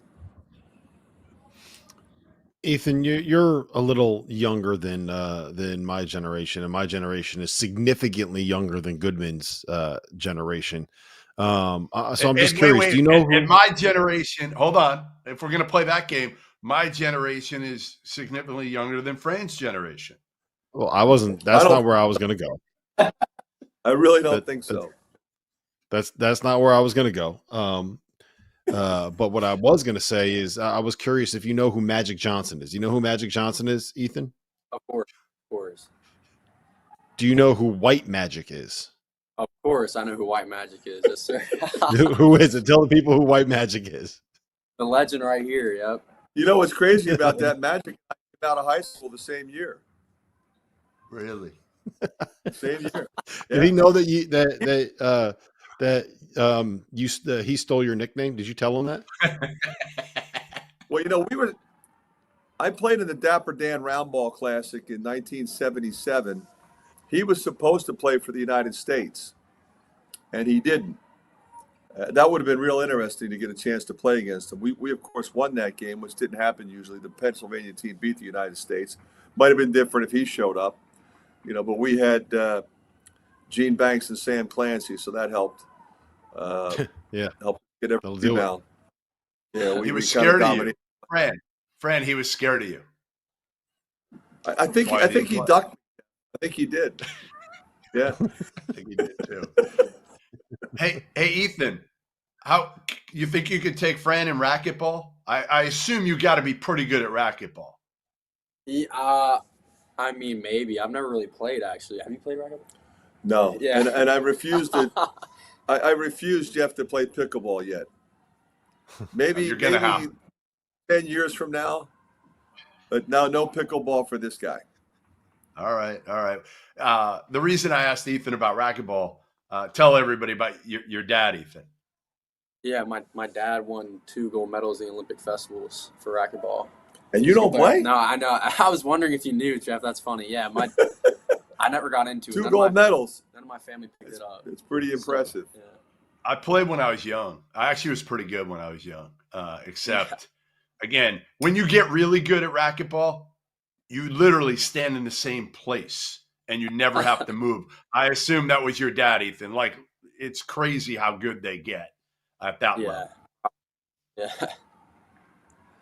That's fun. What's the biggest key, Ethan, for this team? You know them better than your coach because, again, you've been there. You know the holdovers. Fran's still probably trying to figure out pretty much everybody in this group because he's never coached any of you guys. What do you think is the biggest key for this group to take a step? Because, listen, Penn fans that are Fran's age or my age or even Dauster's age, they understand what Penn basketball was all about. And I think a lot of them feel like, hey, we got to get back to that point where we're winning Ivy League titles again. Yeah, honestly, I think it's simple, and I think that's keeping our nose on the grindstone. I really firmly believe, and as our coaches do, that we got the guys we need to do what we want, accomplish what we want. So I really think it's just trusting coach and getting a little bit better each day. As Coach mentioned, we are dealing with some injuries. I just firmly believe we're going to be really good, really, really good at some point. Do I know when, but I know we can get there, and everybody in this organization does. So it's a special feeling. To simply answer your question is just get a little bit better each day, honestly. Gain more reps, more chemistry. We have new guys, I think 7 new freshmen, and then 2 great transfers. So we're building something really special. It's just kind of a matter of when, honestly. All right, Fran, I did get some stuff from Patrick. He gave me some good things and a couple maybe not as good things. Let's start with the pictures. He said these are his 2 favorite pictures with you. One here, you guys hugging. He said you still watch every game that he plays. Again, you call him all the time. I love the relationship you have with your kids. With Jack, with Connor, with Patrick. Obviously, I know your family well. Say hello to Margaret for me as well. Don't forget my daughter. Don't forget Mauren. I don't know your daughter. I don't know your daughter. I know your son. So I can speak to those relationships because I've seen it. You do know my daughter. You know my daughter. She's way better on TV than you are. Well, that's low bar. That's a low bar, Fran. It's very low bar to clear. All right. So Patrick gave me a little stuff. I'm not going to lie. He said, make sure you ask him the story of his dad at the Palestra and the ref locker room? Okay, so it's a funny story. Okay, Pete Herman, the coach at Navy, it's better when he tells it, because what would happen over the years, and my dad worked security and he had the officials' locker room. So every coach that came in to the palestra felt like they were going to get screwed by a Philly ref. So Navy comes in one night, and that's exactly what happened. So he chases the officials to the locker room, and he's spitting tacks and dropping F-bombs. And my dad's like, Pete, calm down, because he knew all the coaches, he knew all the refs. Said, Pete, calm down, calm down. So he's, I'm going in, I can't take, and he's screaming and cursing. And he starts kicking the door. And my dad said, Pete, no. He's like, I'm going in. I'm tired of this. He goes, Pete, that's the broom closet. He was trying to kick in the door of the broom closet. Good old Pete. Good old Pete. Yeah. Oh, man. Then, hey, the other one Patrick said is that you and Siri are rivals right now. That you and Siri just do not get along. Right? That's a complete exaggeration. I think Siri's wonderful. I really, to be honest with you, don't use Siri very much. Yeah, because you can't figure it out. Because you can't figure Siri out. That's why you don't use it. I just ask Siri a couple questions. She's usually wrong. Siri's never wrong. Come on, AI, Siri, they're never wrong, friend. Don't you know that by now? They're taking everybody's jobs. I guess I have to learn that. All right. Last thing I got for you, friend. If we look up in February and early March, and Penn is right there at the top of the Ivy League, competing for a regular season championship, what's the most important thing that has to happen? Well, I think Ethan kind of referenced it. Health is going to be really important. We've been a little banged up. A couple of the same people, a couple different people. Yeah, I think we have enough depth to absorb that. I mean, everybody has injuries at some point. Sometimes you have a little more depth than others. I feel good about our depth, but our key personnel have to stay healthy. Especially with our style of play, we're going to push the ball. We're going to push the pace. We're going to score the ball. You need those guys that can score night in and night out, especially, as you both know, in this league when you're playing Friday, Saturday a lot of times. You really need depth. I don't think a lot of people realize how different that is, because we're the only conference that plays Friday, Saturday. It is a dramatic change from every other conference that I've ever coached in and anybody that's played. So you have to be really locked in mentally with scouting. We have to stay healthy. And if we're healthy, I think we have a chance to be really good. Well, wish you the best of luck. I wish you the best of health this season. And it was great to see you guys. And Fran, if the Birds end up winning the Super Bowl, I'll find you at the parade. All right. First Coors Light will be on Goodman. I'll be there. I promise you. All right. Great seeing you. Appreciate you guys. Take care, guys. Thank you. Too. That was Penn head coach Fran McCaffrey and Ethan Roberts. Coming up, we have Harvard. We're going from Philadelphia up to Goodman's hometown of Boston, Massachusetts. We have Tommy Amaker and his star guard Chandler PJ is joining us here now. Great to see you guys. Hey, Tommy, how you doing, man? Tommy, tell him what town it's in. Tell him what town it's in. Tell him what town what's in. Harvard. It's in Cambridge. Cambridge. We're in Cambridge. It's in Cambridge. But Boston is Boston, okay? Boston is all of those towns around Boston. Anything on the eastern half of Massachusetts is Boston, okay? That's where I'm coming from with Rob. And the thing about Harvard, Jeff, and you know this, our campus, our university sits on both sides of the river. So we are, most of it's in Cambridge, but technically right now where we are with athletics and Harvard Business School, we're in Boston.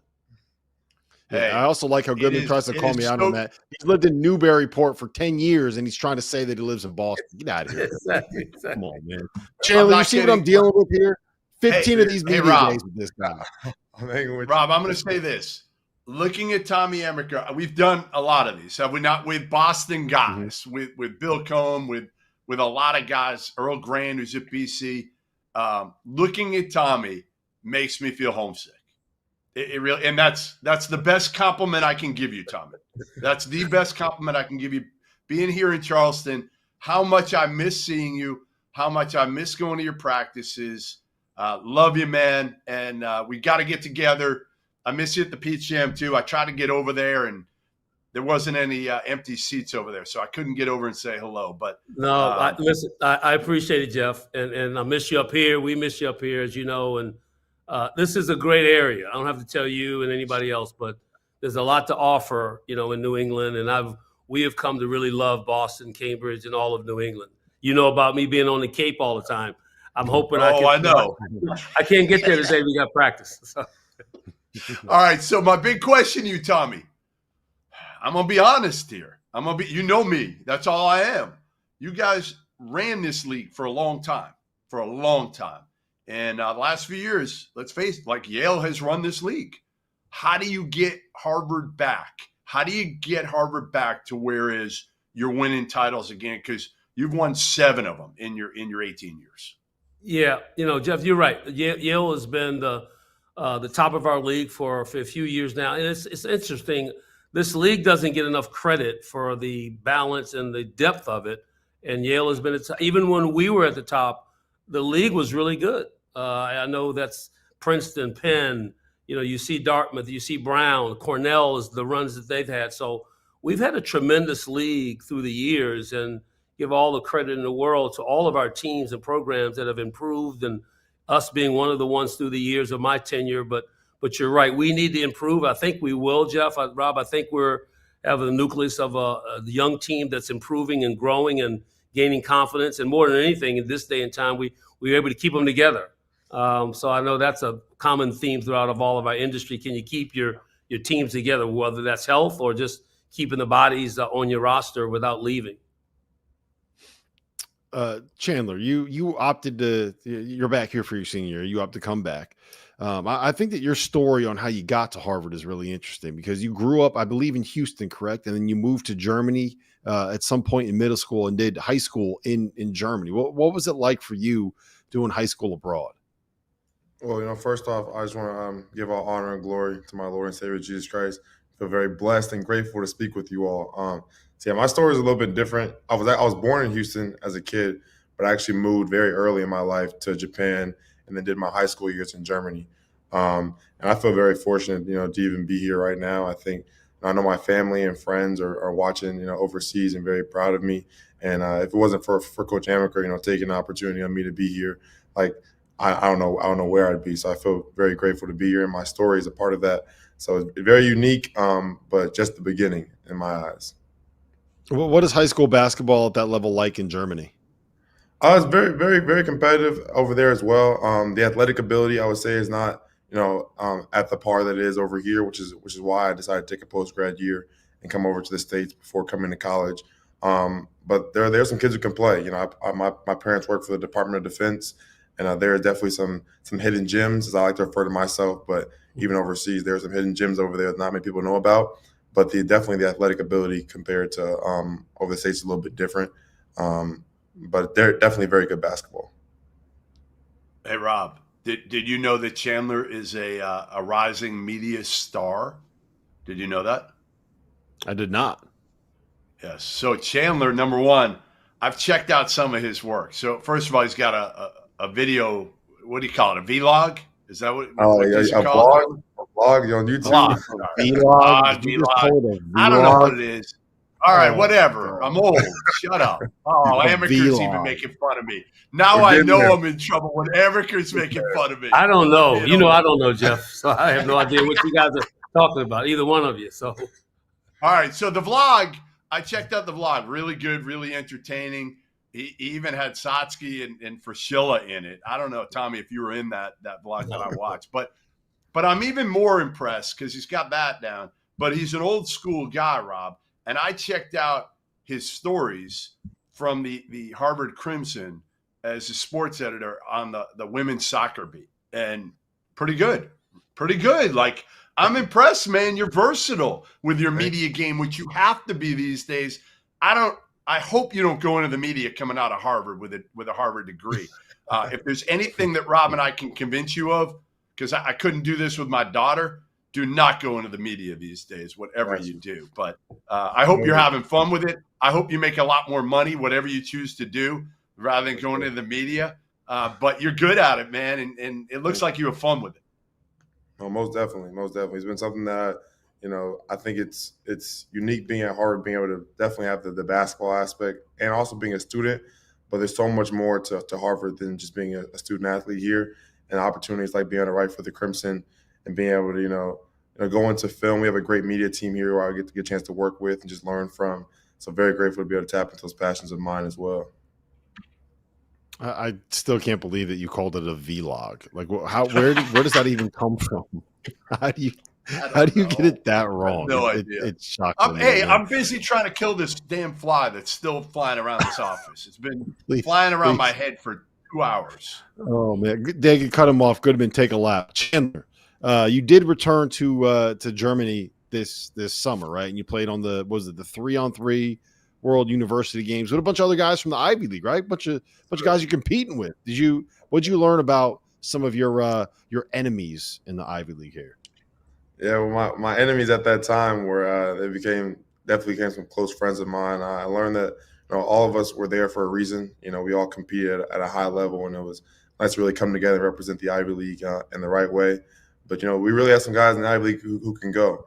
And as Coach Amick was talking about our team staying together, these guys are returning to their programs with the same mindset I have, and the hopes to win an Ivy League championship. All very talented players, all very smart, intelligent players as well. I just saw the competitive desire that was just consistent amongst all of us. So I was very grateful to be a part of that opportunity. Wish we would have came back with the gold, but there's always time to improve. So we'll get it next time. All right, Tommy. Robert Hinton comes back as well. You got 3 double-figure scorers back. I mean, you got a lot back here to be able to make that jump and hopefully compete for another Ivy League title. But give me what you've talked to Hinton about, because he had such a good freshman year. I don't know if it was expected that he would be able to make the transition that quickly, but what have you talked to him about? Yeah, Jeff, he really was an electrifying player. He was a dynamic scorer for us as a first-year kid. We did expect a lot out of him. We talked about that in recruiting him.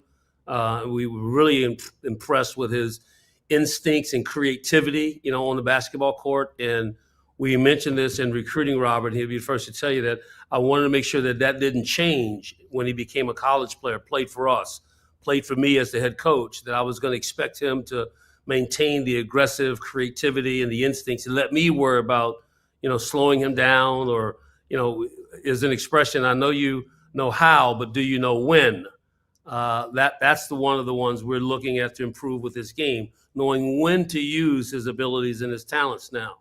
That's the next step. But we talked about at the end of the season for him going into this year to solidify, all the praise that he earned, but he's also got to go into another direction now of also separating.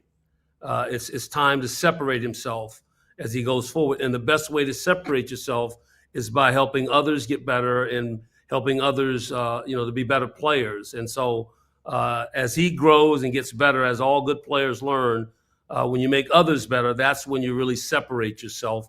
Your team gets better. You're a better player. You're a better teammate. And he's learning that. He's young, but boy, is he talented.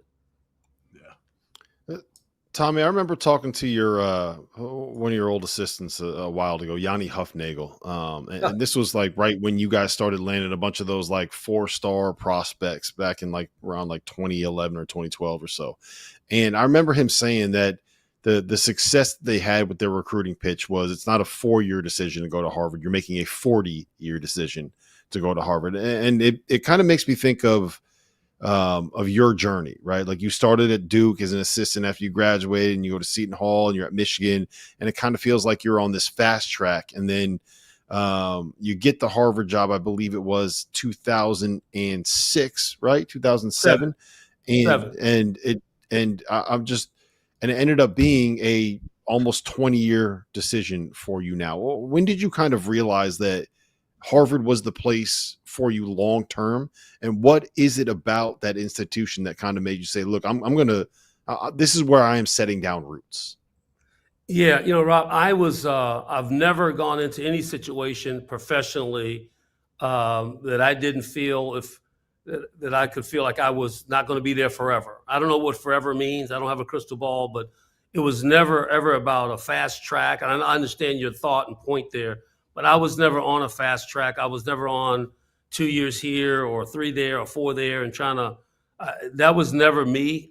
If anyone that knows me, that this was probably why I've been here for the longest time. The time that I've been here is that it really makes sense. But the other places made sense too, that I was there. Just opportunities came and you decide, you make life-altering decisions. And one I made and the other one was made for me at Michigan, being fired there. So that changed things. But I had opportunities after that, ordeal there at University of Michigan of doing a lot of different things, different coaching jobs outside of coaching. But the one place that really kind of intrigued me and had me feel a certain way, and it's something for me, I always have to believe in something. Believe in you, believe in Chandler, believe in our institution, our mission. That really resonates with me, is the belief in something or belief in someone. And I know when I thought about the Harvard opportunity, boy, did it really kind of connect and resonate with me. And I knew we loved Boston.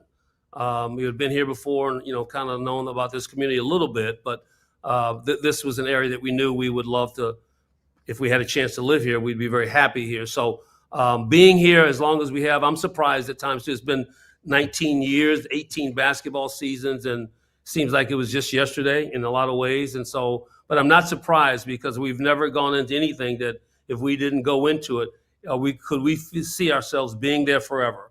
And that's how we started here at Harvard. We didn't come here to rebound. I didn't come here to try to say, hey, I can stay here for a couple of years and get something else. Or this has been the right fit. This has been the right time. And I've loved being a part of this brand, this community. And it's been more than basketball for me here at Harvard. That's another element of piece to me that maybe isn't widely as known. But, I serve different roles here on this campus. I'm a special assistant to our president. I'm also an executive fellow at the Harvard Business School. So those things for me are very fulfilling.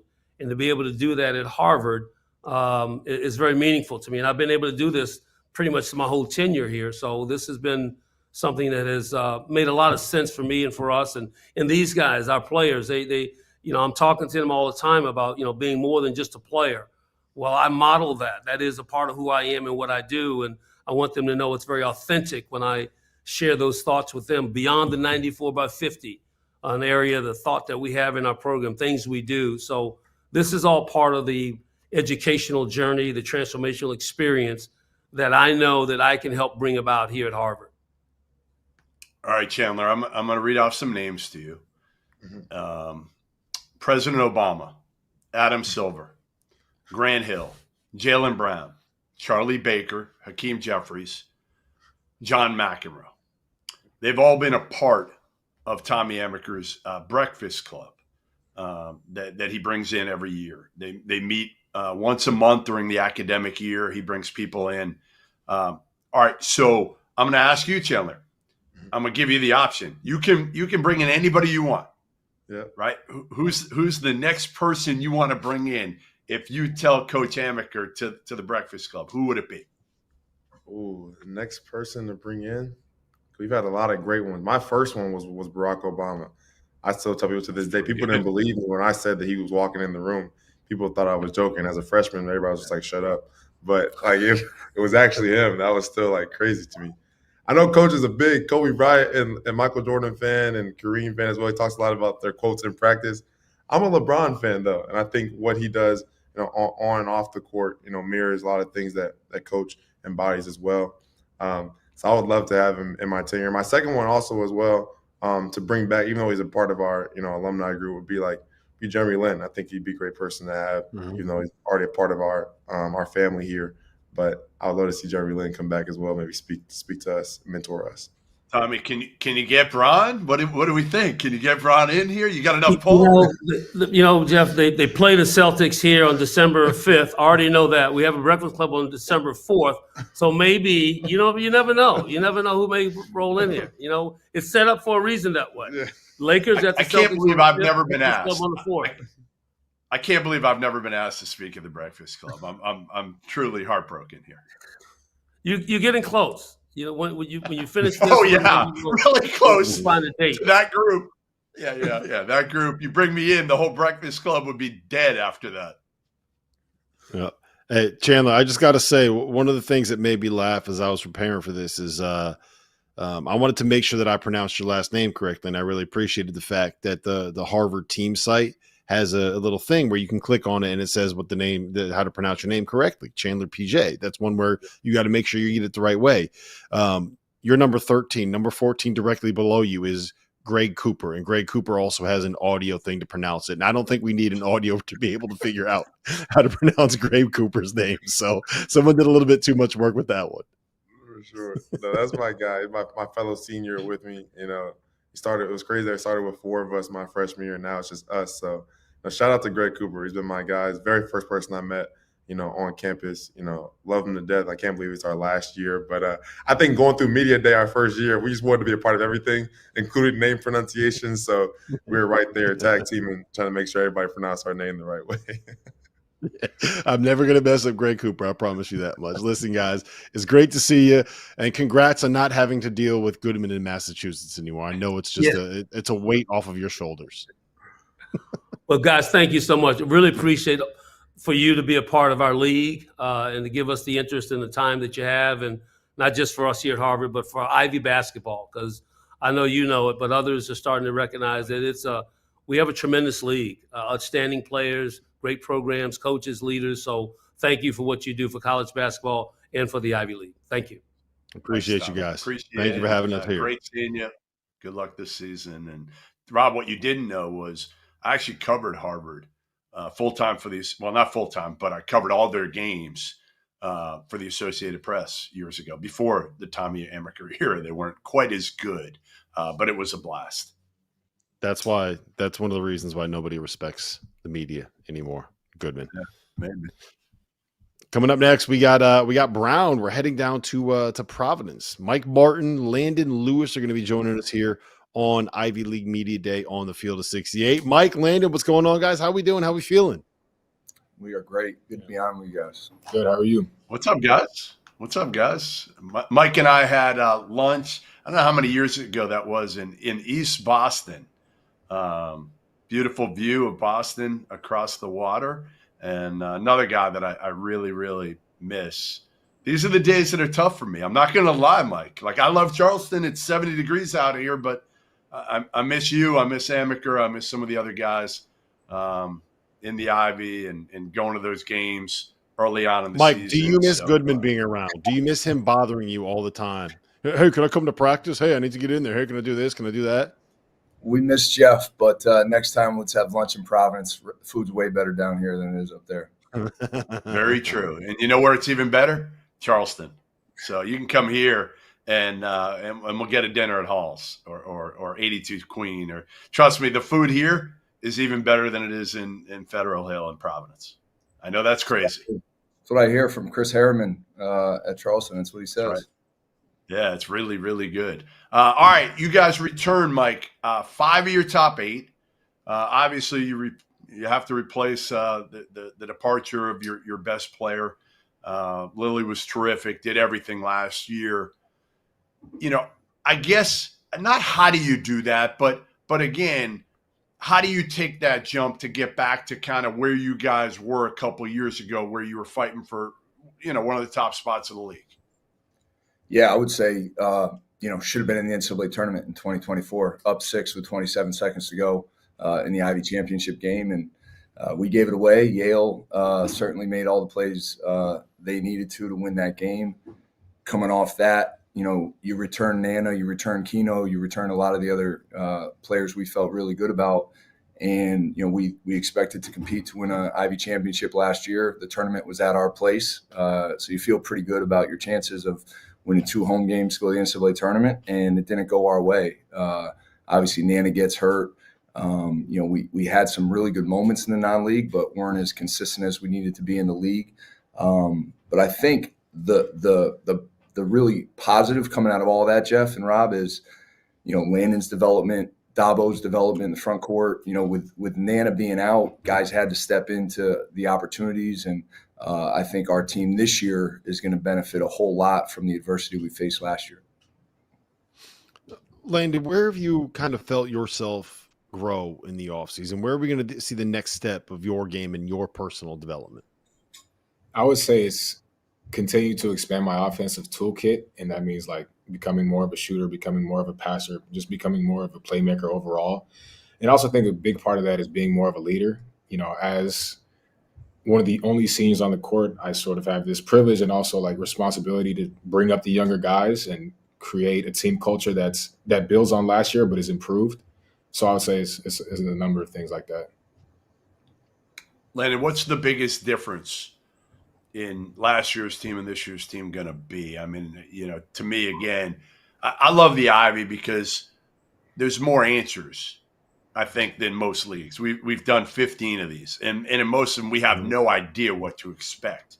With you guys know, whether it's your coach, whether it's yourself being there, for the most part what to expect. Now, you got some new guys coming in, and we'll ask about them in a minute, but for the most part, I think you have a better sense than most of kind of, what this team's going to look like compared to last year. I feel like if I had to choose one thing, I would say because we have some new guys and some guys that'll get some opportunities that didn't get opportunities last year and in past years, like we got guys that are hungry. Like we got guys that are coming to kill, coming to do everything they can to help our team win. And I think that's the main difference is that in last year we had a sizable group of seniors that have been in the program, sort of like newer this spots where we're kind of not comfortable is the word I would use, but they were experienced.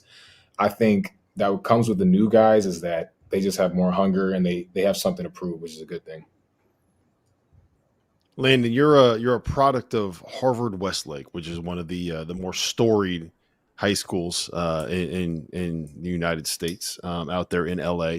And my question is, who is the most famous basketball player from Harvard Westlake?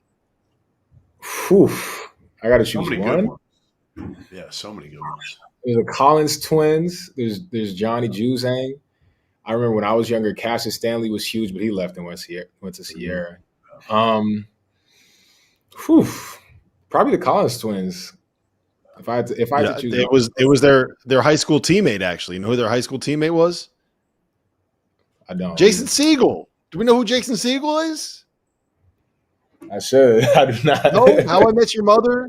Forgetting Sarah Marshall. Oh man. We're gonna have to educate you guys here. Oh yeah, you make me feel old.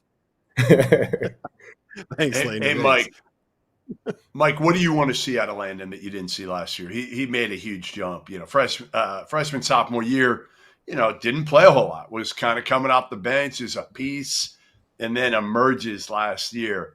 What's the biggest thing that you need to see out of him this year that you didn't last year? Yeah, I mean, I would say his development's kind of the beauty of our league. A guy who's committed to a school and program and an institution who, had some good moments early on, but then, we had a really good front court his sophomore year, and him and Dabo were like 4th and 5th on our front court depth chart. And, by the end of the year, we kind of played, just 3 front court guys. It wasn't that they weren't good enough. It was just that there were players in front of them. How many guys in that spot today stay? Most of them across the country probably leave because they want to play somewhere else. I don't worry about Landon's work ethic. I don't worry about his drive. He's one of the more driven individuals on and off the court I've ever been around. He's going to have a great season. I want him to just really invest in, becoming a great leader. He leads by example every day. He's incredibly smart and intelligent on the court. I just want him to talk a little more. I want him to share that with his teammates, hold them accountable. He's got it in him. And when he does that, I think, we're going to have a really terrific season because, it's one thing to try to hold people accountable, but if you don't set the standard yourself every day, it kind of falls on deaf ears. Landon sets the standard every day with his approach, his work ethic, and his energy, and his teammates are going to follow him. Mike, I think you're in an interesting spot here in the world of college basketball because every year except for one since 2000, you've been a part of the Ivy League. And the one year that you weren't, you were playing for, I believe, something called Killister, which I don't know what that is. Sounds We can figure that out. That's a different question for a different time. But in the Ivy, you've kind of been a little bit insulated from the insanity that has overtaken college basketball when it comes to like portal stuff and when it comes to the NIL being the be all and end all of players making a decision on where they want to go.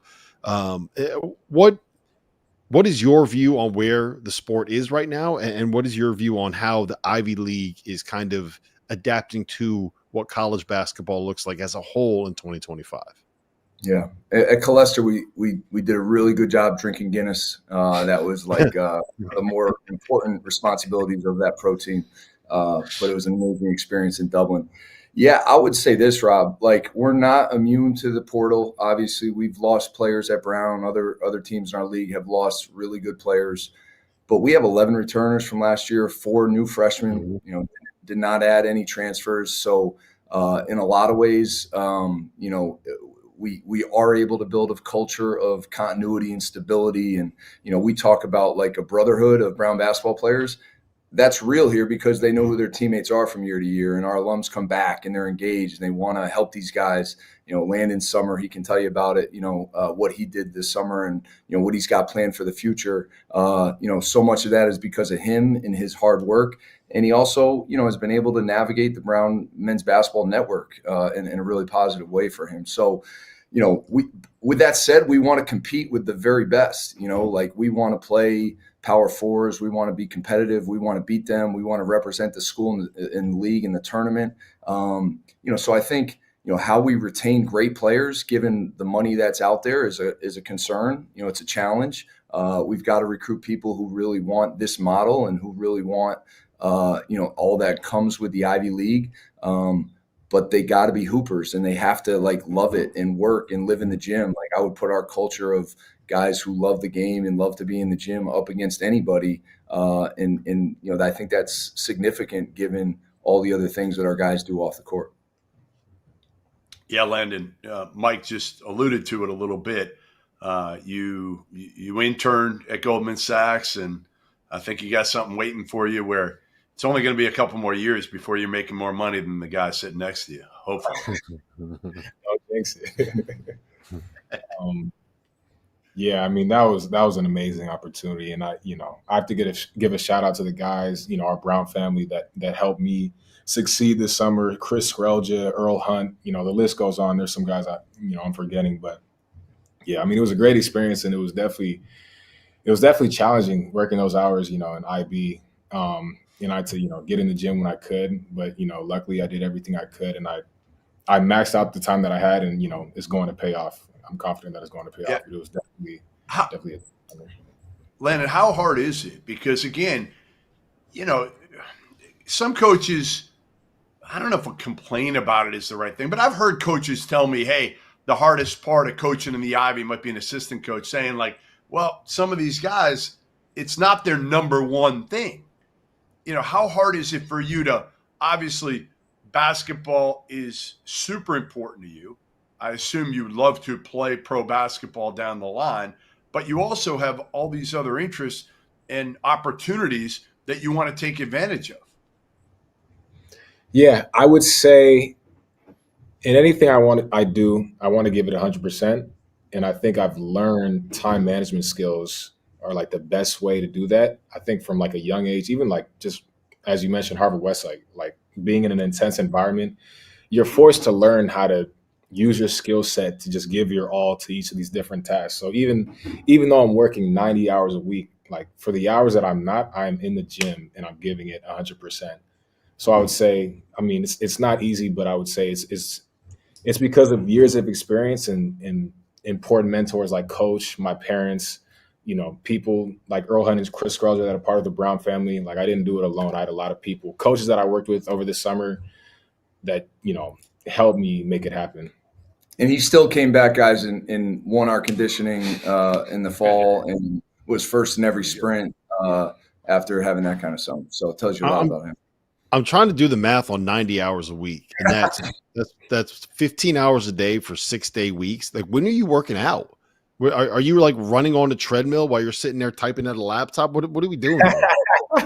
I wish I was allowed, but no, it was more so, before work, I would wake up at around maybe like 5:50, 6 a.m., work out for about an hour, get to work 7:45, maybe get back at like midnight or 1 a.m. on average, and then, wake up and do it again. But I would say the majority of my time where I got to be on the court was the weekends, because we had protected Friday nights and Saturdays. So, yeah. I might get in trouble for saying that, but I feel like me too.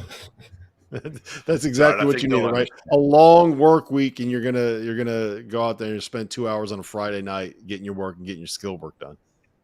I loved it. Priorities, man. That's. I promise you, that's not what Goodman was doing on his Friday nights when he was in college. No.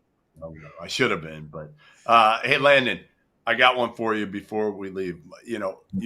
Mike Martin was a hell of a player at Brown years ago. I mean, many, many, many years ago. But do you know he is clearly the second best athlete in his marriage, and it's not even close. I didn't know that, but I'll take your word for it. Oh, it's true. It's true, right, Mike? Yes, 100%. 100%. Your wife, help us out. You're triathlete? What did she do? Yeah. So that's this current life. She was an all Ivy soccer player at Brown when we met in school, and she's done, 9 full Ironmans. She's done Kona, the World Championship in Nice. So, like when I complain about getting tired watching her compete, it's not a great look, but for sure. And I appreciate it, Jeff. I was a role guy who just set screens and tried to make a good pass. I played with good teammates. I appreciate you talking my game up like that. I was trying to build you up a little bit to your player here, trying to make you look good because, he hasn't – your highlights weren't even available back then. So what was the highlights? Jump stop? Look at this beautiful bounce pass from Mike Martin.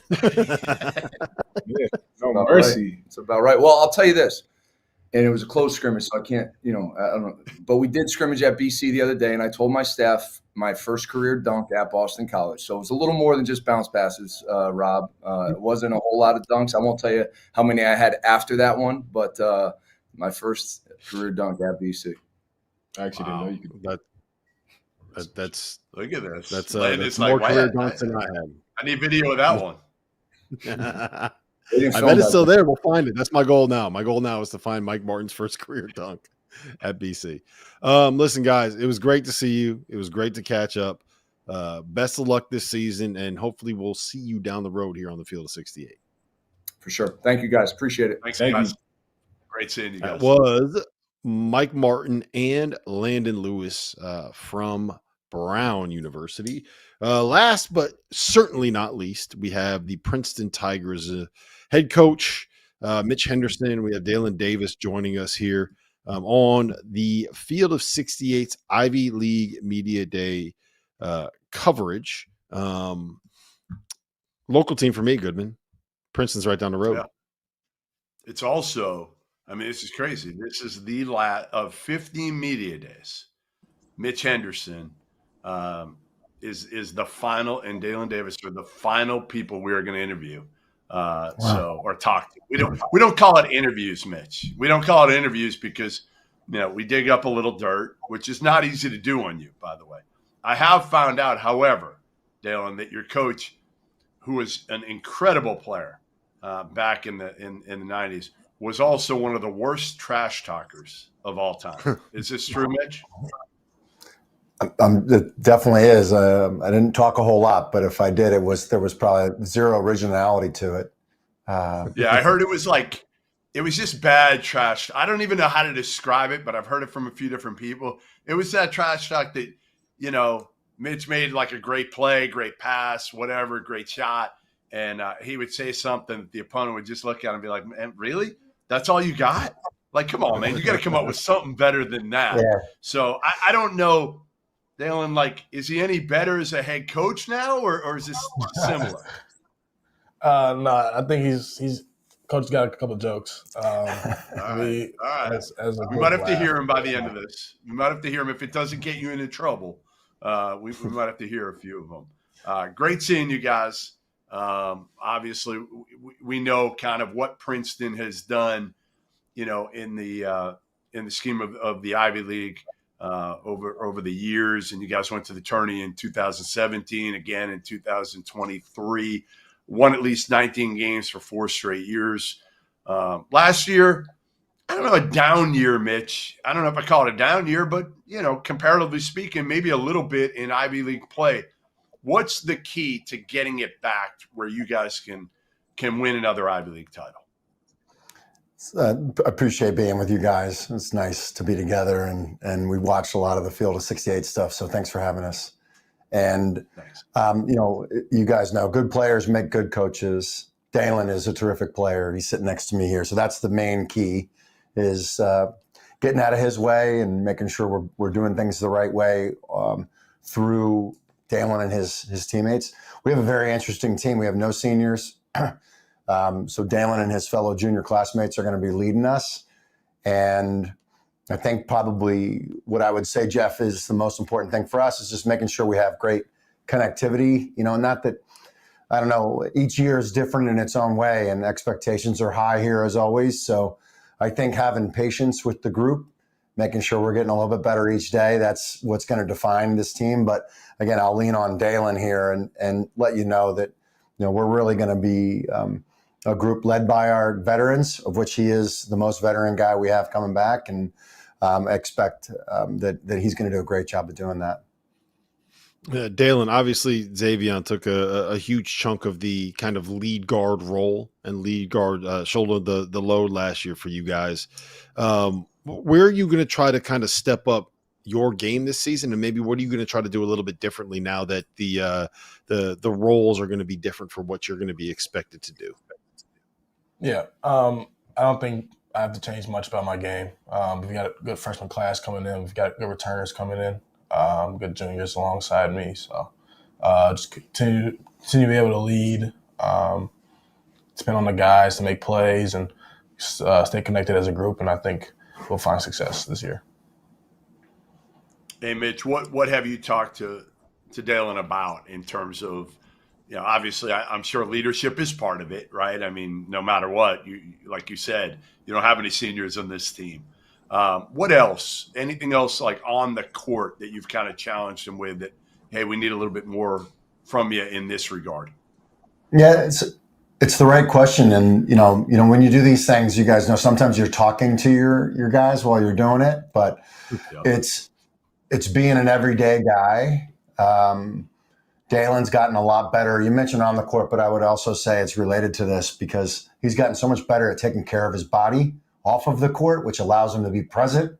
So somebody told me this, I didn't come up with this, but I can't have a bad day and Dalen can't have a bad day. Of course, we're going to have some bad days, but got to make it seem like we're not. Other than that, play through mistakes, encourage your teammates. That's going to be the biggest key. He's going to, have the ball in his hands quite a bit, but thinking finding the right amounts of investing in himself and then also investing in other people. That's what we've discussed the most. And he's doing that already. Obviously, Coach, the decision of Caden to redshirt this season, to be able to give him an extra year of eligibility is something that probably wasn't helpful for you guys. Is there a level of frustration at that? Because it's kind of the setup for what the Ivy League is about, right? Being able to make sure that these guys can get that degree and have a chance to be able to be a graduate student elsewhere. Yeah. So I think maybe in the spring, I wouldn't say frustration, but we were really trying. We lost multiple guys, not just Cade, and we were defining what we wanted to be going forward, which is what we always do here at Princeton.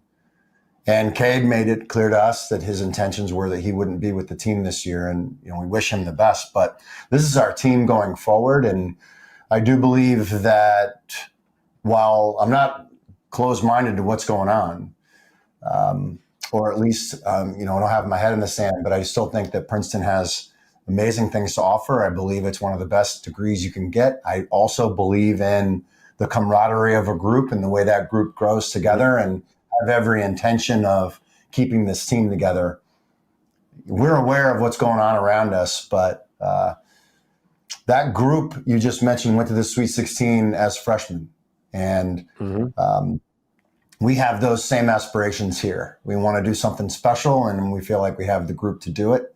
I know there's a lot riding against us from outside perspectives, but that's not how we feel internally. Yeah, it's got to be strange because we when we started out doing this, we said, I mean, the Ivy League's different, which it is, right? I mean, you got 60+% retention rate.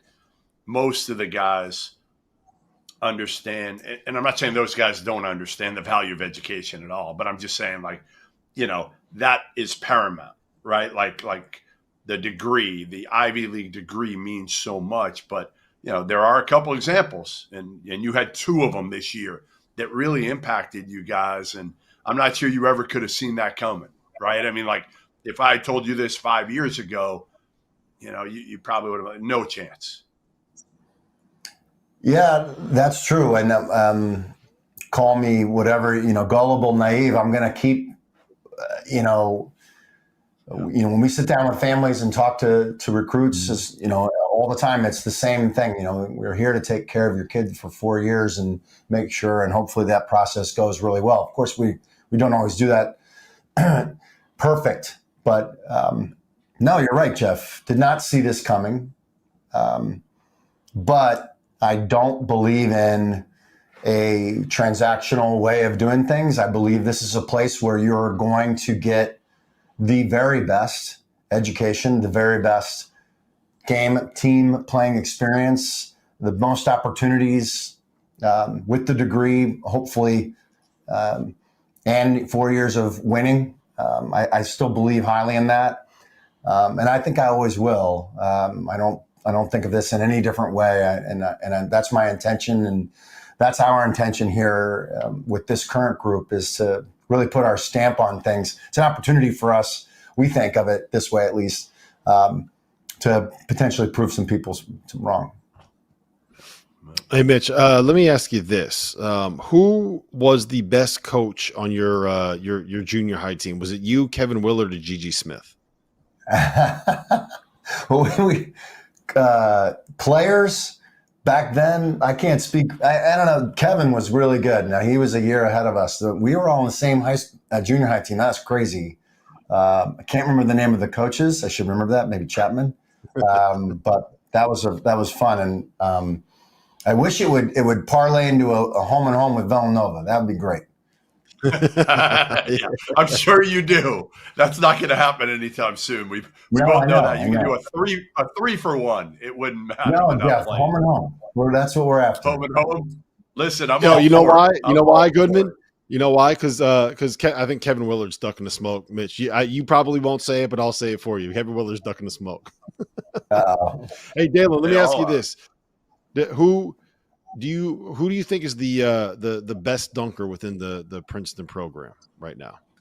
The best dunker. I've known Malik for 2 years, so I'm going to have to go with Malik. But Jacob Hammond, freshman, he's got some pretty cool dunks. So excited. I guess you guys are excited to see that too. But every time Hammond jumps and stuff, excited to see what he does. What if I would have told you that about 30 years ago, your coach would have been the best dunker in the program? Would you believe that? I actually would have believed it. Coach, he has some flashes of athleticism still now that kind of surprises us all, and it's fun. We're fun at the training table. On the court. No, it's exciting. It's exciting. So, Dalen, you also started for 4 years at Whitney Young, right? That's yes, I believe the first 4-year starter at Whitney Young, which is a pretty powerhouse program. Yeah, it is. Does that feel impressive when you're sitting next to a guy that has 12 varsity letters? I'm modest about it, really humble about it, but it's really high achievement, I guess, in my head. Starting for 4 years, think about the players that came through Whitney Young, Jaleel Okafor, Quentin Richardson, Jay Stewart. So I take it with a grain of salt. You'll appreciate you're allowed to be proud of that. You guys know this in coaching, like they don't care, and I love that. Like they might, but I'm psyched. That Dalen's such a better player than I ever was, and I'm psyched to be able to be his coach. Yeah, talk about modest. Talk about modest right there. That's your coach. You should put on some film of him if you can find it back VHS when it existed. Pop in some film. Go get a video recorder, and he was one hell of a player. All right, Mitch, you brought in 6 freshmen. Dalen just mentioned one of them is having hops. These guys are going to have to play this year, and that's how you want to build your program. Nothing's changed with the evaluation development aspect of it, but give me a guy or two that you think will be ready to play a significant role this year, and don't give me all 6. All right, like don't give me the coach speak of reading off all 6. No, Landon Clark, lefty guard, kind of forward, big player from Maine, will definitely play. He's fast, rangy, and offers something we really need, which is he's comfortable with the ball in his hands, can make a shot. Very competitive kid. And then Sebastian Whitfield, a bigger guard, also plays physically and is improving at a rapid rate. Both of them will see significant minutes for us and important minutes. And you're right, Jeff. We need the guys to play. We need the young guys to play a lot. Mitch, last thing I got for you is that one of the biggest frustrations that we have at the Field of 68 is that Goodman thinks that he is some kind of super talent when it comes to every single sport known to man, especially baseball and softball. You were drafted by the Yankees, right? I was just hoping that at some point at a Final Four, maybe at an event that we do, that we could get you on the mound and we can let Goodman try to take a couple swings off you. You could strike him out 3, 4, however many times we need it to be, just so that we could take him down a peg or two. I really need you to do this for me. So first, Jeff, let me get this out of the way. I mean, I appreciate the teasing among the two of you, but I don't want to do anything to piss off Goodman. And if I threw right now, my arm would fall off. It would literally come detached from my shoulder. That was a long time ago. I'll tell you a real quick story. So when I got drafted by the Yankees, they called me and the guy said, "Hey, we have your rights. What are you thinking?" And I said, "I got accepted to Princeton." And he goes, "Go to Princeton." Click, and hung up the phone. So that was the end of my time thinking about major leagues. What round were you drafted in, if you remember? And then number 2, give me a player that's been in the majors. Doesn't have to be somebody right now. Give me a player I would know that your game was kind of like. What position and what type of player? So I think I was 24th round, maybe 25, so late. And I loved, not the same, but I loved Kenny Lofton in those Cleveland teams in the 90s, leading off. He was also a very good basketball player at Arizona. A little bit of a different hitter than him, but I played center field. That was my guy. I loved watching him play. Dalen, do you know who Kenny Lofton is? Nah, no. I was in Arizona. I went to Arizona back then, Mitch, and I used to actually drive my bike across town in Tucson to cover those Cleveland Indian teams in spring training. They did spring training in Tucson back then. All right, Dalen, I'm going to give you one last one. Who is the best 2K player on the team? Oh, this is a good one. I'd say it's me. I use the Pacers a lot, and currently undefeated with the Pacers. But Jackson Hickey's been pretty well. Zio Kim's been pretty good. Jacob Huggins is another one. So why don't you play with the Bulls? Not a Bulls fan right now. Not a Bulls fan. Oh, you jumped off the wagon now. You jumped off the wagon. Look at this. For a winning young kid, you can't do that. Well, so it's like a weird story. I was playing 2K one year, and I just played the Pacers at Tyrese Miles Turner, and it stretched big, and I just picked the pop the whole game. And so I started using them as a freshman, and one of the kids that transferred my freshman year, Vernon, he always thought he could beat me in everything. And I used to beat him all the time in 2K with the Pacers. And so I've just kind of continued that tradition for the last 2 years. You notice, Goodman, how we really got Dalen to light up here and start smiling and get excited when we start talking about how good he is with the Pacers and NBA 2K. Yeah. There you go. All right, last one I got for you then. Who's you told us who the best is. Who's the guy where you don't even bother playing him because it's just the comp isn't there? Jacob, he's one of the better players, but he thinks he can beat me. There's no competition there though. So Jacob Huggins. There you go. We're gonna make sure we clip this out and send it to Jacob Huggins because he needs to hear these shots being fired. Listen, guys, it's great to see you, Mitch. I got to get up to a game this season. It's been a lot of fun to do Ivy League Media Day here. It's always enjoyable for Goodman and I to talk about this conference because I think that it represents a lot of the things that we really do enjoy about college basketball, and it's proof that you can still do things the right way. Yeah, and appreciate what you guys do for all college hoops, but for us here in the league, it means a lot. Thank you. Thank you. Yeah, appreciate you guys. Best of luck this season. That's it. It's a wrap. Ivy League Media Day, done and dusted. Conference Media Days for the Field of 68, done and dusted. And hopefully this means I don't have to speak. Hey, wait. Can I say one thing before we sign off, Rob? Let me say one thing. No. But I mean it. Like we've done 15 of these, and we go into it, and it's daunting. It is. I mean, it is a daunting task to do 15. We've never done that many before. But after each one of them, what do we say? The same thing, man. Like we had a blast, and today was no different. It gets you going for college basketball. We're less than a week away now from the start of the season.